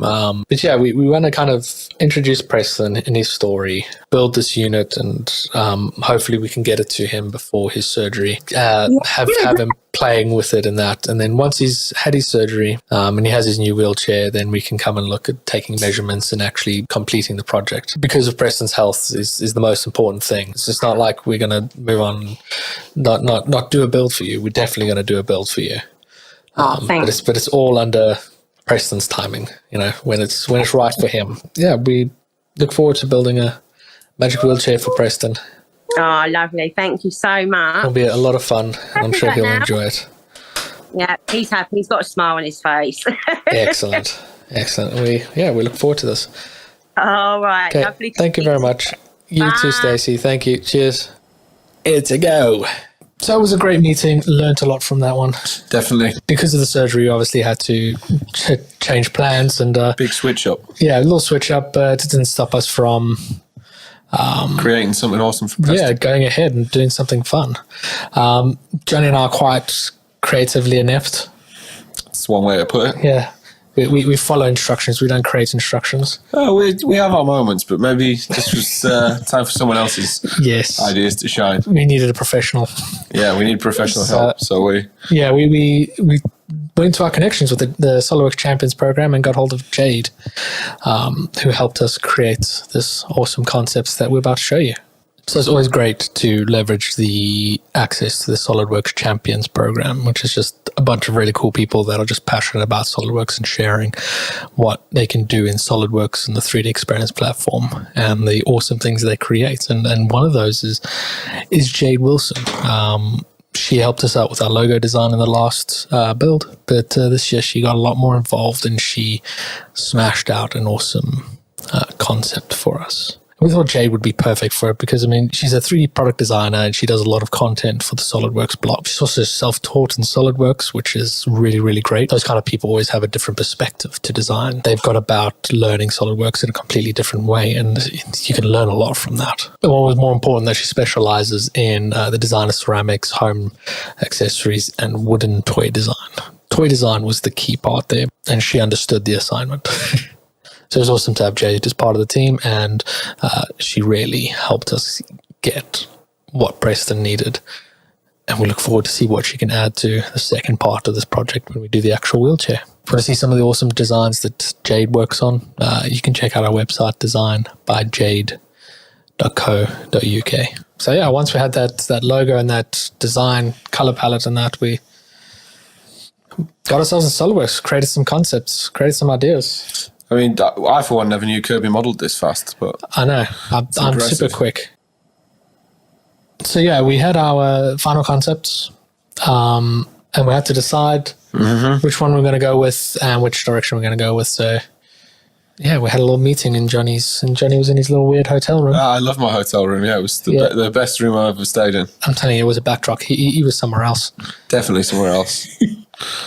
So just going through the different kind of concepts, you've seen the logo that we kind of went with. Yeah, looks good. And the concept, so that's the one that Jade came up with, and then I went more 3D tactile type of thing and then refined it to something like this. So we're going to move, if you're happy, Jade, to go ahead with this kind of design. And working out the buttons. I was looking around at like different PCBs because we can really we're not going to really fiddle about with too much light anymore because he's epileptic. So we can't have flashing lights and that. The only kind of light that maybe at some point we can fiddle around with is voice-activated lights and that. And I think to make it easier and more portable, I was showing a video of Preston. This is a switch. They call it a switch that they use already with Preston. It's a button that she can record a saying in, and then he can mash the button. So he's quite used to with that kind of thing and being portable. He can't actually hold anything, but he can, mash off of some buttons. So I went and got some Adafruit stuff that I think would work well as just a portable, just using a single speaker, 11 soundboard buttons that all you have to do is you just name the track a certain number, put it onto the disc, and it's done, no coding. and it's battery operated, and it's the size of a quarter. So, I mean, I think that could work well for generating the sounds and that stuff. And then when we move on to the final concept, then we can get really crazy with extra kind of lights and extra sounds and that stuff. The one thing I love about Adafruit here is that I can go to the forum, share them this page and say, I want to make this project. Can I do this as well?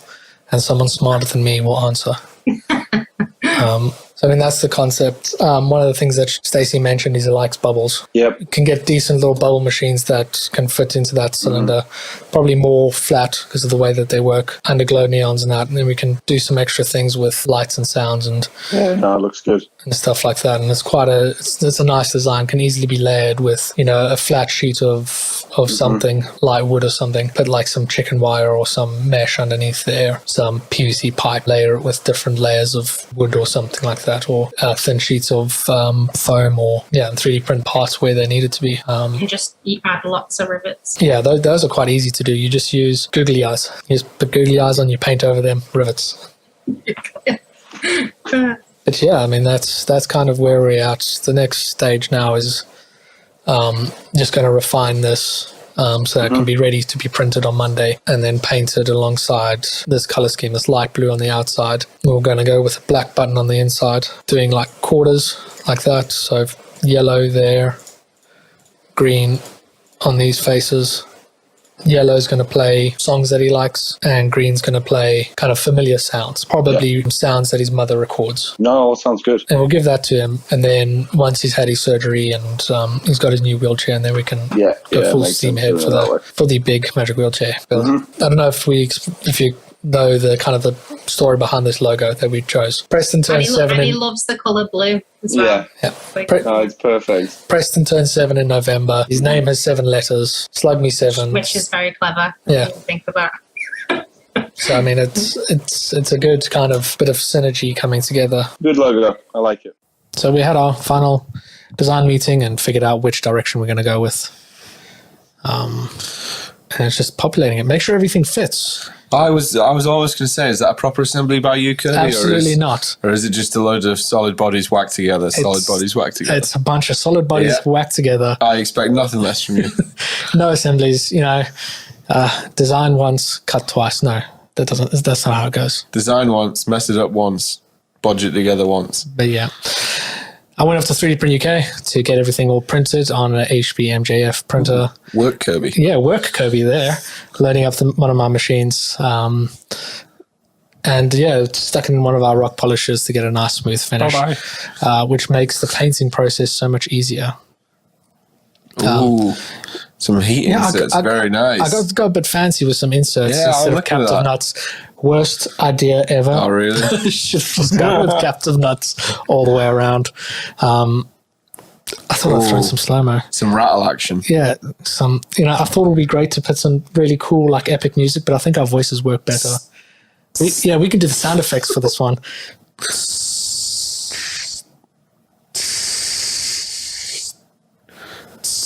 I'm not sure you let off there, actually. Oh, well. Once I had a couple of layers down, I had to do two-tone stuff, so a bit of masking and a bit more painting. But the beauty of getting everything polished is I don't have to sand anything. And look how nice and glossy that looks. No one likes sanding 3D prints. Absolutely not. And then it was soldering time. Did you like soldering? I enjoyed it. It was quite fun. It was quite easy. I neatened everything up with some heat shrinks. Yeah, heat shrinks has all sins. It just it's all the sins, yes. Makes it all neat and tidy. And then it was assembling it and hiding this rat nest of a cable nightmare. Do you label all the wires or no? I used colours. You've used colours? Yeah. Okay. And I think that's the point where I realised I put the PCB on the wrong way. Well. I had to do it again. Big glue gun action there, was there? Yeah, a bit of hot glue there, so it kind of needs it all up. No Magic Wheelchair project is complete without a bit of hot melt. Yeah. And then, this is when I realised that the thread inserts was a no-go. So it's being held together with 2 screws, which is all you need. 2 out of 4 ain't bad. Yep. Here's the sounds.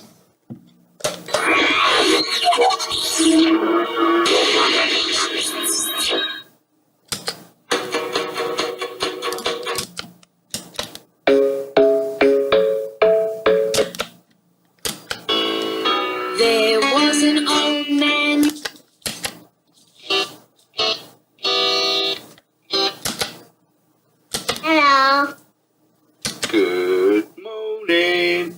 I love you. Thank you very much.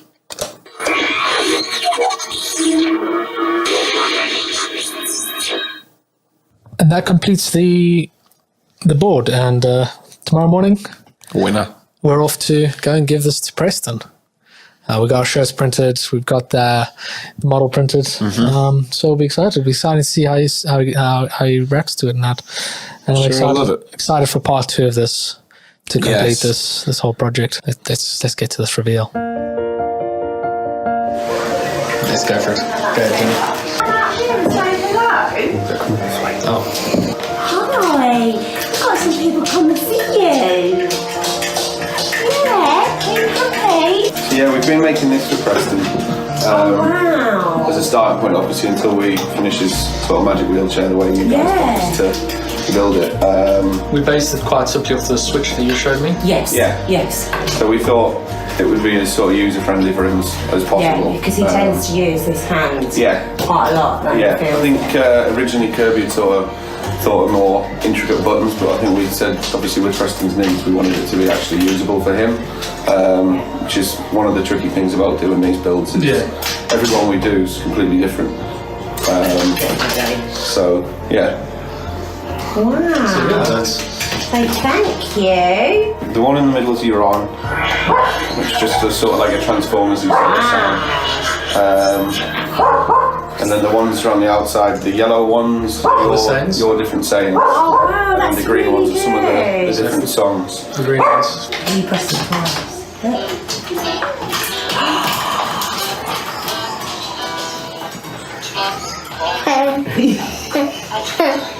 You love that song, don't you? I think Kirby's heard that song plenty while he's been finishing it off. It is a good song. Wow, is it Lily the elephant? Yeah. Can you feel another button?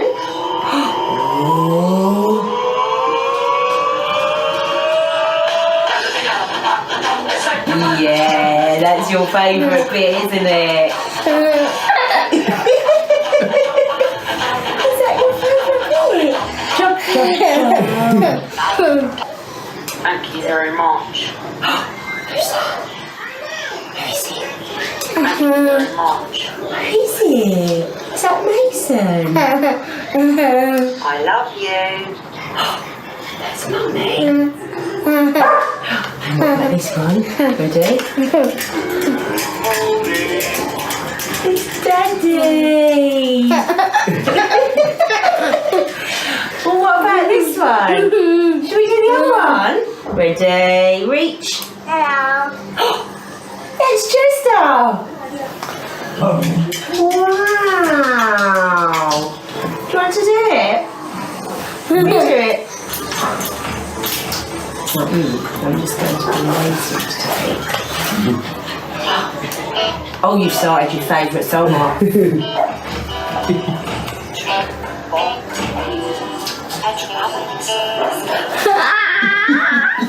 cool, isn't it? Thank you so much. Yeah. Definitely going to make it easy if I take it out. Yeah. There, Preston. You don't need to have my phone and the Alexa now. Hello. Who's that? That's me. Yeah. Hello. Sure. And the other yellow ones? What do the other yellow ones do? That's Mummy. Yeah. Funny. Jummy. That's a jump, isn't it? Is it? Yeah, so you've got the 7 in there, and then there's the P for Preston hidden in there as well. Oh, wow. Yeah. I didn't even notice. Oh, that's amazing. You're happy? Are you happy?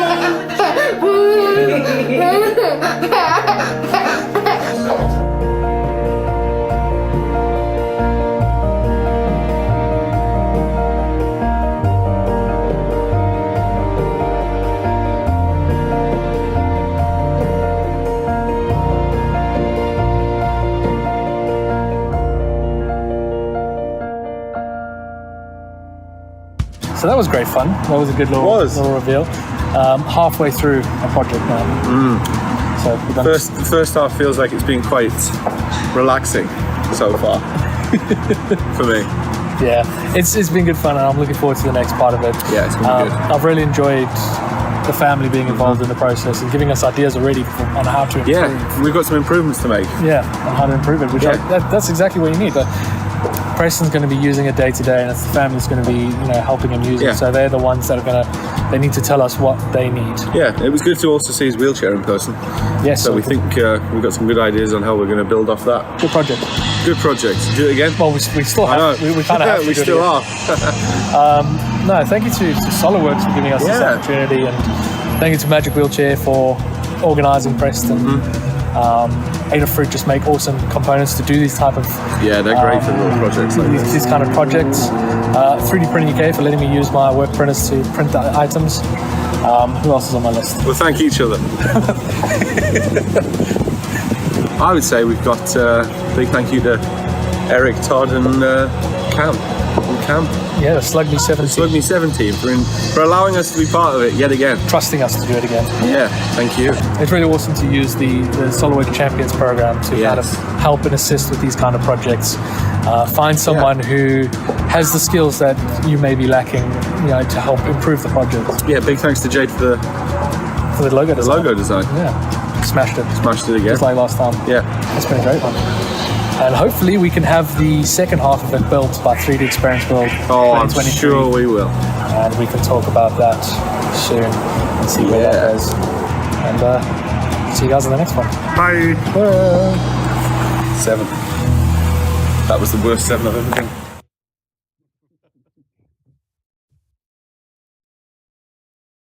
All right, everybody, welcome back. I hope you got your Kleenex after that one, and I certainly was impacted by that for sure.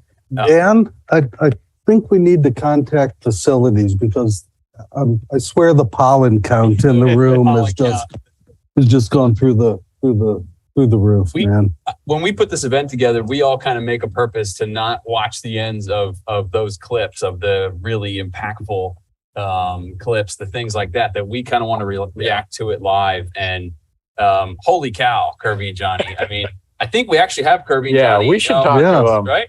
I think they're around. You guys out there? Yeah, we have. We're here, yeah. Hey! Boys, I'll tell you, man, that was watching him go through it and laugh and interact immediately with what you guys put in his hands. You put water in my eyes. Yeah. Awesome. Lots of that. Awesome job, guys. Nicely done. It's not SLUGME if you guys don't cry. Yeah, that's the logo for or slogan for next year. There we go. We got our mission. You can do that with the H. You can make it a teardrop. Yeah. Yes. Yeah, there you go. I mean, all right, we're getting ideas. Yeah. Love it. So, guys, can you walk us through a little bit? We heard in the video. Obviously, you had to pivot a little bit, right, and come up with a new strategy. And can you talk about that process a little bit more? And maybe is there any new news on Preston's chair eventually? Like, do you have any idea for when you might actually build the complete costume? Sure. I mean, like, kind of going into this, the plan was we're going to build a wheelchair, and then we found out that Preston is possibly having a surgery this month, and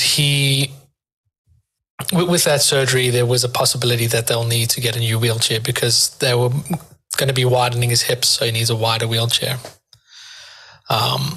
So we had to come up with a plan B, and our plan B was let's focus on the interactive side of this.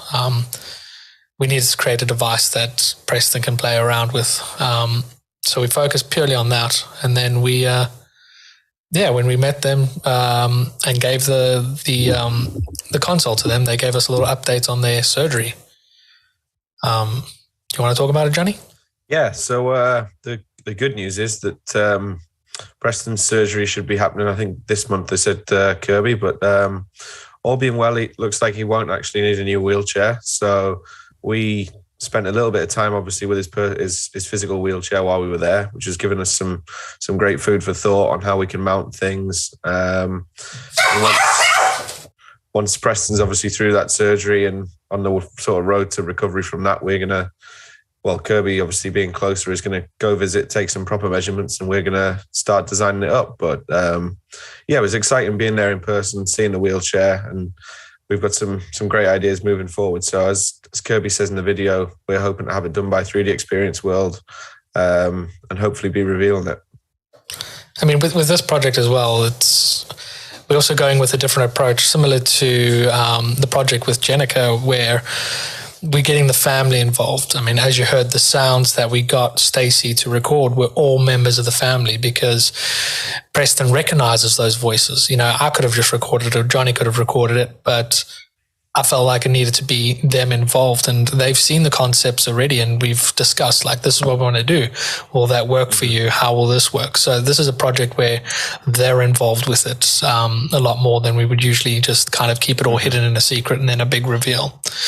Yeah, and it's nice to be a bit different. Yeah, it wouldn't have had the same impact for Preston if it was mine and Kirby's voices on there. The fact it's his family, the people that he obviously spends his time with, it gives it that much more of an emotional connection for him. And that's why, as you see in the video, he reacts so positively about it, is because it's his family and their voices. Yeah, I mean, you can see it in his face that he does recognize those voices out of the console. Yeah, he really lit up, didn't he, on the day? So I mean, that's what validated it for me, just watching him actually light up when he heard his father's voice, his brother's voices. Yeah, I think Kirby so, yeah. Made a good point that we broke the mold in a couple of different ways with Magic Wheelchair this year, where obviously the project for Jenica is not a Magic Wheelchair. It's a design process with her that we were connected to her through Magic Wheelchair, through Christine. Christine introduced us, but it's different, right? It's not a traditional Magic Wheelchair build. And yeah, what you guys are doing there is a whole new idea. It's like, you know, if you're going to work with one of these children, support this cause, it doesn't necessarily have to be a costume, at least not right out of the gate, right? You can do something like what you guys did, which is really, really awesome. And you were able to. One thing I found very interesting was what Stacey was saying to us, is that she no longer has to give her phone to Preston to play his favorite songs.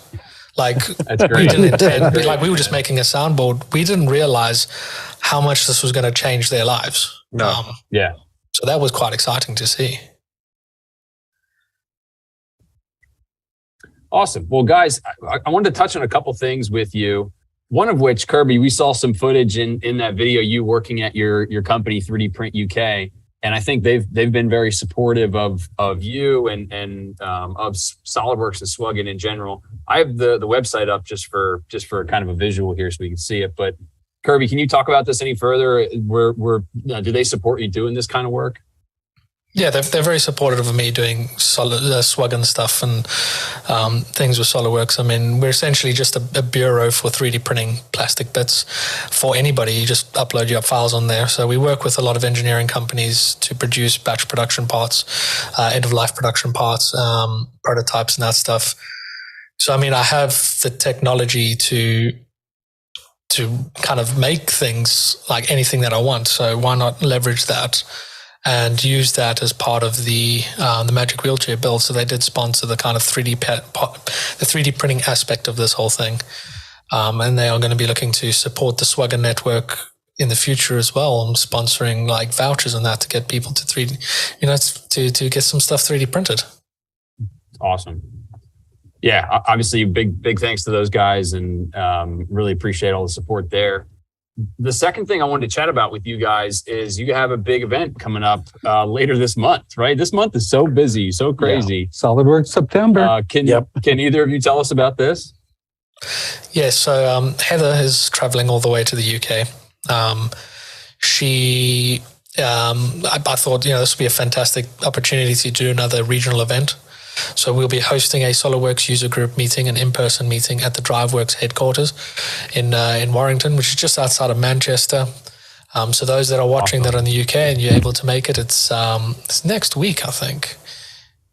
No, it's the week after. It's on the 22nd of September. I think we start at 4:00, and there's going to be 3 or 4 presentations, tips and tricks, some more information about certifications, and just networking, hanging out, eating some pizza.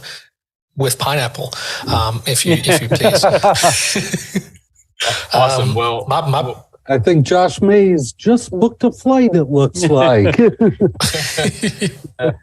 Kirby, as always, big thanks to DriveWorks for not only supporting this event, right? They're hosting the event at DriveWorks headquarters. And as you mentioned, Heather is flying out to the UK, which is awesome. But they're just so supportive of SLUGME and of SolidWorks in general. So once again, shout out, thank you to DriveWorks. And Matt Hall here is in the room, Kirby. I know he's flying out to join you for this event as well, which is awesome. I mean, Theodore from Greece, who runs the Greek user group meeting, who was he was a user group leader of the year. I was awarded the SWGN user group of the leader of the year. So the two of us are going to be in a room together for this event as well. So that's going to be quite exciting.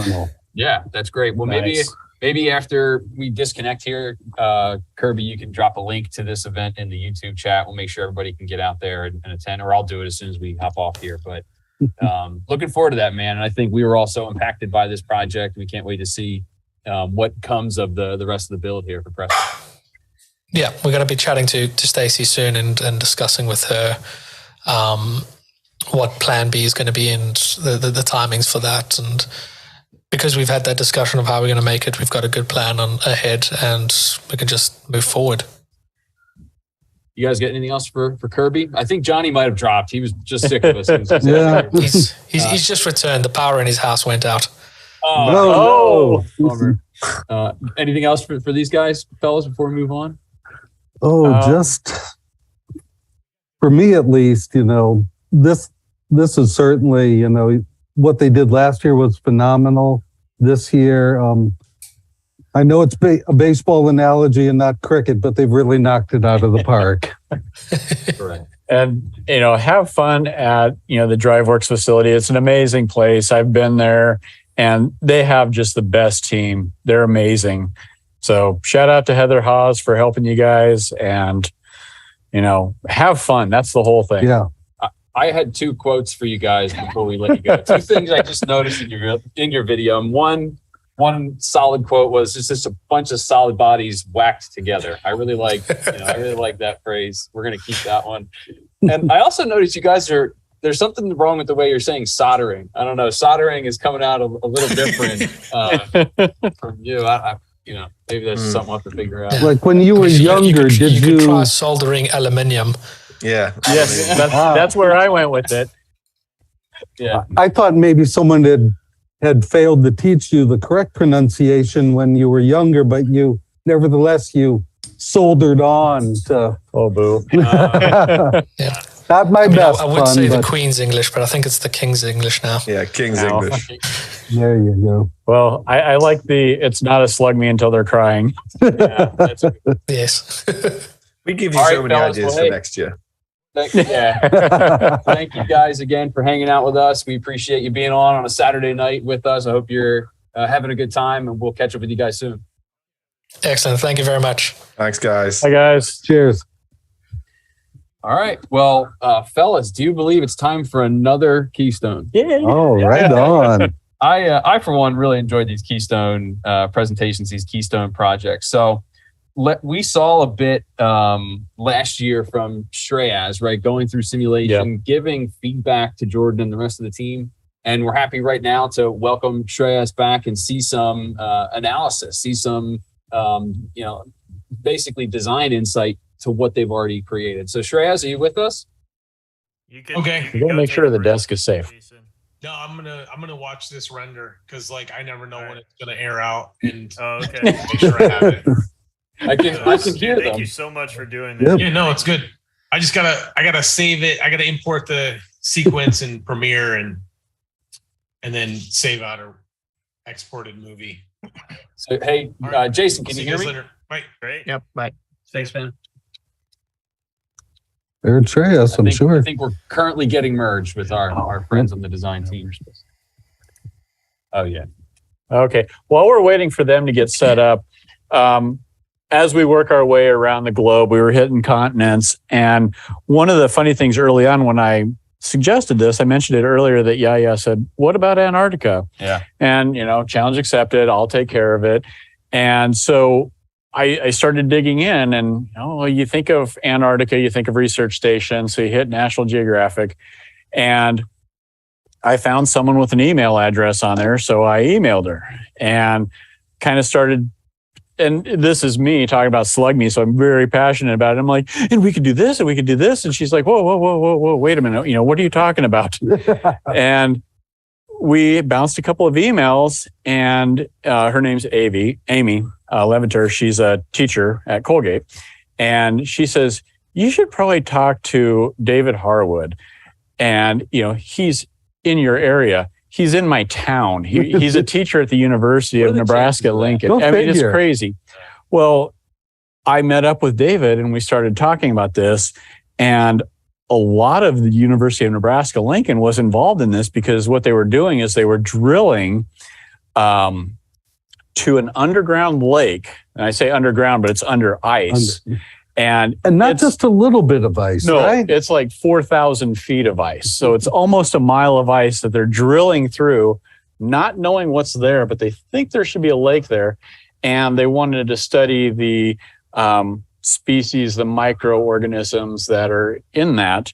And we do have a video that we can play. It's a trailer for a movie that they made about this project. And it's The Lake at the Bottom of the World is the name of the movie that they made, just kind of discussing the, setting it up and how they did it and what's going on. And we'll check with our team and see if we can play that trailer for you.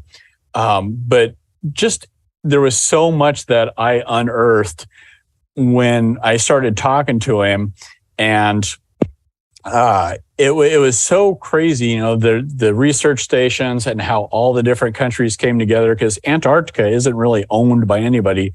There's research stations all over from all different countries. But I've got the thumbs up. We're going to go ahead and roll the trailer for the movie. And if you get a chance, check it out. It's really neat. And it's a glimpse at something that you totally would not think even exists. And that's why they're there doing research. Awesome.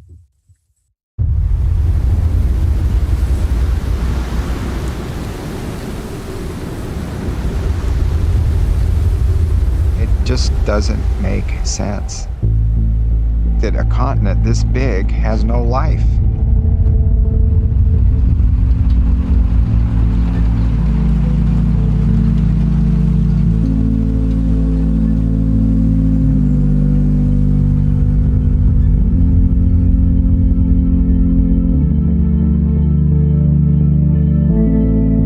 Next week, we're going to be drilling a hole through 1,000 meters of ice, and we don't even know what's under there. Isn't that exciting? Might not even be water there. Holy crap. We're going in totally the unknown. I think there's just something about going to the unknown. It's nothing like what you really think it is. But when you get to the field camp, that's when you really find out what it's like to work in Antarctica. Sweet home. When you have a continent that's almost completely covered by ice, and all that ice has the potential to melt and raise sea level, you certainly want to understand its history. And some of those clues are held in the lake sediments. There's the basic science curiosity aspect too, of knowing how and where life exists on Earth. If we do the best we can, we're advancing science, I guarantee you. 3 a.m. playing with mud, living the absolute dream. So this is how dairy farm stuff. Hey, when you hire farmers to build your drill, that's what you get. It's a complicated mechanical system that, if it breaks, you're in the middle of nowhere to fix. You never know, it's Antarctica. It can always bite you. We're apparently stuck on something. We got to get this out of the hole. We can't use the hole at all. This is dangerous, right? We're going to lose this if we don't carefully. Yeah. We have a very limited amount of time. You only get one chance. Showtime. and everyone thought it was this big, dead, benign block of ice. That is way different than I pictured it. But there's some big lakes under this ice. Some of the largest lakes on our planet are under this ice, and we just have to get there.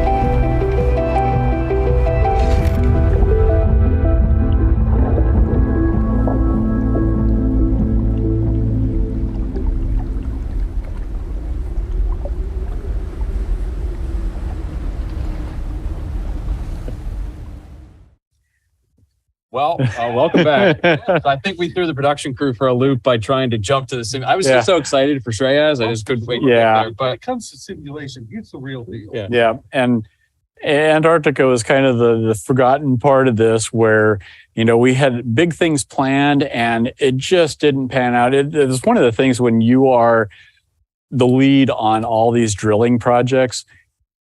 David had a very busy schedule, and then I had a busy schedule, and they did not combine well. And so it ended up being, hey, we're not going to be able to record a call. I do want to talk about it a little bit. Yeah. But I encourage you, go out, check out, there's, even if you just hit Wikipedia, but there's a lot of websites about it, and dig into it. It's crazy, the technology that goes into the research stations, because it's really, really cold there. For sure. And you never think about how big they are, but one of the stations that he worked out of for that lake project, he was at McMurdo, which is one of the largest. And during the peak season, when most of the people there, it's like a small town. There's 1,500 people that are living there. And he's like, oh yeah, there's, 3 bars, there's a library, there's, all this stuff. And, it's a small town doing research. Very awesome. Folks, we take a look at the agenda real quick. Let's kind of check in and see where we're at for the moment. So it's hard to believe, guys, we're actually kind of getting in the fourth quarter here. So that was Antarctica. And we talked about at the beginning of this whole show, right? Are we going to get to all 7 continents? Are we going to get there? We almost got there. Yeah, we were close. So, but I think when we step back and look even just this far into the broadcast about how much work has gone in and how many projects we've been involved with, and we haven't even shown you the one of our final ones here, right? The one of our major big projects here at the end, and of course wrap up Jenica's design. So, yeah, it's huge. The other continent that's being mentioned in the chat is Australia. We did kind of group Australia into Asia in the chart here. Yeah. But yeah, in the future. We tried. Yeah. We tried.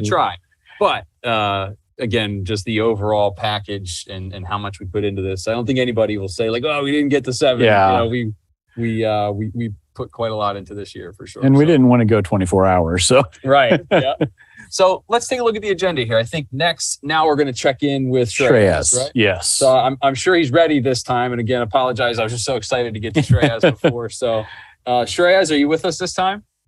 Yes, absolutely.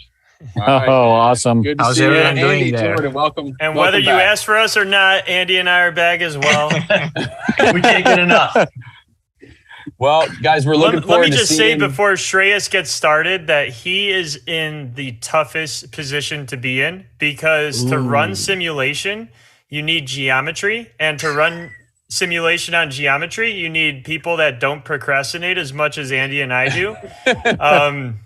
So he has had very little amount of time to put his section together. We haven't even seen it, so this will be the first time we're watching it too. And this is going to be tricky, guys. So yeah, we won't get in your way. Have fun. We'll check in with you in a bit. Sounds good. Can you?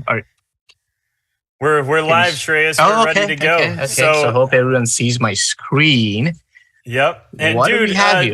like I was mentioning, in this assembly, we really got you the geometry with not much time to spare. Mm-hmm. So whatever you've come up with, you've done very quickly. And one of the things that we were concerned about is definitely just like these extensions of the desktop that just swing out kind of like a switchblade. Right. They're not really properly supported at all. So we're just leaving it to you to come up with a creative way to figure out how we should support it, how it, making sure that it was strong enough to hold like Jenica's oscilloscope and all kinds of other things that she's into. The soldering equipments, right? She's into soldering a lot, and I mean, no and this is specifically designed for considering in mind that, okay, that she'll be using all her soldering equipments. Probably there are wires and some other accessories which are obviously going to add up to the weight, right? So yeah, we want this to be stiff. We want this to be able to hold that weight. But yeah, nice job on the other frame and the dialog, guys. This looks really cool. I'm pretty sure this dialog, am I saying it right, by the way? You are. Okay. First person to say it right. Way to go. I'm kind of jealous. Cool. Is that you, Andy? Is this what you came up with? Yeah. I was just playing around with this, and I don't know if you notice, I'm probably not, but I'm in my browser right now. Yeah, it's really cool, man. Let me go ahead and minimize this. But hey, you know what, guys? We haven't. I know we introduced Jenica when we started, but let's start with a quick introduction of Jenica. Let me bring her picture here real quick, and hopefully you guys see it all. So here she is. Here's the special person we are designing this whole workstation for. And for those of who is just joining us, Jenica is basically a third-year electrical engineering student at Purdue University. She's a big fan of Doctor Who, by the way. And I still remember when we first jumped on a call with Jenica, and she mentioned that she's a fan of Doctor Who. She's a very big fan, and we were all like, "What is Doctor Who?" Right? And we were all googling. I was actually on Google searching for this TV series and what this series is all about, and what just trying to understand how passionate Jenica is about the series. And also, I think it's Jordan who mentioned it, or maybe Andy. Jenica is also a big fan of German death metal. So let me go back to my design, right? So sorry, not my design. This is basically what these three guys came up with. So if I go back to to my browser, right? So I just want to show you some interesting things that we use, and this is all 3D Experience platform, and this is on the browser. If you don't notice this, haven't noticed this yet, let me put this back. So I'm obviously in Google Chrome. If you notice this now, but yeah, this is what we use to collaborate. And the first call, as I mentioned, right, we were gathering screenshots of some elements from the series. So obviously a lot of this maybe you guys have already seen this in one of the previous Keystone presentations, but yeah, we actually use some of the bits from this particular TV series. And then Jason actually came up with a really interesting concept. I think this is the first one. I don't know if this the first one, guys? I think so. That was this was the first. Yeah. Yeah, so this was super cool. We thought the idea of the folding desk, especially considering all the constraints, the spatial constraints we had to work with, and then obviously the biggest element from this TV series, the dialog that these guys were able to integrate in this workstation. So that was super cool. And then while you guys were working, what I was kind of exploring was how we can make it more stiff, as I mentioned, right? So this is one of the, folding tips. So what I did is I actually set up a topology optimization study on this, just trying to see, okay, can we reduce weight on this one? Because it's basically like a cantilever beam, right? So maybe I zoom in on this guy, right here. Oh, you know what? I can go to the 3D Play app on 3D Experience platform, which is super intuitive. Okay, so this gives me a good idea about what we are talking about. This folding tip, right? So it's supported at one of the edges, right? And it's like a cantilever beam. All the loads and all the things that Jenica will be using, right? It will be placed on this, and it kind of puts a load on top of this particular part, and then we wanted to make it stiff, obviously. So I went ahead and did something, just preliminary results using, again, the 3D Experience platform, which I'm going to get to here in just a bit. But yeah, let's talk a little bit about the tool that I use for optimizing this particular part. So let me go right here. What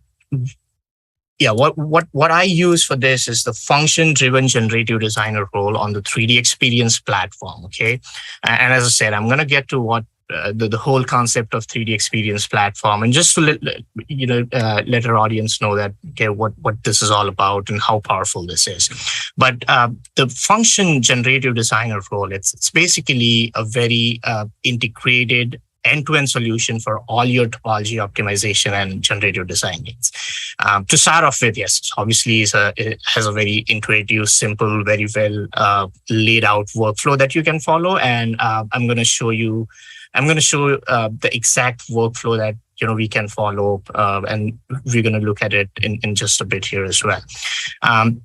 So obviously, 3D Experience platform and SolidWorks, the connection is super seamless. You stay in connection with your primary CAD geometry. If you are a SolidWorks user, you don't have to worry about sharing the geometry the old-fashioned way, right? Using hard drives, pen drives, everything is connected. Right. And obviously, we'll see that one of the USPs of this role is it actually, when it throws out that optimized shape, throws out that optimized component, a very organic shape, it also goes ahead one step and it sets up a PDEP or a geometry. Let me put this in simple terms. So a geometry that you can go ahead and actually print directly.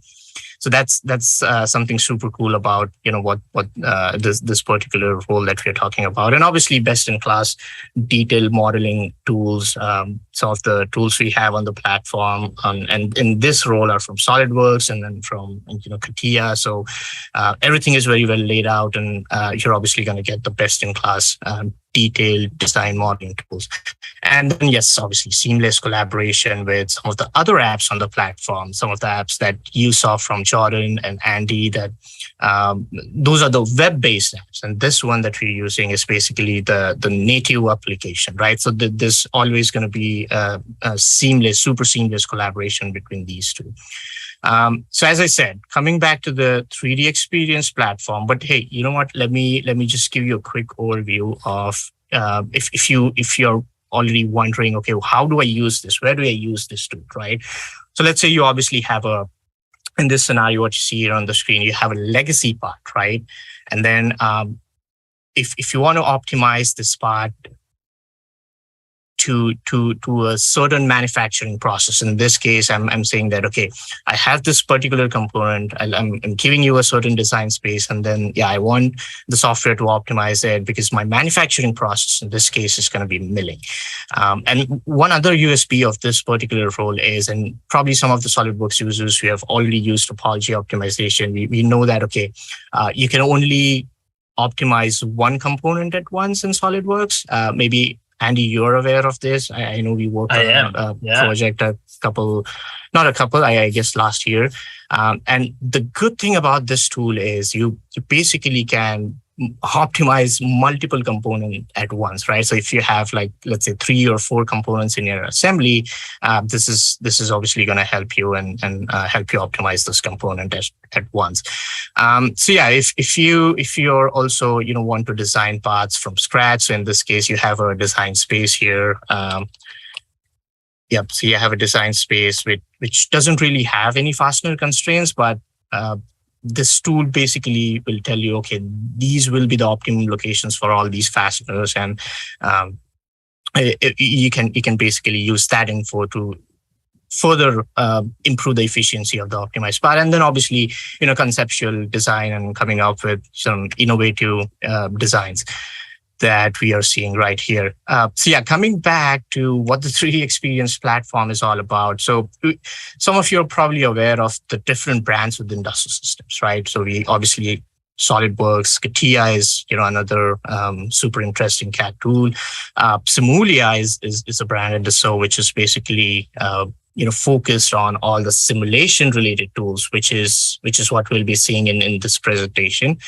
And so yeah, there are all these brands, and these brands are basically what they really do is they specialize in all these different industries or these different domains. So for example, SolidWorks, obviously a great CAD tool. You can design and engineer components. As I said, SIMULIA again offers high-end simulation capabilities. The platform is a single unified location where you get all these amazing features from all these different brands, and which are bundled into different applications, and then bundled into roles. And one such role that we'll be discussing today is the function driven generative designer role. So let me go back. While you're doing that, Shreyas, I'll just jump in and say this is absolutely the huge advantage here is we were all working in all these different tools, right? I was doing stuff in XGen, and Jordan was doing stuff in xShape, right? And we were doing stuff in XDesign and SolidWorks, and then you were able to just scoop up all that data and run a simulation on it, right? With the power of SIMULIA. What a lot of people maybe don't know is the fact that our generative design or topology optimization tool in SolidWorks has actually been using the SIMULIA solver all along for that. The Tosca solver is created by SIMULIA years ago before we were talking about integrating the two products, right?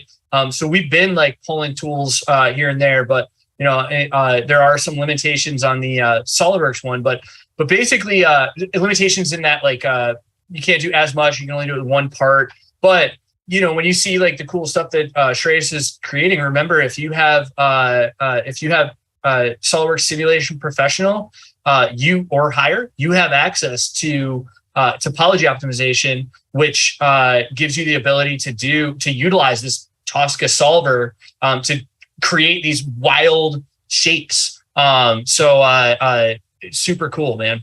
Right. And so there are a few.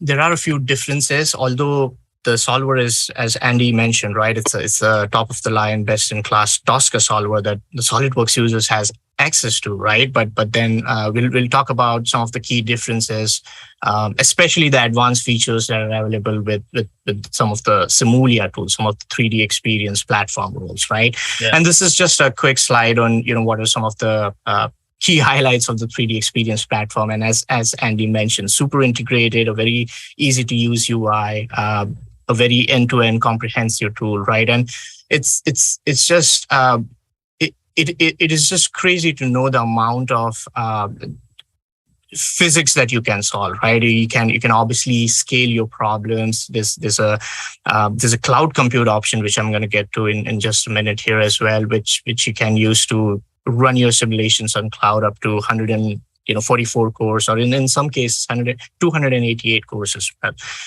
So you can really scale. There's really no limit. Basically, sky is the limit, right? Okay, so I'm gonna go back here. We'll start working as we discussed, right? We talked about bezier assembly. We talked about this folding desk, and then we talked about making it more stiff. So this was obviously my first iteration of how you can optimize, right? So I don't want this blue regions, right? I don't want any materials there. I can probably go ahead and shed them, and then probably wrap it around some thin sheet metal to just reduce the weight. But then we also came to a point where, hey, you know what? We still have this empty space underneath the folding desk that we can use as a non-functional region, as a design space, and then we can try and optimize material in that particular design space. So if I go back to, let's say, this, and again, I would like to remind our users, this is all in browser, okay? This is everything that I'm doing. It's in my Google Chrome. It's in my browser. So if I go here, right? So there's a lot of empty space, and hey, you know what? Somebody did something. Is that you, Jordan? Did you come up with this interesting shape? Yeah, I got a little carried away, but you mentioned how we were working on the platform, and Andy mentioned how you were able to scoop up our models and just start simulating it before we even completed it, by the way, some of the models that you ran the early simulations on, but that was pretty cool to see. So I was the same way, able to see some of your simulation results and get inspired by it, and kind of create my own rendition of it with this is looking the good. little octopus guy that's in the Dalek. Oh yeah, Khalid. Yep. No, yeah, this is DJ Khalid. Yeah, and another one. Did I miss anything about DJ Khalid? No, it just a little bit. Oh, okay. Yeah, it's okay to be confused right now. Yes. Okay. You're supposed to be. All right. So let's do this. Let's ask the software to give us an optimized shape underneath this particular folding desk. Let's just set up an optimization problem and see what the optimum shape is. Let's just let the software do all the work. So I'm gonna switch. I'm gonna put this to. I'm gonna go to the bookmark editor. Okay, so this is obviously the top level assembly. Am I right, guys? And let me bring in my native application. These are my simulation native applications. Okay, so this, I just minimized the window. Look how easy it is to get something from a browser, get my physical product, get my assembly from a browser into my native application. So all I have to do is, yes, I can do it the traditional way, the good old import option. But you can also do is, you know what? I need my taskbar. Okay. There we go. I'm just gonna drag and drop. Okay. Did you see that? We did. Yeah. Okay. Yep.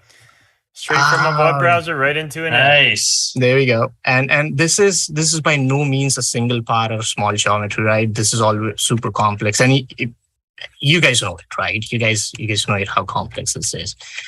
So it just took what, 3 seconds, 4 seconds? Yeah, if that. I was actually shocked at how fast it opened. Yeah. So yeah, okay. So the next step for me is, and I'm obviously in this function generative designer application.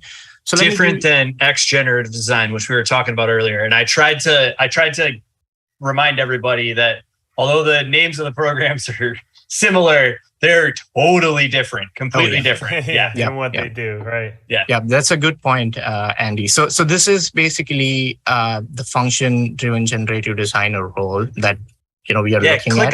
Click on that so you can see how many apps are exactly. So if I click on this guy, I see these are all the applications within the function-driven generative designer role.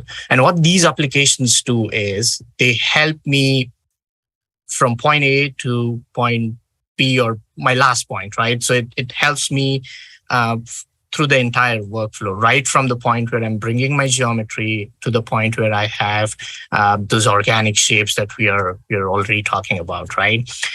So that's the whole idea of roles and applications. It's basically like having a smartphone, right? So you have a smartphone. So that's basically your platform, right? You invest in a platform, but then depending on what your interests are, you invest in, let's say if you're heavy into gaming like Andy is, you download a bunch of different games, right?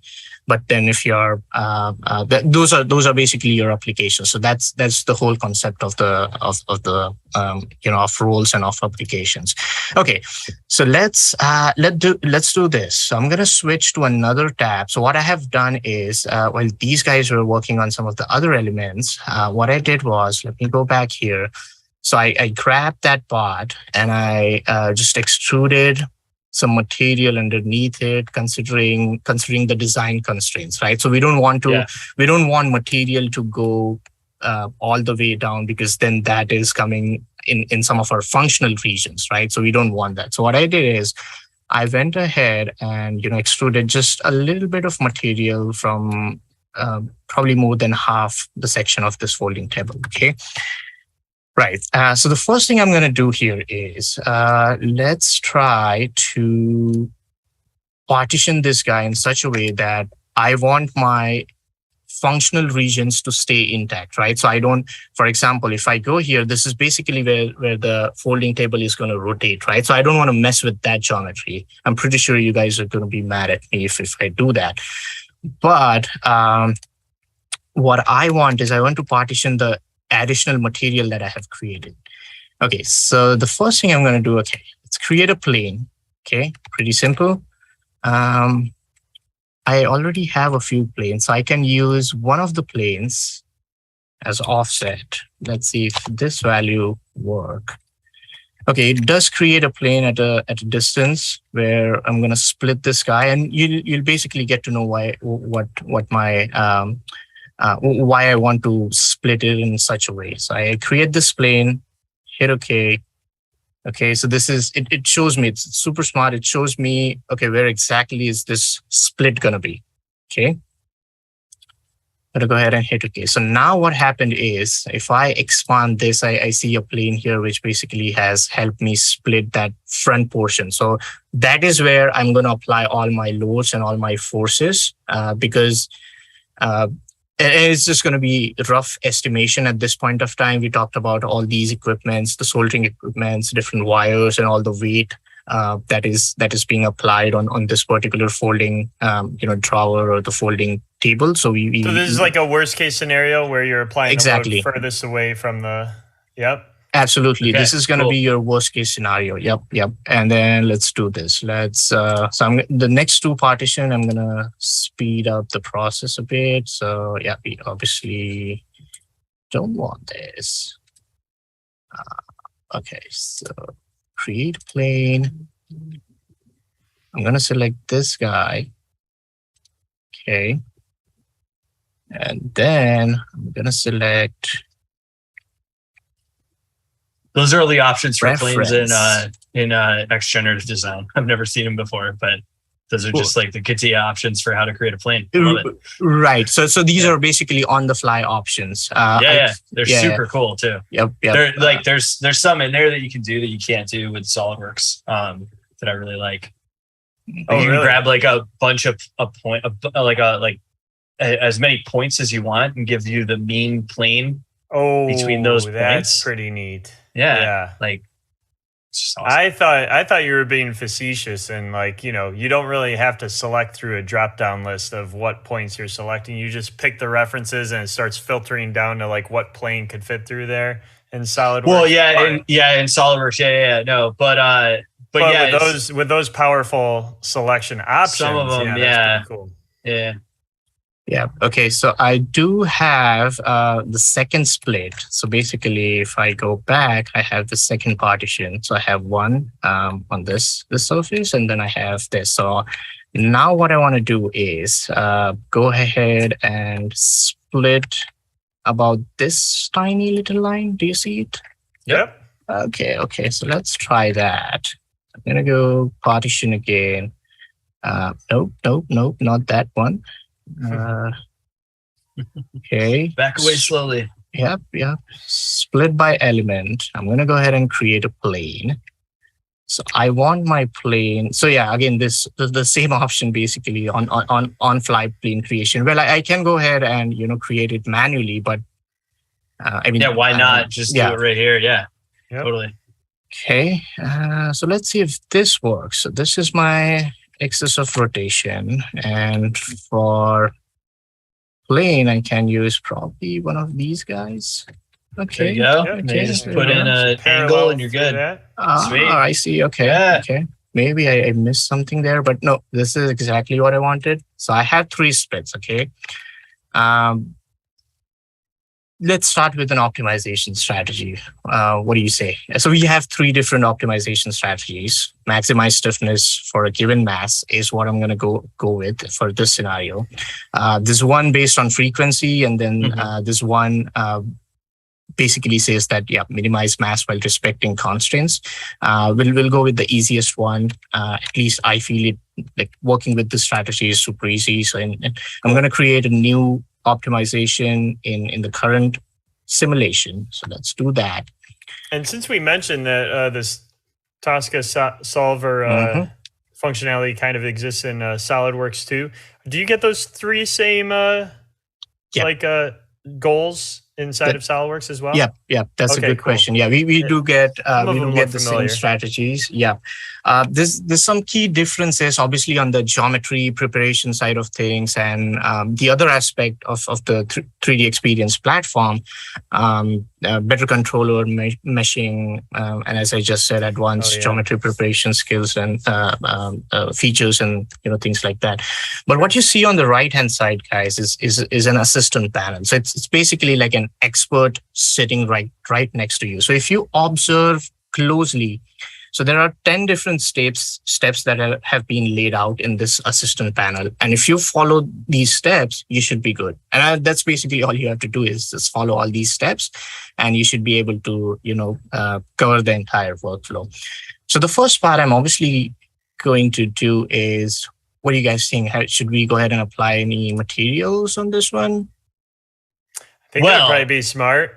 Okay. I happen to know, at least I've been told by really smart people, that the material doesn't really matter that much as far as like the mass, or as far as like the as far as what matter gets taken away, right? As long as the materials are responding the same way, you're going to need more plastic than you would steel, but you need it in essentially the same pattern spots. is going to be similar. Right. Okay. Yeah.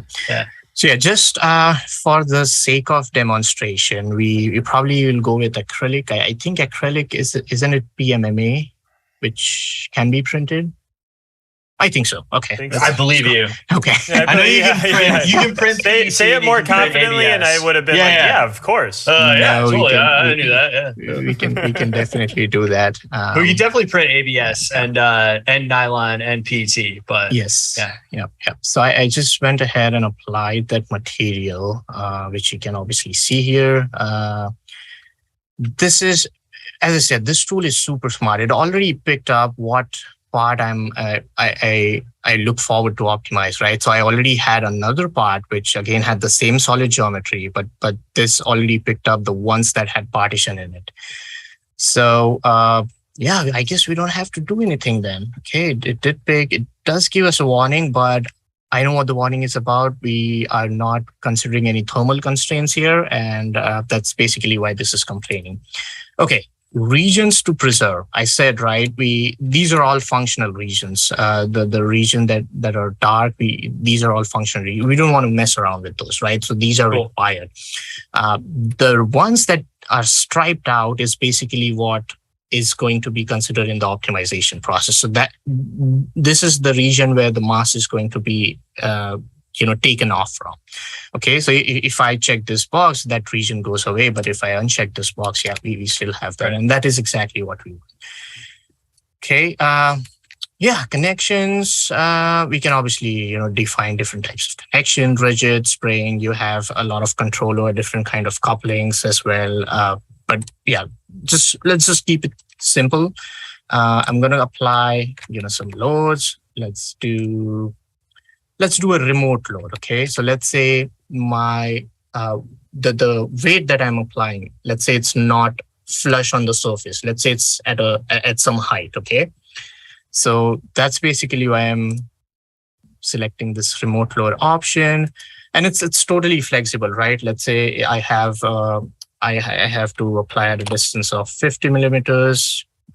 Let's maybe reverse the direction of this load, so it's acting downwards. So it's obviously at a certain height. Okay, and then it's completely customizable. Let's say the load was somewhere in the center, acting on one of the edges. You can totally do that.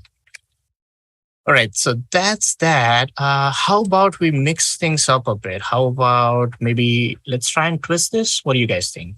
Let's twist this. So let's select the same thing. I'm gonna apply where are my X's? So this is my X-axis. So I'm gonna go ahead and apply a torque of 10 Newton meters. Should be fine considering it's a plastic. Okay, so do you see the direction in which this is gonna be twisted? Yep. With this purple color arrow or a representation. But that's that. So let's just play around with two forces, one force and a torque at this point. Okay, how about restraints? Okay, we talked about this being a cantilever kind of a structure. So I'm just going to go ahead and maybe fix clamp these surfaces at one of the edges. Make sense? Yep. Ooh. Okay. So go ahead and hit OK. So we have, so right now, just it's a very simple geometry. We have it fixed on one side. We have, some forces and some, twisting going on the other side. Let's go ahead and do some load cases. Just gonna speed up this process. Clamp, we need it in all three of the load cases. In first load case, let's just apply force. In second load case, let's just apply torque. And in the third load case, what we can do is just apply torque, but just, change the direction of the torque. So if I just hit, negative, so it will, try and simulate the opposite effect, basically. Right. Twist it this way, twist it that way, absolutely, force over here. Yeah. Yep. There's just all the things that might accidentally happen. Like you bump into it, the dog bumps into it, right? Like all the things that could happen in normal everyday life, right? Absolutely. And at this point, what I'm going to do is just run a quick static analysis here. I'm not going to use any cloud compute resources, a simple static analysis. But that's one of the coolest things about this is the fact that you can use cloud compute. Like I just wanted to point that out. Like you could just send this up. What was is it 32 cores or 64 cores or something? You can set it up and just say like, hey, like I don't want to do this on my computer right now. I have to get a render done by the end of the day.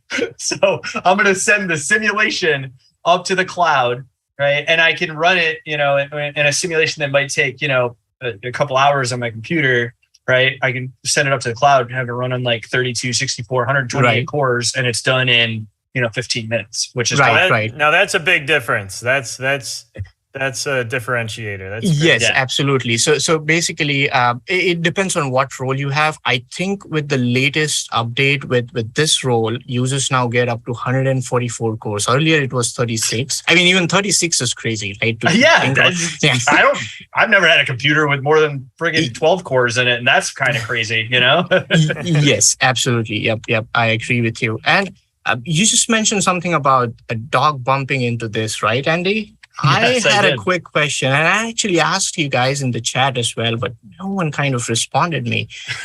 Where is the dog food dispenser here? Just tell me, where is it? It's on the right. There is a sticky note in the lean board that says dog will be on the right.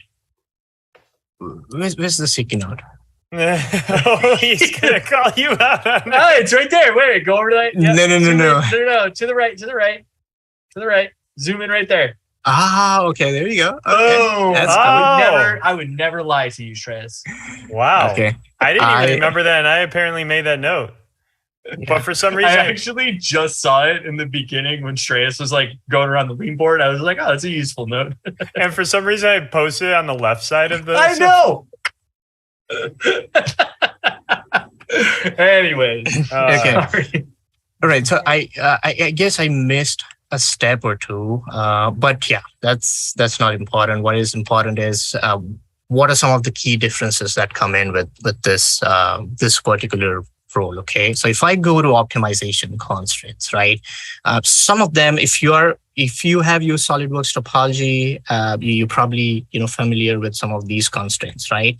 But there are a few additional ones. So for example, if I go to manufacturing control, okay, if I hit this, so probably casting, milling, and extrusion is something that you're familiar with in SolidWorks. So basically what it's trying to say is, okay, casting is going to be my manufacturing process. So it will when it optimizes the component, it will take all the casting parameters if you input those. And same goes for milling, right? So you're basically trying to tell the software that, okay, this is going to be my manufacturing process. Basically remove material in such a way that I would be able to mill it or cast it, right? As opposed to like if material was removed in 3 different directions, now you can't do it. You can only 3D print it anyways.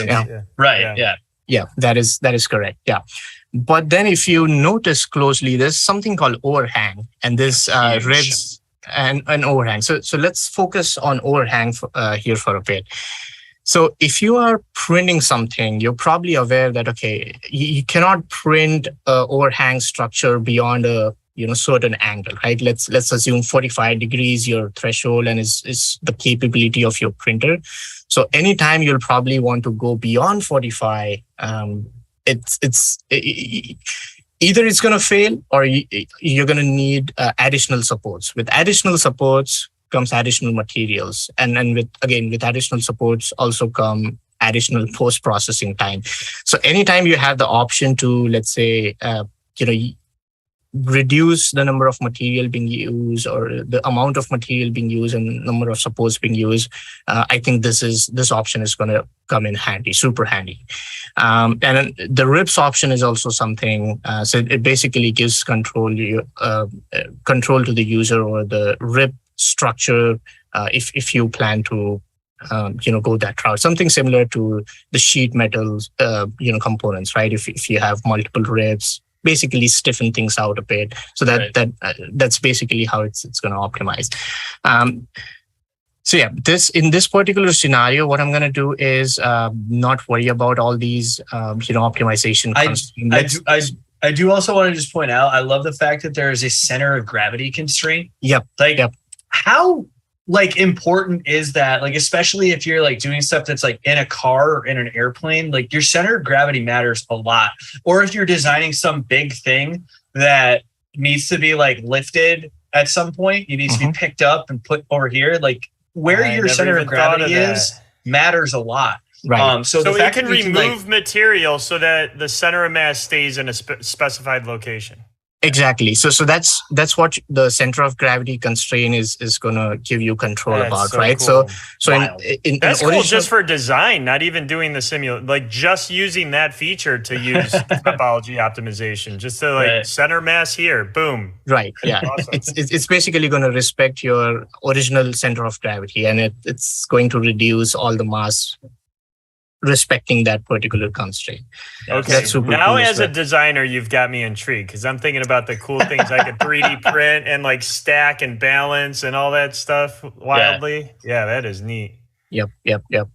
So yeah, basically that's how the workflow is. We're not going to solve this because this might take some time. We already have some multiple load cases, I should say. What I did was, while you guys were working on the design, I went ahead and solved this guy, and this is something that I came up with, right? And this is not applying any constraints. This was just my first iteration. I was just trying to see if that's really smooth, Shreyas. Yeah, and I've seen these things run in the past before. They're all jagged, triangulated faces. How did you get it so smooth? Yeah, so that's one of the USPs of this tool, right? Whenever it gives you that optimized shape, what it also does is it creates a BREP, basically a subdivisional model, right?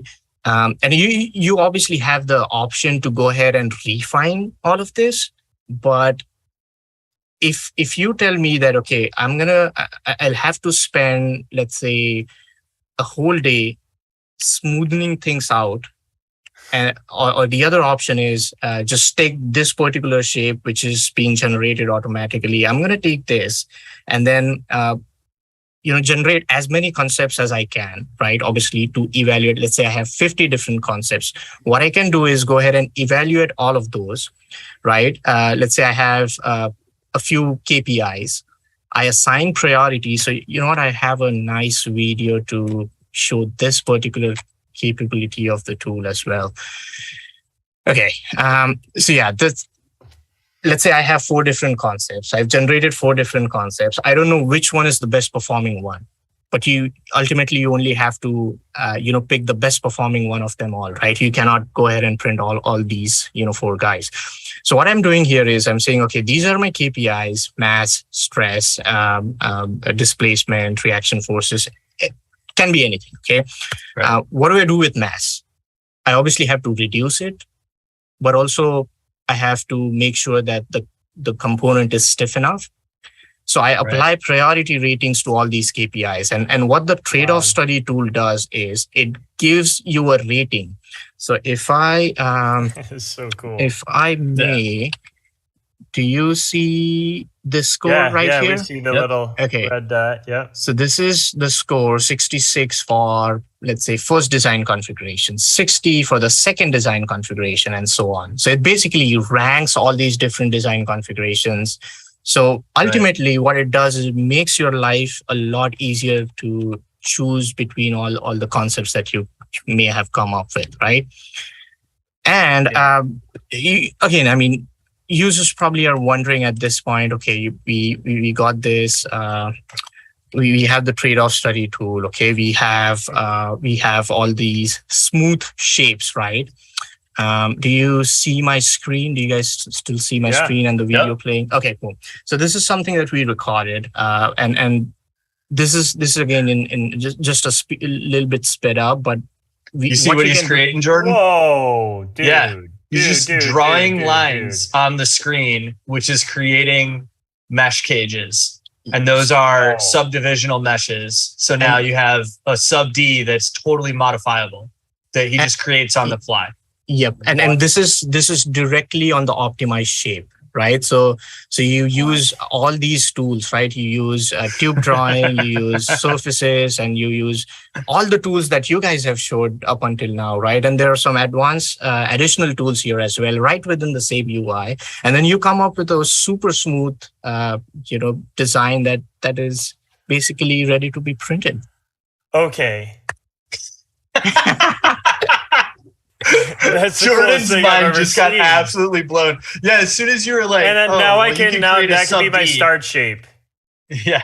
And I could duplicate that start shape, change it to another color, and then just tweak everything so it's at least larger than what the original one was, to know that my edits aren't weakening the design at all. Right. Yes, so you can take this design. Of course, we want to stay close to the mass and all those other key parameters. But no, I'm also concerned about aesthetics, and I could just tweak it so that. Oh, and you know what else? What else is cool that we didn't mention before is that if your initial simulation gets you like 95% of the way there, like if you notice that super smooth surface that you saw where you were like, whoa, why is that so smooth? Those were all four-sided patches because that is actually a sub D. Curves.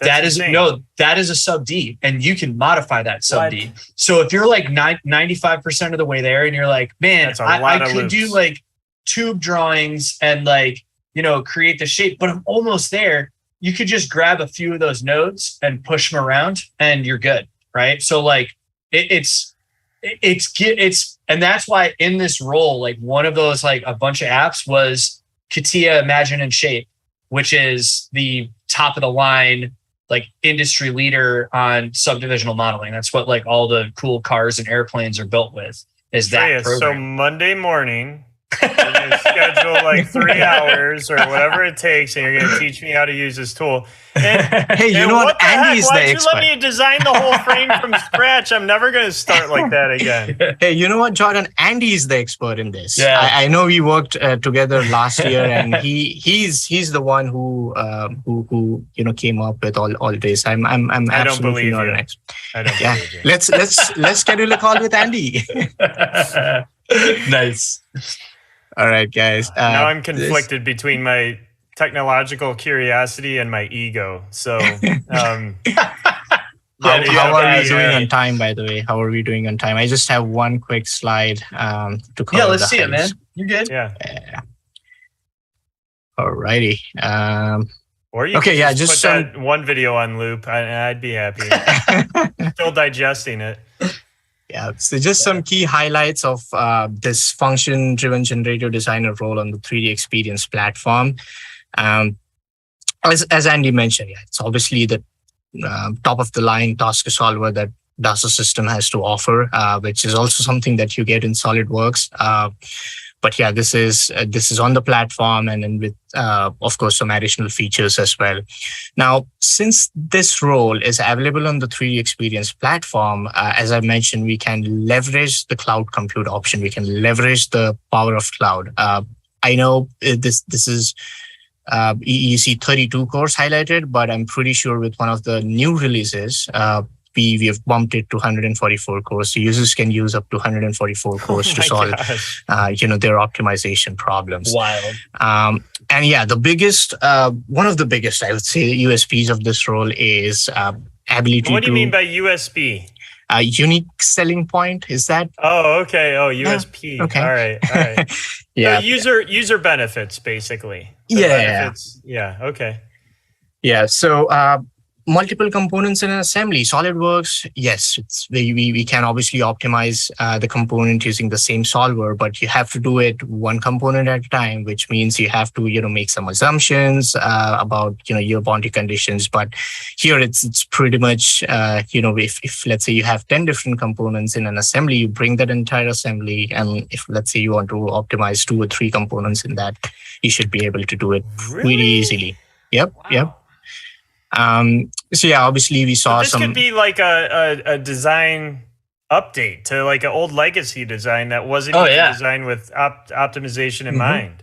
Yeah. Wow. That's so true. Or typically what it is like they're trying to optimize the best they can with traditional tools like milling or something, right? So there's a bunch of like lightning holes in it essentially, right? But milling, all of those extra lightning holes take a lot of extra time. It's a lot of extra money. If you're good at 3D material that you're just wasting. Yeah. Yep. Because you got it's subtractive manufacturing. But if you're going to 3D print the thing, like a term that's used a lot in 3D printing is complexity for free, right? Because like it actually, like if I'm going to print something with a bunch of wild like amounts of mass removed, it's better than printing solid. It prints a lot faster than it does solid. You can have all the complexity you want. Right. So like, it's you take the lightning holes out, and you keep the bolts in the same spot. You say, give me the shape. Right. Yeah. So yeah, we obviously saw some additional optimization constraints. Obviously the BREP, we had some nice discussion around BREP.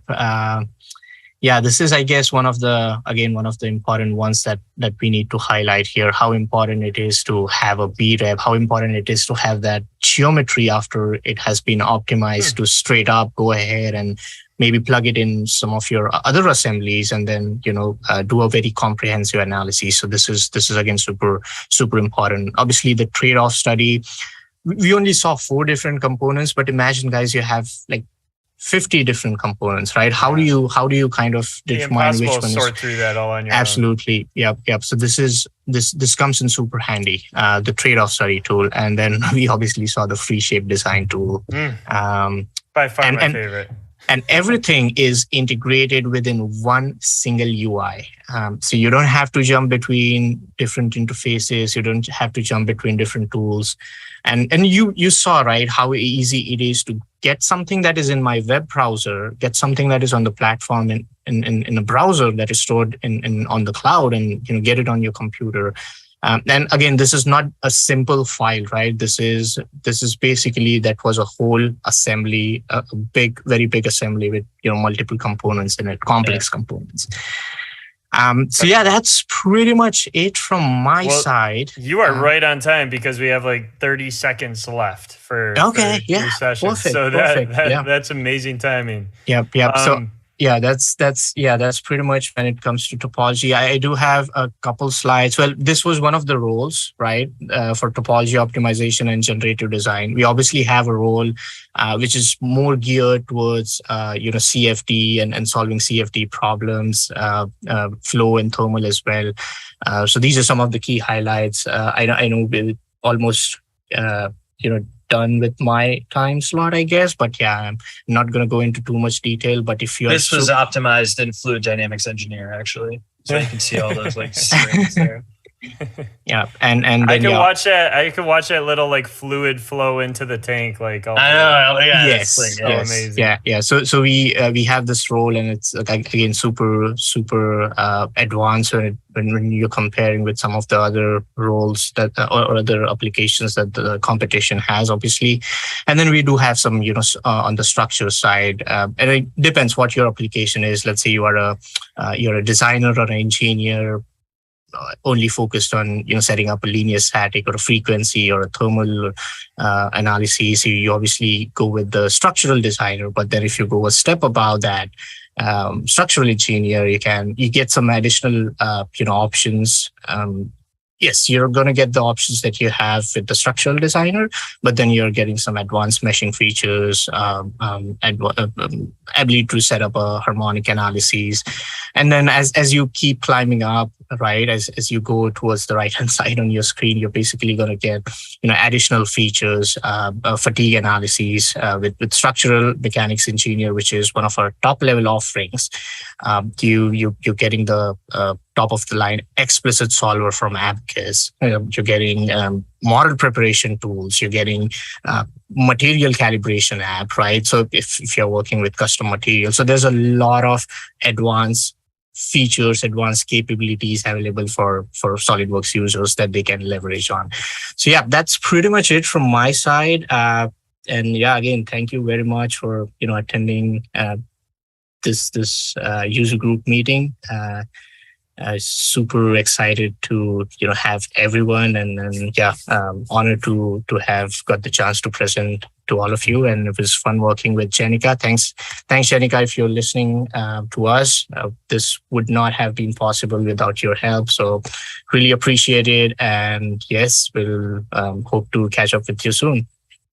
Nice. I'm thrilled with what you showed, Shreyas. I'm also pretty disappointed that you didn't just use that functionality to help me design my frame right from the get-go, but you made it more suspenseful, and it was more exciting to see. maybe next year's meeting you get to do that. I will have a bit more of an open mind next time. Thank you. Awesome. Yeah, thanks guys for chiming in, and yeah, I guess back to Waltham. Dan? Back to the TARDIS. Awesome. Superstation. Home base. Shreyas, I just want to recognize that you bring a level of calmness and just an even order, stability. Order and stability. Did I calm within the storm? Did I really? It is true, yeah. Compared to what it's been, yeah. I mean, compared to what it's been, it's a notable difference. You are the oil on their water. Yeah, but Shreyas, you covered so many awesome functionalities, man. Like I think Jordan had the same reaction I did. Like the center of mass analysis, like maintaining the same center of mass while changing the model and maintaining that bloody crazy stuff, man. That was very cool.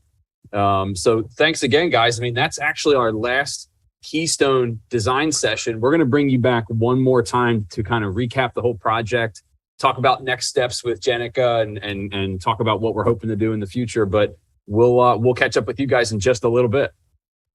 Sounds good. All right. Sounds good. Thank you. All right. Thank you. Thanks, guys. So let's do a quick reminder, everybody. The survey is still live. We actually have left it pinned at the top, and you would not believe how many people have filled that out already today, guys. A bunch. It's Gobs. Awesome. You only need to fill it out once. Only once. It's the same survey. We said we were going to do it 2 or 3 times during the episode, but it's the same survey. You only need to enter once, and that gets you in line for the certifications, and it gets you into the drawing for the Makers Edition. Correct. And it gets you the 20%. And it gets you 20%. Kramer, would you mind if we pulled up the agenda one more time? Let's take a look at where we're at and what we have left in this epic day. Kind of our where are we map. Yeah, where are we map? So we're rounding out our trek across the world once again, right? That's kind of the theme for us. In bringing everybody together. SLUGME is global. Our events need to be also. Yep. Very true. So this next session is something I think we've all been really looking forward to. And I think we said, like, as the day has been going on, we've been building this emotional crescendo. Crescendo. Yeah. And this one is certainly right at the top. We're gonna get through this South America session. Then we're gonna wrap up with the Keystone team and then wrap this whole event up. So this South America session, guys, I mean, it's something that took so much effort to get together and make happen. There were so many moving pieces. Do either of you want to describe it a little bit before we roll forward and see the video? Well, the interesting thing about it was, as with everything else today, we started out with something in mind, and we had to work around, and we did some different things. And You know, where we started with this and where we ended is totally different. Yeah. And it was 100% like more than we could have expected. It was just amazing. Yeah. I mean, one thing to point out, we have a lot of new user groups in South America, a lot all over the place. Jobs. One of which is in Peru. So Yep. we have Juan in Peru, a brand new user group leader within the last year or so, and he's already had some amazing meetings. I've spent a bunch of time talking to Juan, and he's a really great guy. And he's in the chat today. Juan is hanging out with us in the chat right now. So the idea with South America that we wanted to do, really the approach we were going to take is let's partner through Juan into Peru, find a program or find something that we can partner with. To do that, we work with Jose Saldana.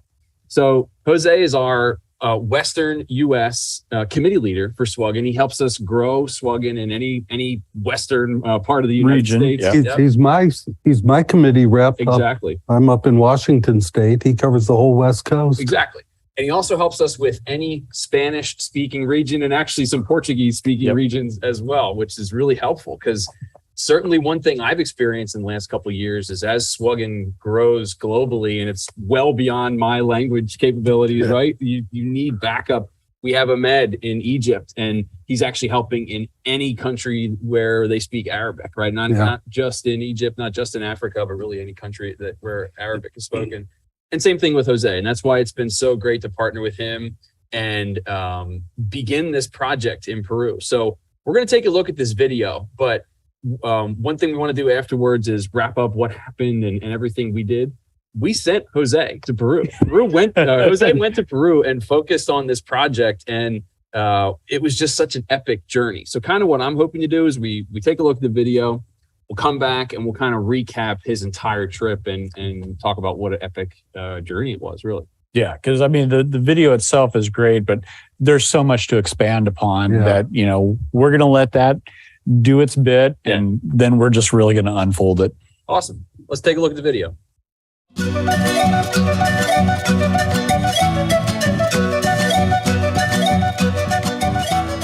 Bienvenidos a Peru.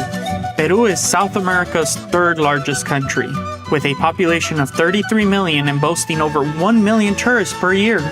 Peru is full of history, culture, and amazing cuisine. It is also known for the seafront cliffs, the Peruvian catacombs, and great surfing. Peru is home of Machu Picchu, one of the 7 wonders of the world. Machu Picchu is an ancient Incan city in the Andes at approximately 2,400 meters above sea level. Although Machu Picchu is a sacred site for the Incan people, many of their descendants live in what is considered the modern capital of the Incan civilization, Cusco. I traveled to Cusco, the heart of Peru. There I met these women who create alpaca clothing from scratch. They showed me how they wash and create the yarn from the wool and how they dye different colors using local plants and herbs. They even use bugs found on cacti to get the rich red coloring. Amongst the natural beauty and rich heritage in Peru, I found that there are issues of poverty and gender inequality. In Peru, only 36% of girls graduate from high school and only 3% go on to a university. Due to the lack of their education, some women have to work multiple low-paying jobs. Peruvian Hearts, a nonprofit organization in Cusco, encourages social, economic changes in Peru and is working to end poverty and gender inequality by educating young women and empowering them to become community leaders. As part of SLUGME7, I wanted to find an organization in South America that we could collaborate with and make a difference. Peruvian Hearts was the perfect fit. My name is Danny Dotson, and I'm the Executive Director of Peruvian Hearts. We work to educate and empower girls in Peru through university scholarships, mentorship, and getting girls involved in community service. We want them to go out and change the world as strong leaders. I want to say thank you to Solidworks for your generous support for Peruvian Hearts and how excited we are to be part of SLUGME7 this year. Thank you again. Mi nombre es Edwin González y soy director de Peruvian Hearts en el Perú. Esta organización inicia hace 30 años, cuando Judy Dodson decidió adoptar a una niña desde Cusco, de un orfanatorio. Esa niña se llama Anna Dodson. Judy le dijo: Anita, es que nosotros te hemos adoptado de Perú. El Perú es un país maravilloso. ¿Quisieras conocer Perú? Y Anita dijo: sí, me encantaría conocer Perú. ¿Y quisieras conocer a tu familia biológica, que también es de allá de Perú, de Cusco? Y Anita dijo: sí. Entonces Judy me llamó y me dijo: Edwin, por favor, quiero que arregles. Queremos reunirnos con la familia, pero quisiéramos llevarles regalos para toda la familia. Quisieras ver cuánto miden, la talla de ropa, de pantalón, de chaqueta, zapatos, etc. Y también quisiera que arregles una reunión en el hogar de Cristo para que Anita regrese y vea a las niñas que ya deben tener la misma edad que ella. Así organizamos la reunión. Anita les trajo muchos regalos, se abrazaron. Fue una reunión bonita. Y después fuimos al hogar. En el hogar compramos cosas para cocinar juntos y comer con las niñas, almorzar, jugar. Así que estuvimos durante todo el día y a las 5 de la tarde, cuando ya nos íbamos, Anita me preguntó, me dijo: ¿ya nos vamos? Sí, le dije: ya nos vamos. Edwin, si yo no hubiera sido adoptada, ¿estaría acá? Y le dije: sí, tú estarías acá y estarías igual que estas niñas, lamentablemente, con mala alimentación, y como las ves, no están bien vestidas y muchas de ellas ni siquiera asisten al colegio. Así que Anita comenzó a despedirse con abrazos de las niñas, y hubo una niña que casi al final, de la misma edad, un poquito mayor que Ana, creo que ella tenía unos 13 años y Anita tenía 12, y le dijo, agarrando las manos: Anita, yo sé que tú no te vas a olvidar de nosotros. Y fue una despedida muy bonita. Recuerdo que me llamó Anita de Estados Unidos y me dijo: Edwin, ¿cuánto necesitamos para alimentar a las niñas? Yo le dije: $25 al mes. Así que nos mandaron $25 para cada niña para alimentarlas. En el tiempo mucha gente se volvió involucrada y comenzaron a donar. Yo les decía: no importa ropa usada, vitaminas que algunos niños en la casa ya no las toman, esos pueden servir para las niñas. Yo sé que esto es la obra de Dios.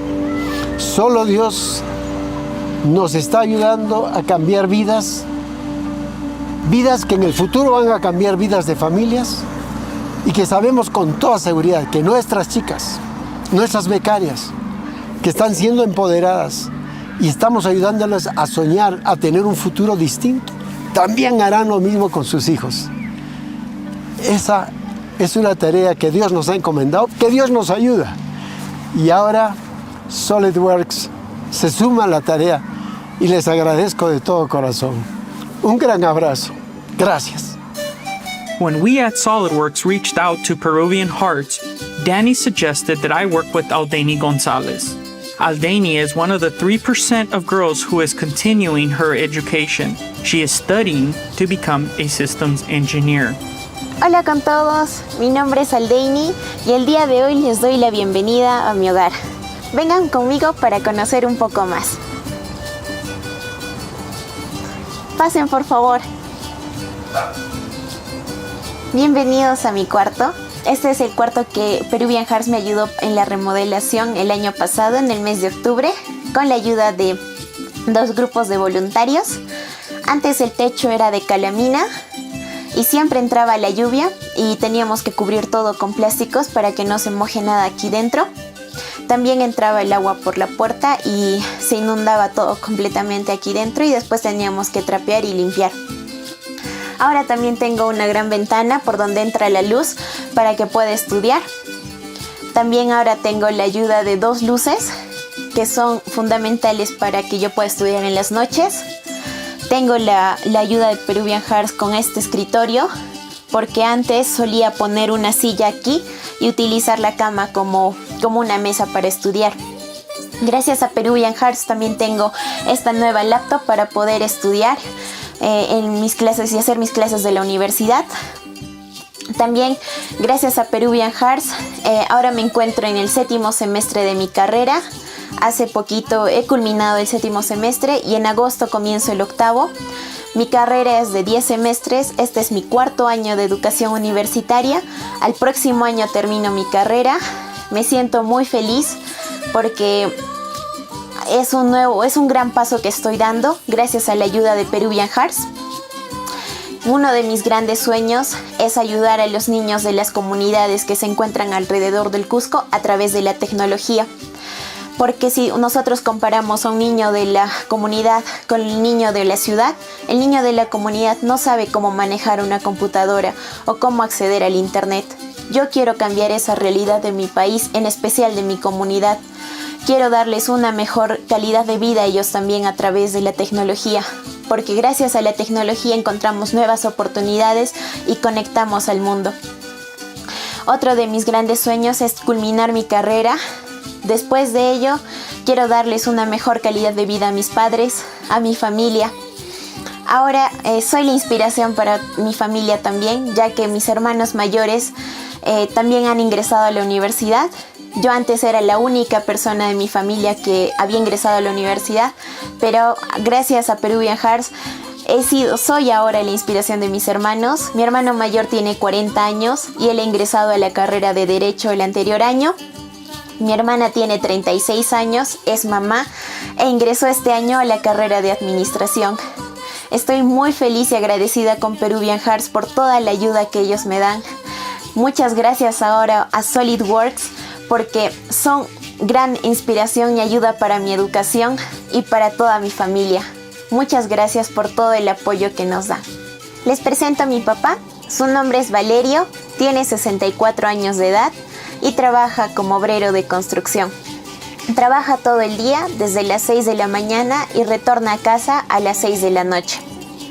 Es mi fundamental inspiración para poder cumplir mis metas. Agradezco completamente a Solidworks por la ayuda que me está dando a mí en mi educación y a toda mi familia. Muchas gracias por dar ese granito de arena para que pueda culminar mi educación y poder ayudar a otros niños en el área de tecnología. Gracias, Solidworks. Aldani worked with the SLUGME7 team to organize a STEM workshop. Aldani visited schools in Cusco to build interest, and some of the students who came to the workshop traveled over an hour. I did a small introduction to SolidWorks where I showed them how to model the solar-powered robot they built. We discussed ways to be more sustainable, such as reusing materials like the soda cans. The kids were very enthusiastic about the robotics workshop, and they were very, very excited to see SolidWorks for the first time. Peruvian Hearts shares many of the same values as our SolidWorks users group network, therefore making a perfect partnership to help empower young women in STEM. We are proud of all the work Aldani and the other girls in the Peruvian Heart Foundation are doing to make a difference in their communities. This $5,000 contribution from the SolidWorks community will support Aldani through an entire year of university tuition, textbooks, and school supplies. Thank you, SolidWorks, and we're so excited to be part of SLUGME7 this year. We appreciate the generosity to help Aldi here in Cusco continue with her education. Thank you so much, SolidWorks, for your generosity and for support Peruvian Hearts. God will bless you always. Thank you so much. Thank you so much, SolidWorks and SLUGME7, for this wonderful opportunity to continue studying.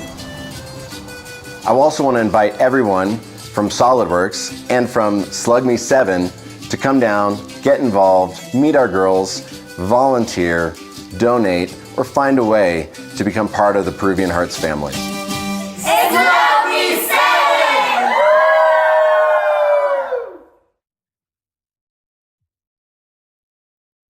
Such an amazing story, guys. Yeah. Again, we try not to watch these things all the way through until this moment, just to get the full reaction and watch it with everybody in the chat, right? Because we want to be in that same position. You heard it from Danny Dotson in the video. He wants everybody to come down and support and be part of it, man. It was so inspirational, and it's something I feel truly proud to be a part of, just as part of this larger event. Sure. And, what'd you guys think? There was so much to it because, SLUGME7 has been in the works for a while, and it was, April or May that, we put out the call and, hey, who can help us out? And we, sent something to Jose directly, and he came to us and he's like, Peruvian Hearts. And we're like, we've never heard of it, but yes, please do it. Sounds awesome. Yeah, he totally pitched it to us, and he actually had several possibilities, and we reviewed them with him, and Peruvian Hearts was far and away the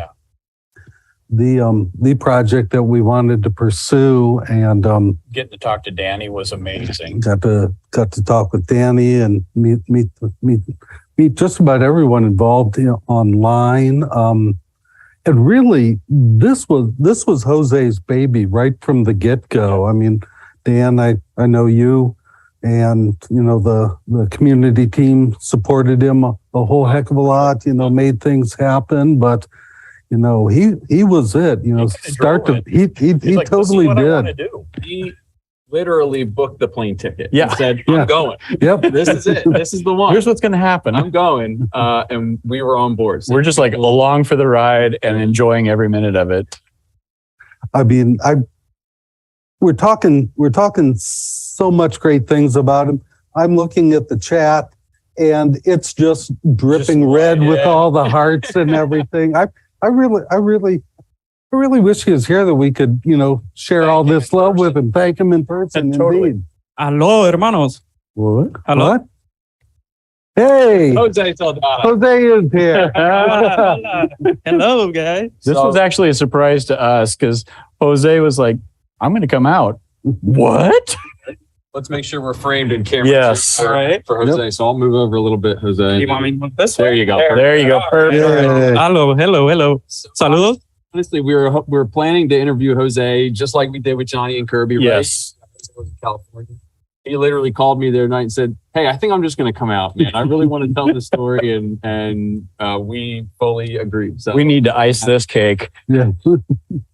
Jose, watching that video, watching that journey you took, I just want to talk a little bit more about like the entire story of your trip, because that's really how we looked at it. It's like it's not any one thing. It's like this epic trip you agreed to go on. Like, yeah. Look at this entire event, everything we put on today. This was definitely logistically the most complicated thing to put together. And again, it wouldn't have been possible without you.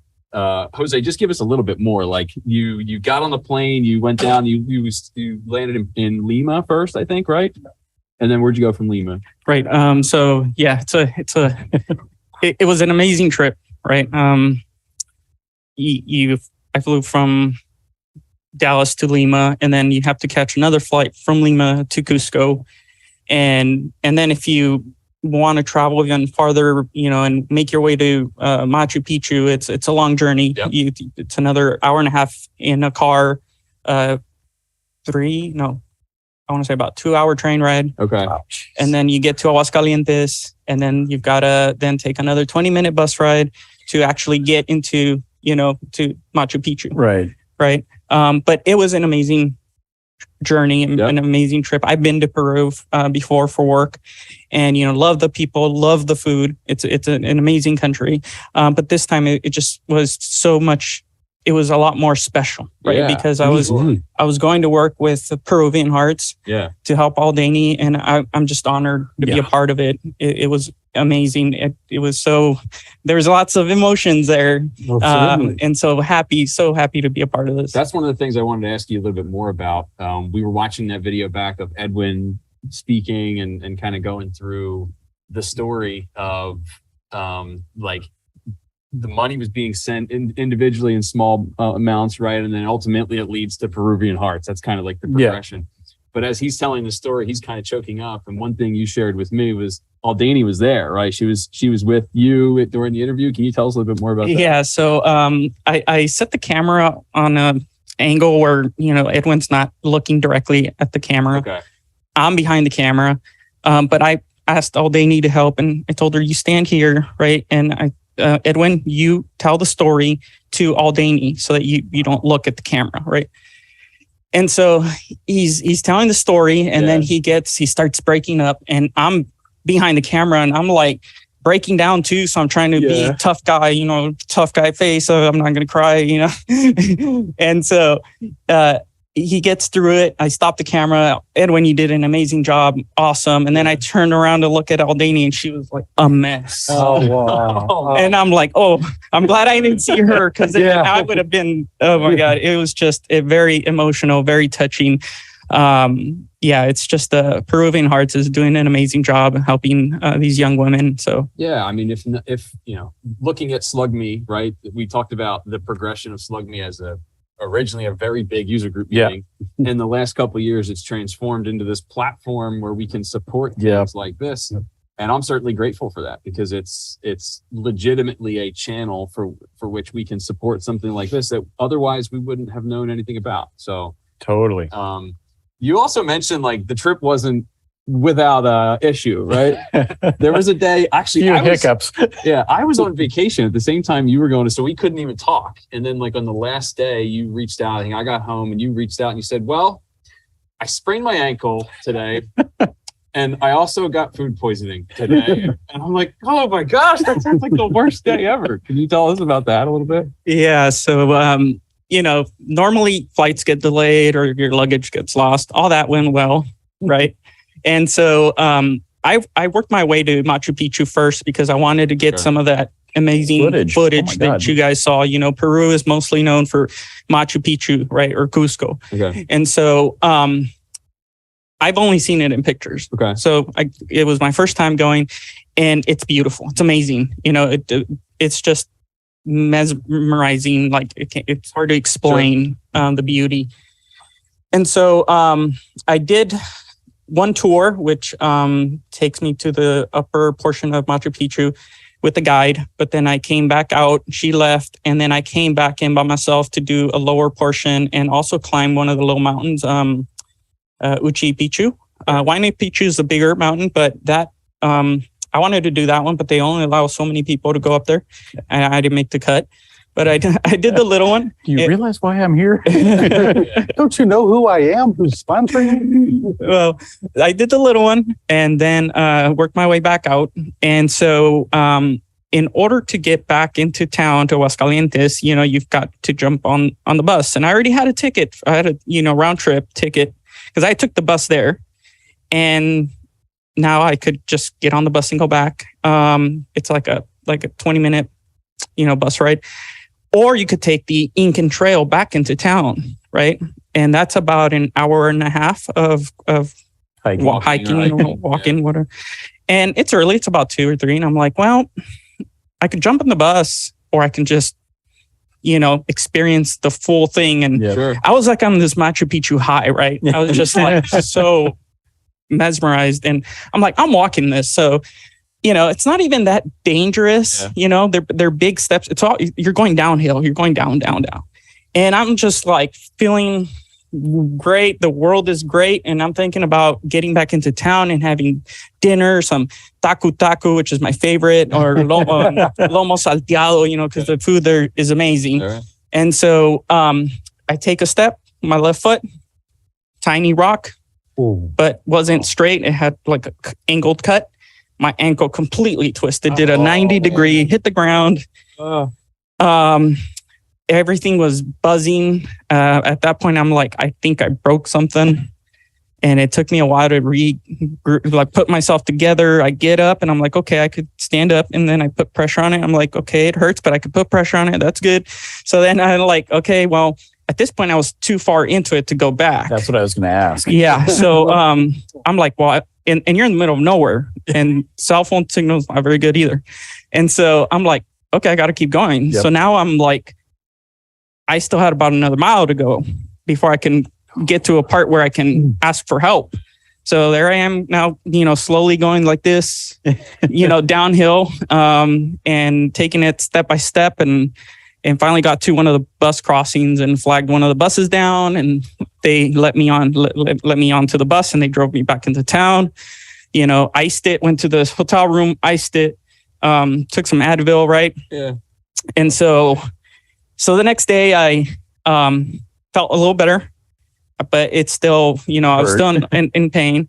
And so I ended up buying this little telescoping cane, little cane. So now I'm around with the cane, and now we're driving it or making my way back into Cusco. So another train ride, and I'm still trying to get footage and pictures and video. And then I get to the hotel, have dinner, and a few minutes later, when I'm in the room, just my stomach says, "Oh my gosh, what a bad!" It just says no, something's not right.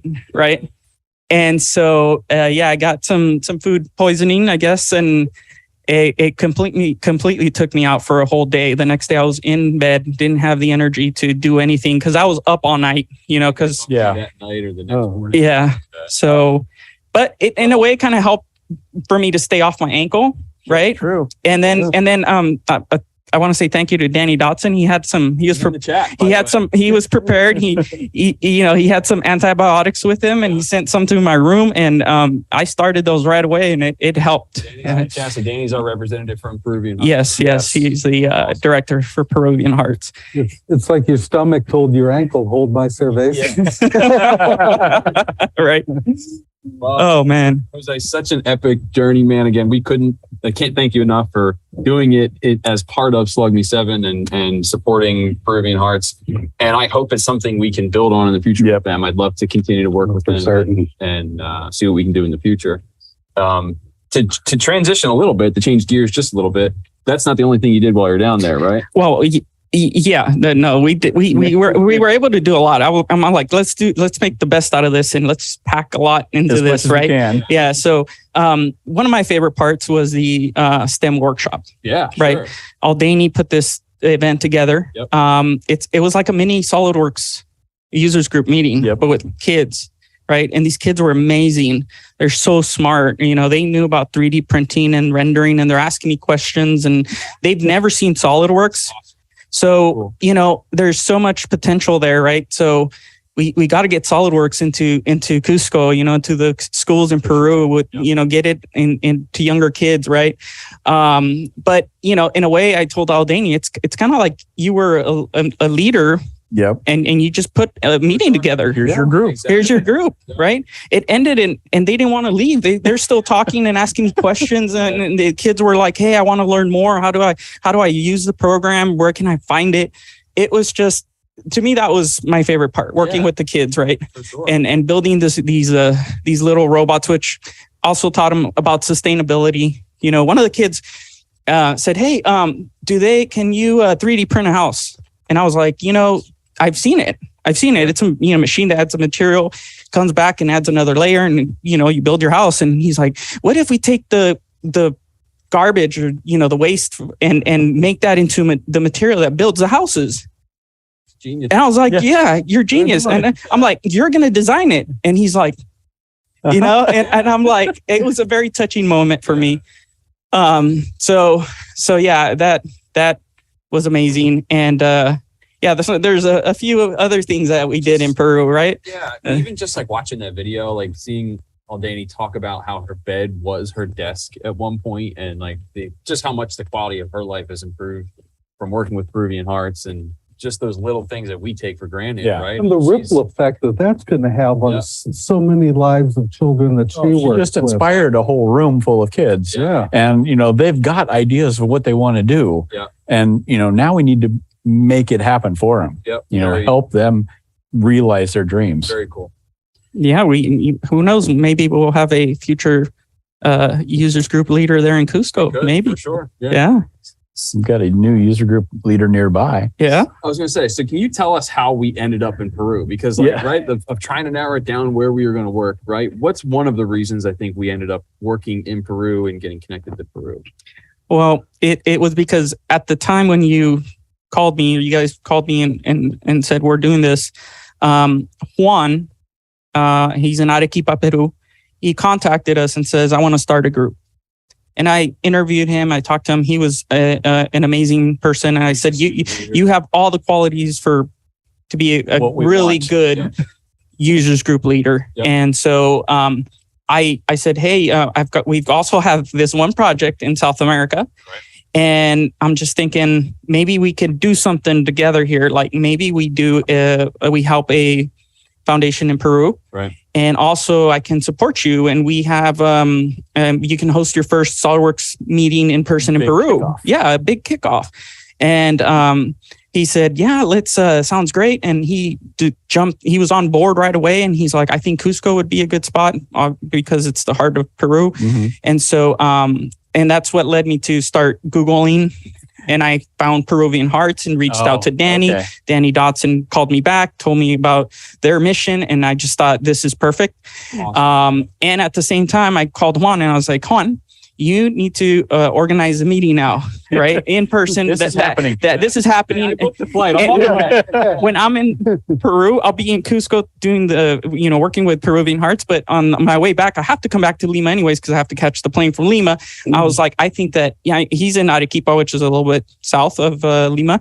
I'm like, but Lima is the capital. So I think it would be the best place for our first in-person meeting because you've got the universities, you've got industry, our resellers there. And so I said, put this meeting together, his first in-person, right? And he's new too. Yeah. And so he's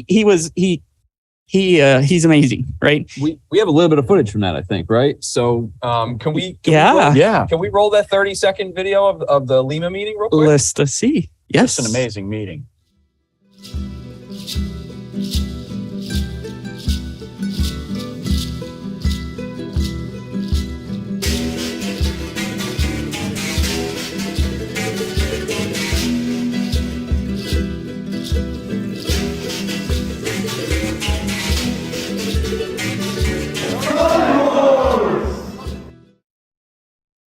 That's just awesome. So how many group leaders get 200 people at their first user group in-person user group meeting? Right? Yes, it was amazing. 250 people showed up and got fed, and we had amazing presentations. Juan presented as well as the reseller, and then as one of our SolidWorks customer that designs a big boats, commercial vessels. And so that was really impressive. And then the university itself, they are working on projects for NASA for the wheels that are on the Mars rover. Okay. So, I mean, there's some very, very smart engineers in Peru for sure. And so I was happy to be there and support Juan, kick off his network or his users group, and he was excited to then go back to Arequipa and now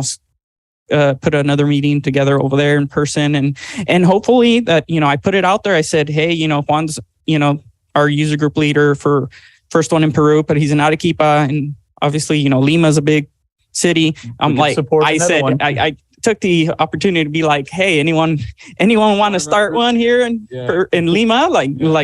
Like contact me. Fair warning. Yeah, this is the bar now. Right. Once set the bar, you have to be about here. You just made a great point though. Throughout today, we've been dropping the swugin.org link in the chat and the application to be a group leader.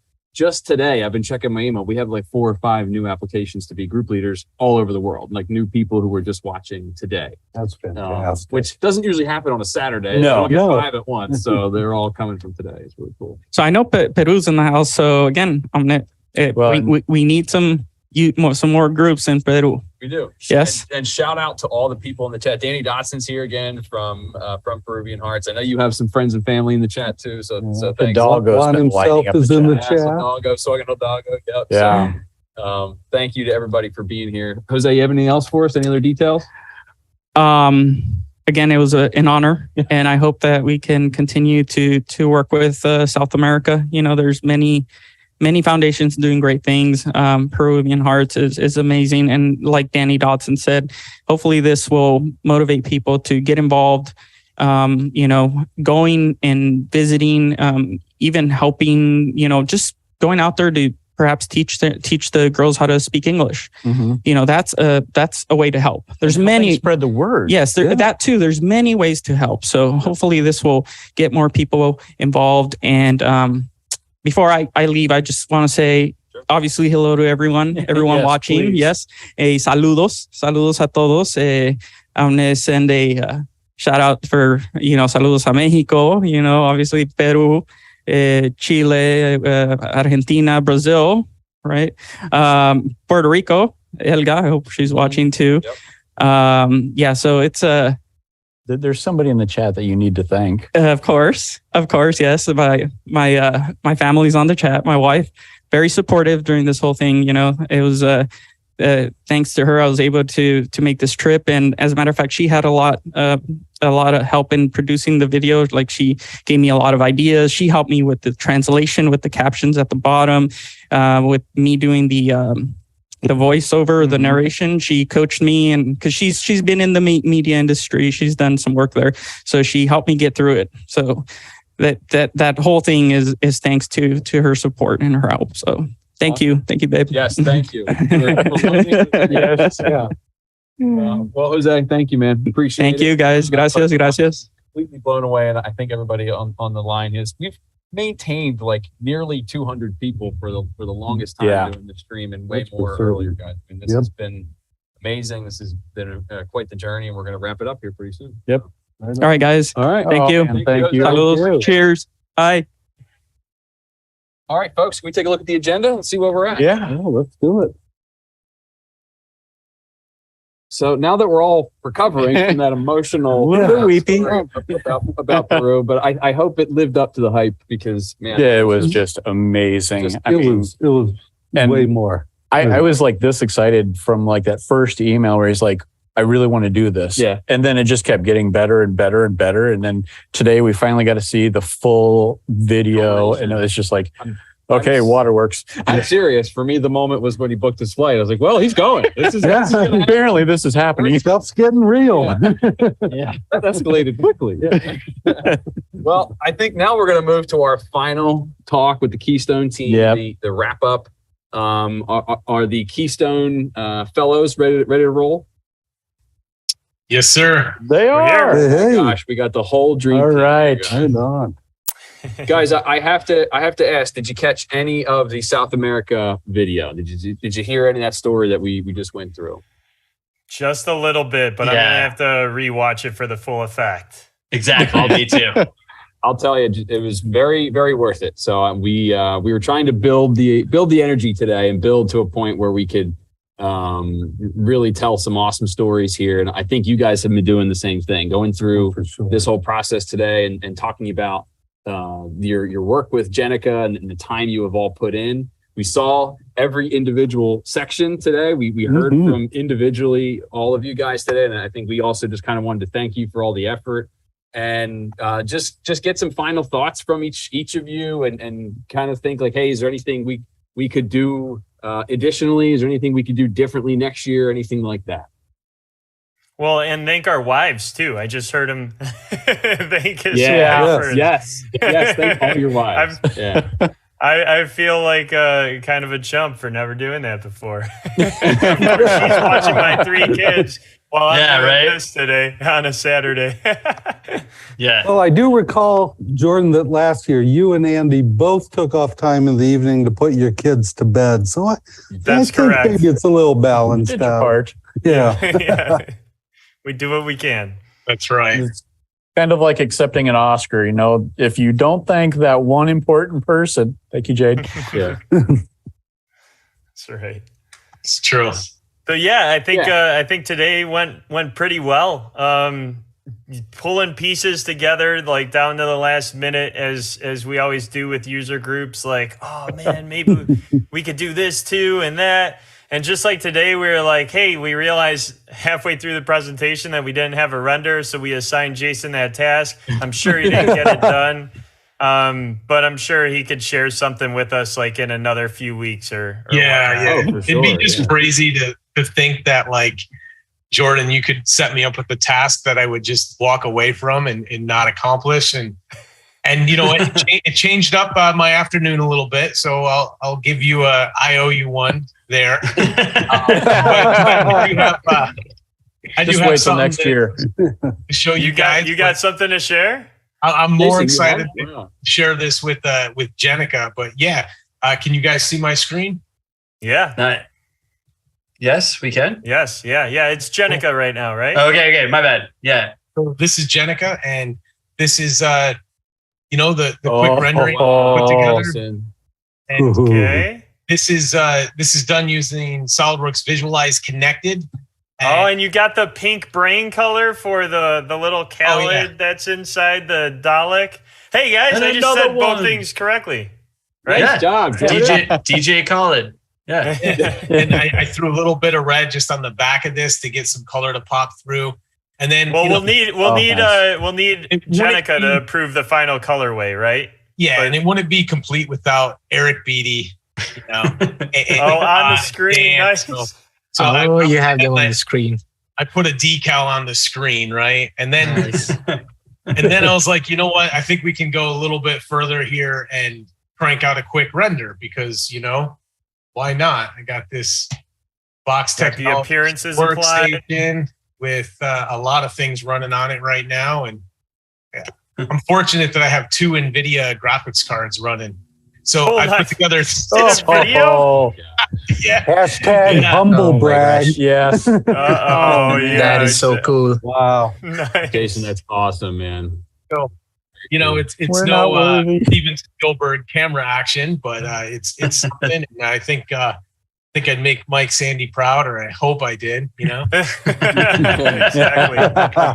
But yeah, I was a little panic stricken there. Play it one more time. That was sweet. Yeah. And so this kind of shows how it animates. Nice. It opens on the first tier and then the second tier. So she has more, use of the desk space, Right. That looks amazing. Super cool, man. I think she'll like it, but she told us that she loves like dark black colors and stuff like that. So in the right lighting, this could look perfect. It's kind of nice. Well, that was the first pass. I think what you all put together today, though, again, I know everybody took time away from their families today, as we've heard, right? We're thanking our wives, we're thanking for getting the time. But I think what you guys put together, even over the last 5 weeks or 6 weeks, how long you've been meeting with Jenica, is a really awesome thing. And I hope she enjoyed the process. I hope you guys enjoyed the process.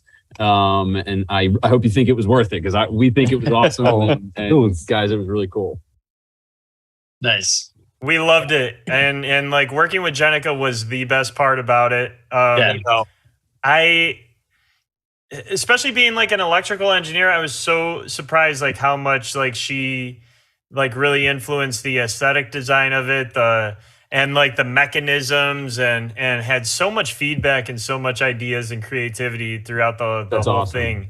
It was we all of us said it during our individual presentations. We couldn't have done the whole project without her. So much love to Jenica, and wishing her like a speedy recovery in the hospital. Yeah. Well, what I can say publicly here, because if I say it publicly, then I'm definitely totally committed and stuck with it, is our goal is to have this workstation physically built and delivered to her in the future. That is the stated goal publicly here, right on SLUGME7.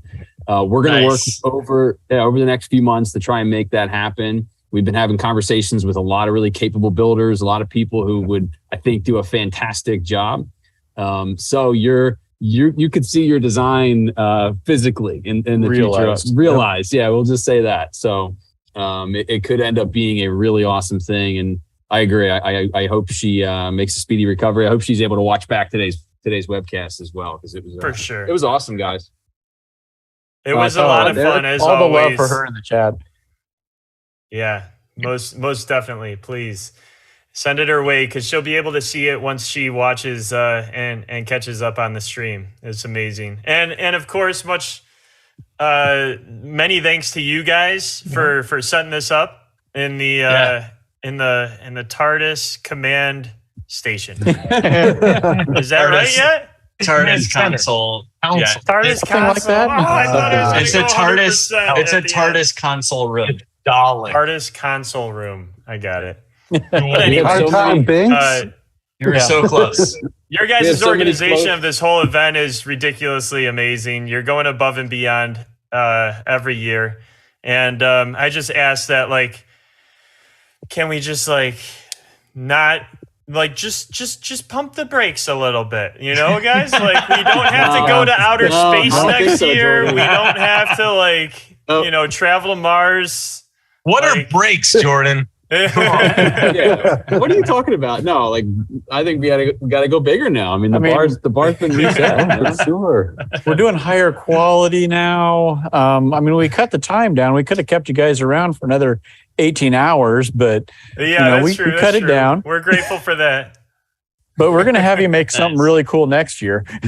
For sure. Piggybacking on Jason's statement, I'm going to borrow a line from the Back to the Future movies.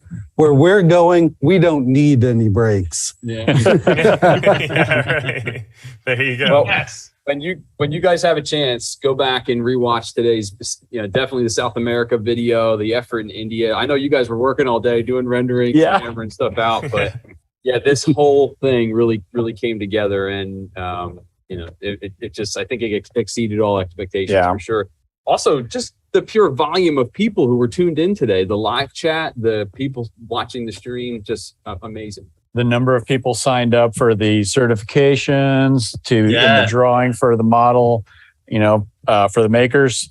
Everybody that signed up is going to get 20% off. 7 people will actually get makers for a year. Yep. Awesome. Yeah, it was great turnout, and it's just been a great show. Oh, I think I just unshared my screen. I don't know if I just messed up the screen share. Yeah, it looks like REM PC1. I was trying to go back Broke and the show internet, how, man. We win. Yeah, We I almost think made it through the whole event. No issues. we almost made it. I'm gonna repin. I fixed it. All right, we gotta start all over again. Reboot. I'll give you a quick insight. Like, we had well over 1,000 people fill out that survey today, and as Todd was mentioning, that's people who now have access to certifications, have access to the drawing to the makers offer, and have discount on makers offer. And I was watching the feed, and I mean, the likes kept going up. At one time, I think we were really close to 500 people tuning in. I don't know if we broke 500, but I know we were really close. Yep. And that's incredible. Well, guys, we've kept you long enough. Should we cut you loose? I guess so. As much as I could do this all day, I'm happy that we're not doing it 24 hours. So, Been a You long and us day. both.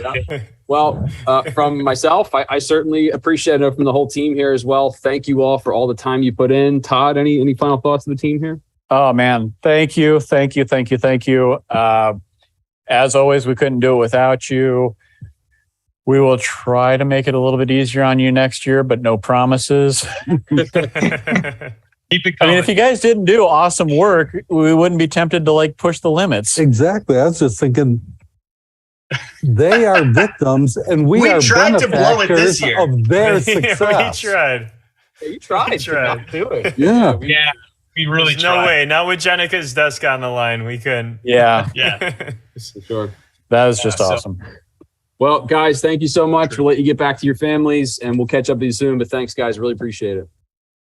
Thank you, everyone. You. Thanks, everybody. Everybody, Take care, put a everyone. Thanks for +1 in tuning the in. chat Yeah. for the dream A team. +1 for the Keystone Dream Team. Absolute dream team that is SLUGME7. Actually, make it a +4. These guys deserve it. Yeah. Yeah. Every one of them gets a +1. Yep.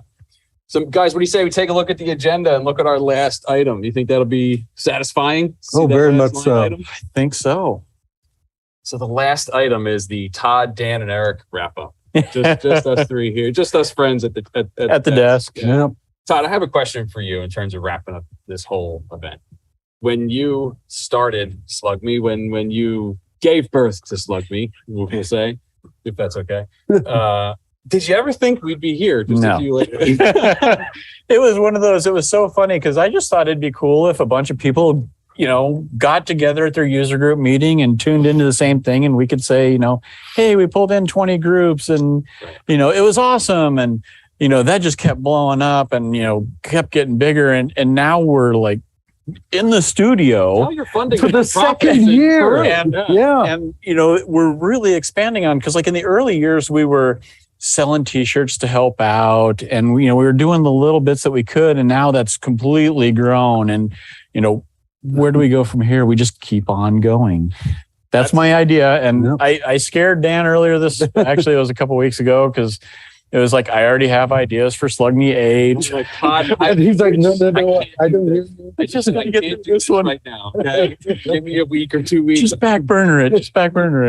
Let's put a pin in that. Yeah. Put a pin in that one. But come back to it. It's the curse. I mean, because like when we did SLUGME6, it actually, all of this inspiration started like SLUGME5, and Joe, longest. Yeah. Okay, we'll do it. Yeah. And then SLUGME6, people were talking about the makers and, more builds. Okay. But, this year we really wanted to reach out and help as many people as we could, and use, we were doing things for good. Yep. And, next year I just really want to expand on that. And it doesn't always have to be big. You can do something small to help out. Like maybe you designed and printed something for your neighbor, or, just anything you could do like at work, or, this really helped this person. Right. And we're just looking for little short stories, and you see it a lot in the swim community. There's a makers community that's amazing, right? That people just talk about, hey, I made this. And it's like, oh, that's brilliant, right. Or I made this for my friend, or I need something to fix these headphones, or I need this. And they talk about building it, and we want to pull that in, and we want to show people helping others. For sure. Yeah. And one of the things we can do in that way, I think, this kind of call for ideas, or call for SLUGME, yeah. Right? Yep. It can be year round, right? These totally. Ideas, I can start today. Right. It's with SLUGME7. We really started kicking it off right after World, right? Yeah, it was really close. It was pretty close to World. We started collecting ideas, chatting with Jose, chatting with our group leaders in India. Exactly, brainstorming. But it doesn't have to wait that long. We can, what I'm really hoping to see now is a connection between SLUGME and World. Yep. Like some of the content, some of the efforts, the things that we stir up here at SLUGME, we carry them forward to World and give them an even bigger stage. And that was kind of how it all started was, I missed World. And so it was about halfway between Worlds, right? Was, hey, let's all get together, because once a year isn't enough. Right.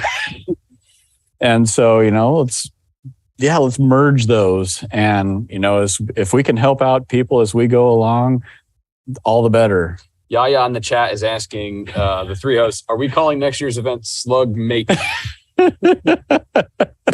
I'm not sure. I don't know. Let's see. Because I do like Slugmania, Nikhil's. Yeah, Slugmania is good. Slugfest. Slugfest. So many like amazing people that had a hand in this. Like I just looked down the agenda and kind of relive all the things we just recapped. And like so many people had a hand in today and making this event come together, from user group leaders and members to employees to, of course, you guys. Champions, big. Peruvian Hearts, like the Keystone team, like here. I want to create like a list and actually number the number of people, because it's in the dozens of people that really had a hand. So it's tons. We have so many people to thank. I mean, maybe we can start by thanking just the folks in the room. Ian and Matt in the back of the room have been supporting us all day. So thank you guys for being here. Been manning the live chat, answering questions, dropping the survey, which is still live, by the way. You can still access the survey. I won't say her name, but a certain person and her team at Kramer. Yes. We couldn't do this. The past few Even with years me fumbling up here and unsharing screen, still holding it together, you know? But she did say hello earlier. She did say hello. Very, very, very capable, awesome team at Kramer. Jose, thanks for making the trip, man. You again said, I'm booking a plane ticket. I'm coming. And he wasn't kidding. He's here. So yeah, of course. Well, and it's I'm booking a plane for Peru. I'm booking a plane here. That's like a theme with it. Yeah. Right? Yeah. Booking a plane. I hope that's right. I just see the phone call, fuel the jet. Yeah. As he sits there stroking his cat, James Bond like. Earlier today, the DS jet. Yeah. Yes. Earlier today, Sal, Sarah, and Chinlu, the Magic Wheelchair build team, stopped in, said hello. That was awesome. We saw a little bit of their build in the video earlier today, the project they're working on, which is going to be revealed a little bit later this year. So many amazing things, guys. Manish. Yeah, Manish stopped in this morning. That was awesome to see him. He accepted the challenge. Yeah. Milosh stopped in and brought us coffee.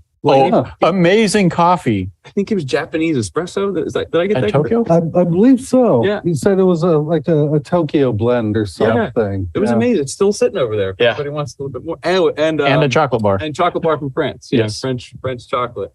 Amazing. What an incredible day. And I'm actually pretty thankful that it hasn't been a full entire day. Exactly. It's been the right amount of time. It's been a perfect. We're all still rational and coherent right now. Not punchy. Yeah. No punchiness. No. Well, what do you think, guys? Anything else? Anything else you want to recap? Oh boy. Oh, I don't know. I guess throw in the email address in the chat so people can start submitting their ideas. Yeah, we'll put that in the chat now. So we did get the message in the chat about Hidalgo. But yeah, I earlier in the chat, I threw a link to the People Magazine article that, of the skis that I made for my dog's wheelchairs that he could play in the snow. That is what we're looking for. Little things. I mean, if you do something for your neighbor, your dog, your cat, anything you do to help out, that is what we're after. Steve is asking us, Connecticut Slug in the chat is asking us if we're going to Ruth's Chris for dinner. We're not, Steve. I think we blew the budget out on that one last time. We're probably not going to make it there for dinner tonight. But yeah, I did drop the email address for the user groups in the chat. You can check that out. Don't forget to fill out the survey, which is still active.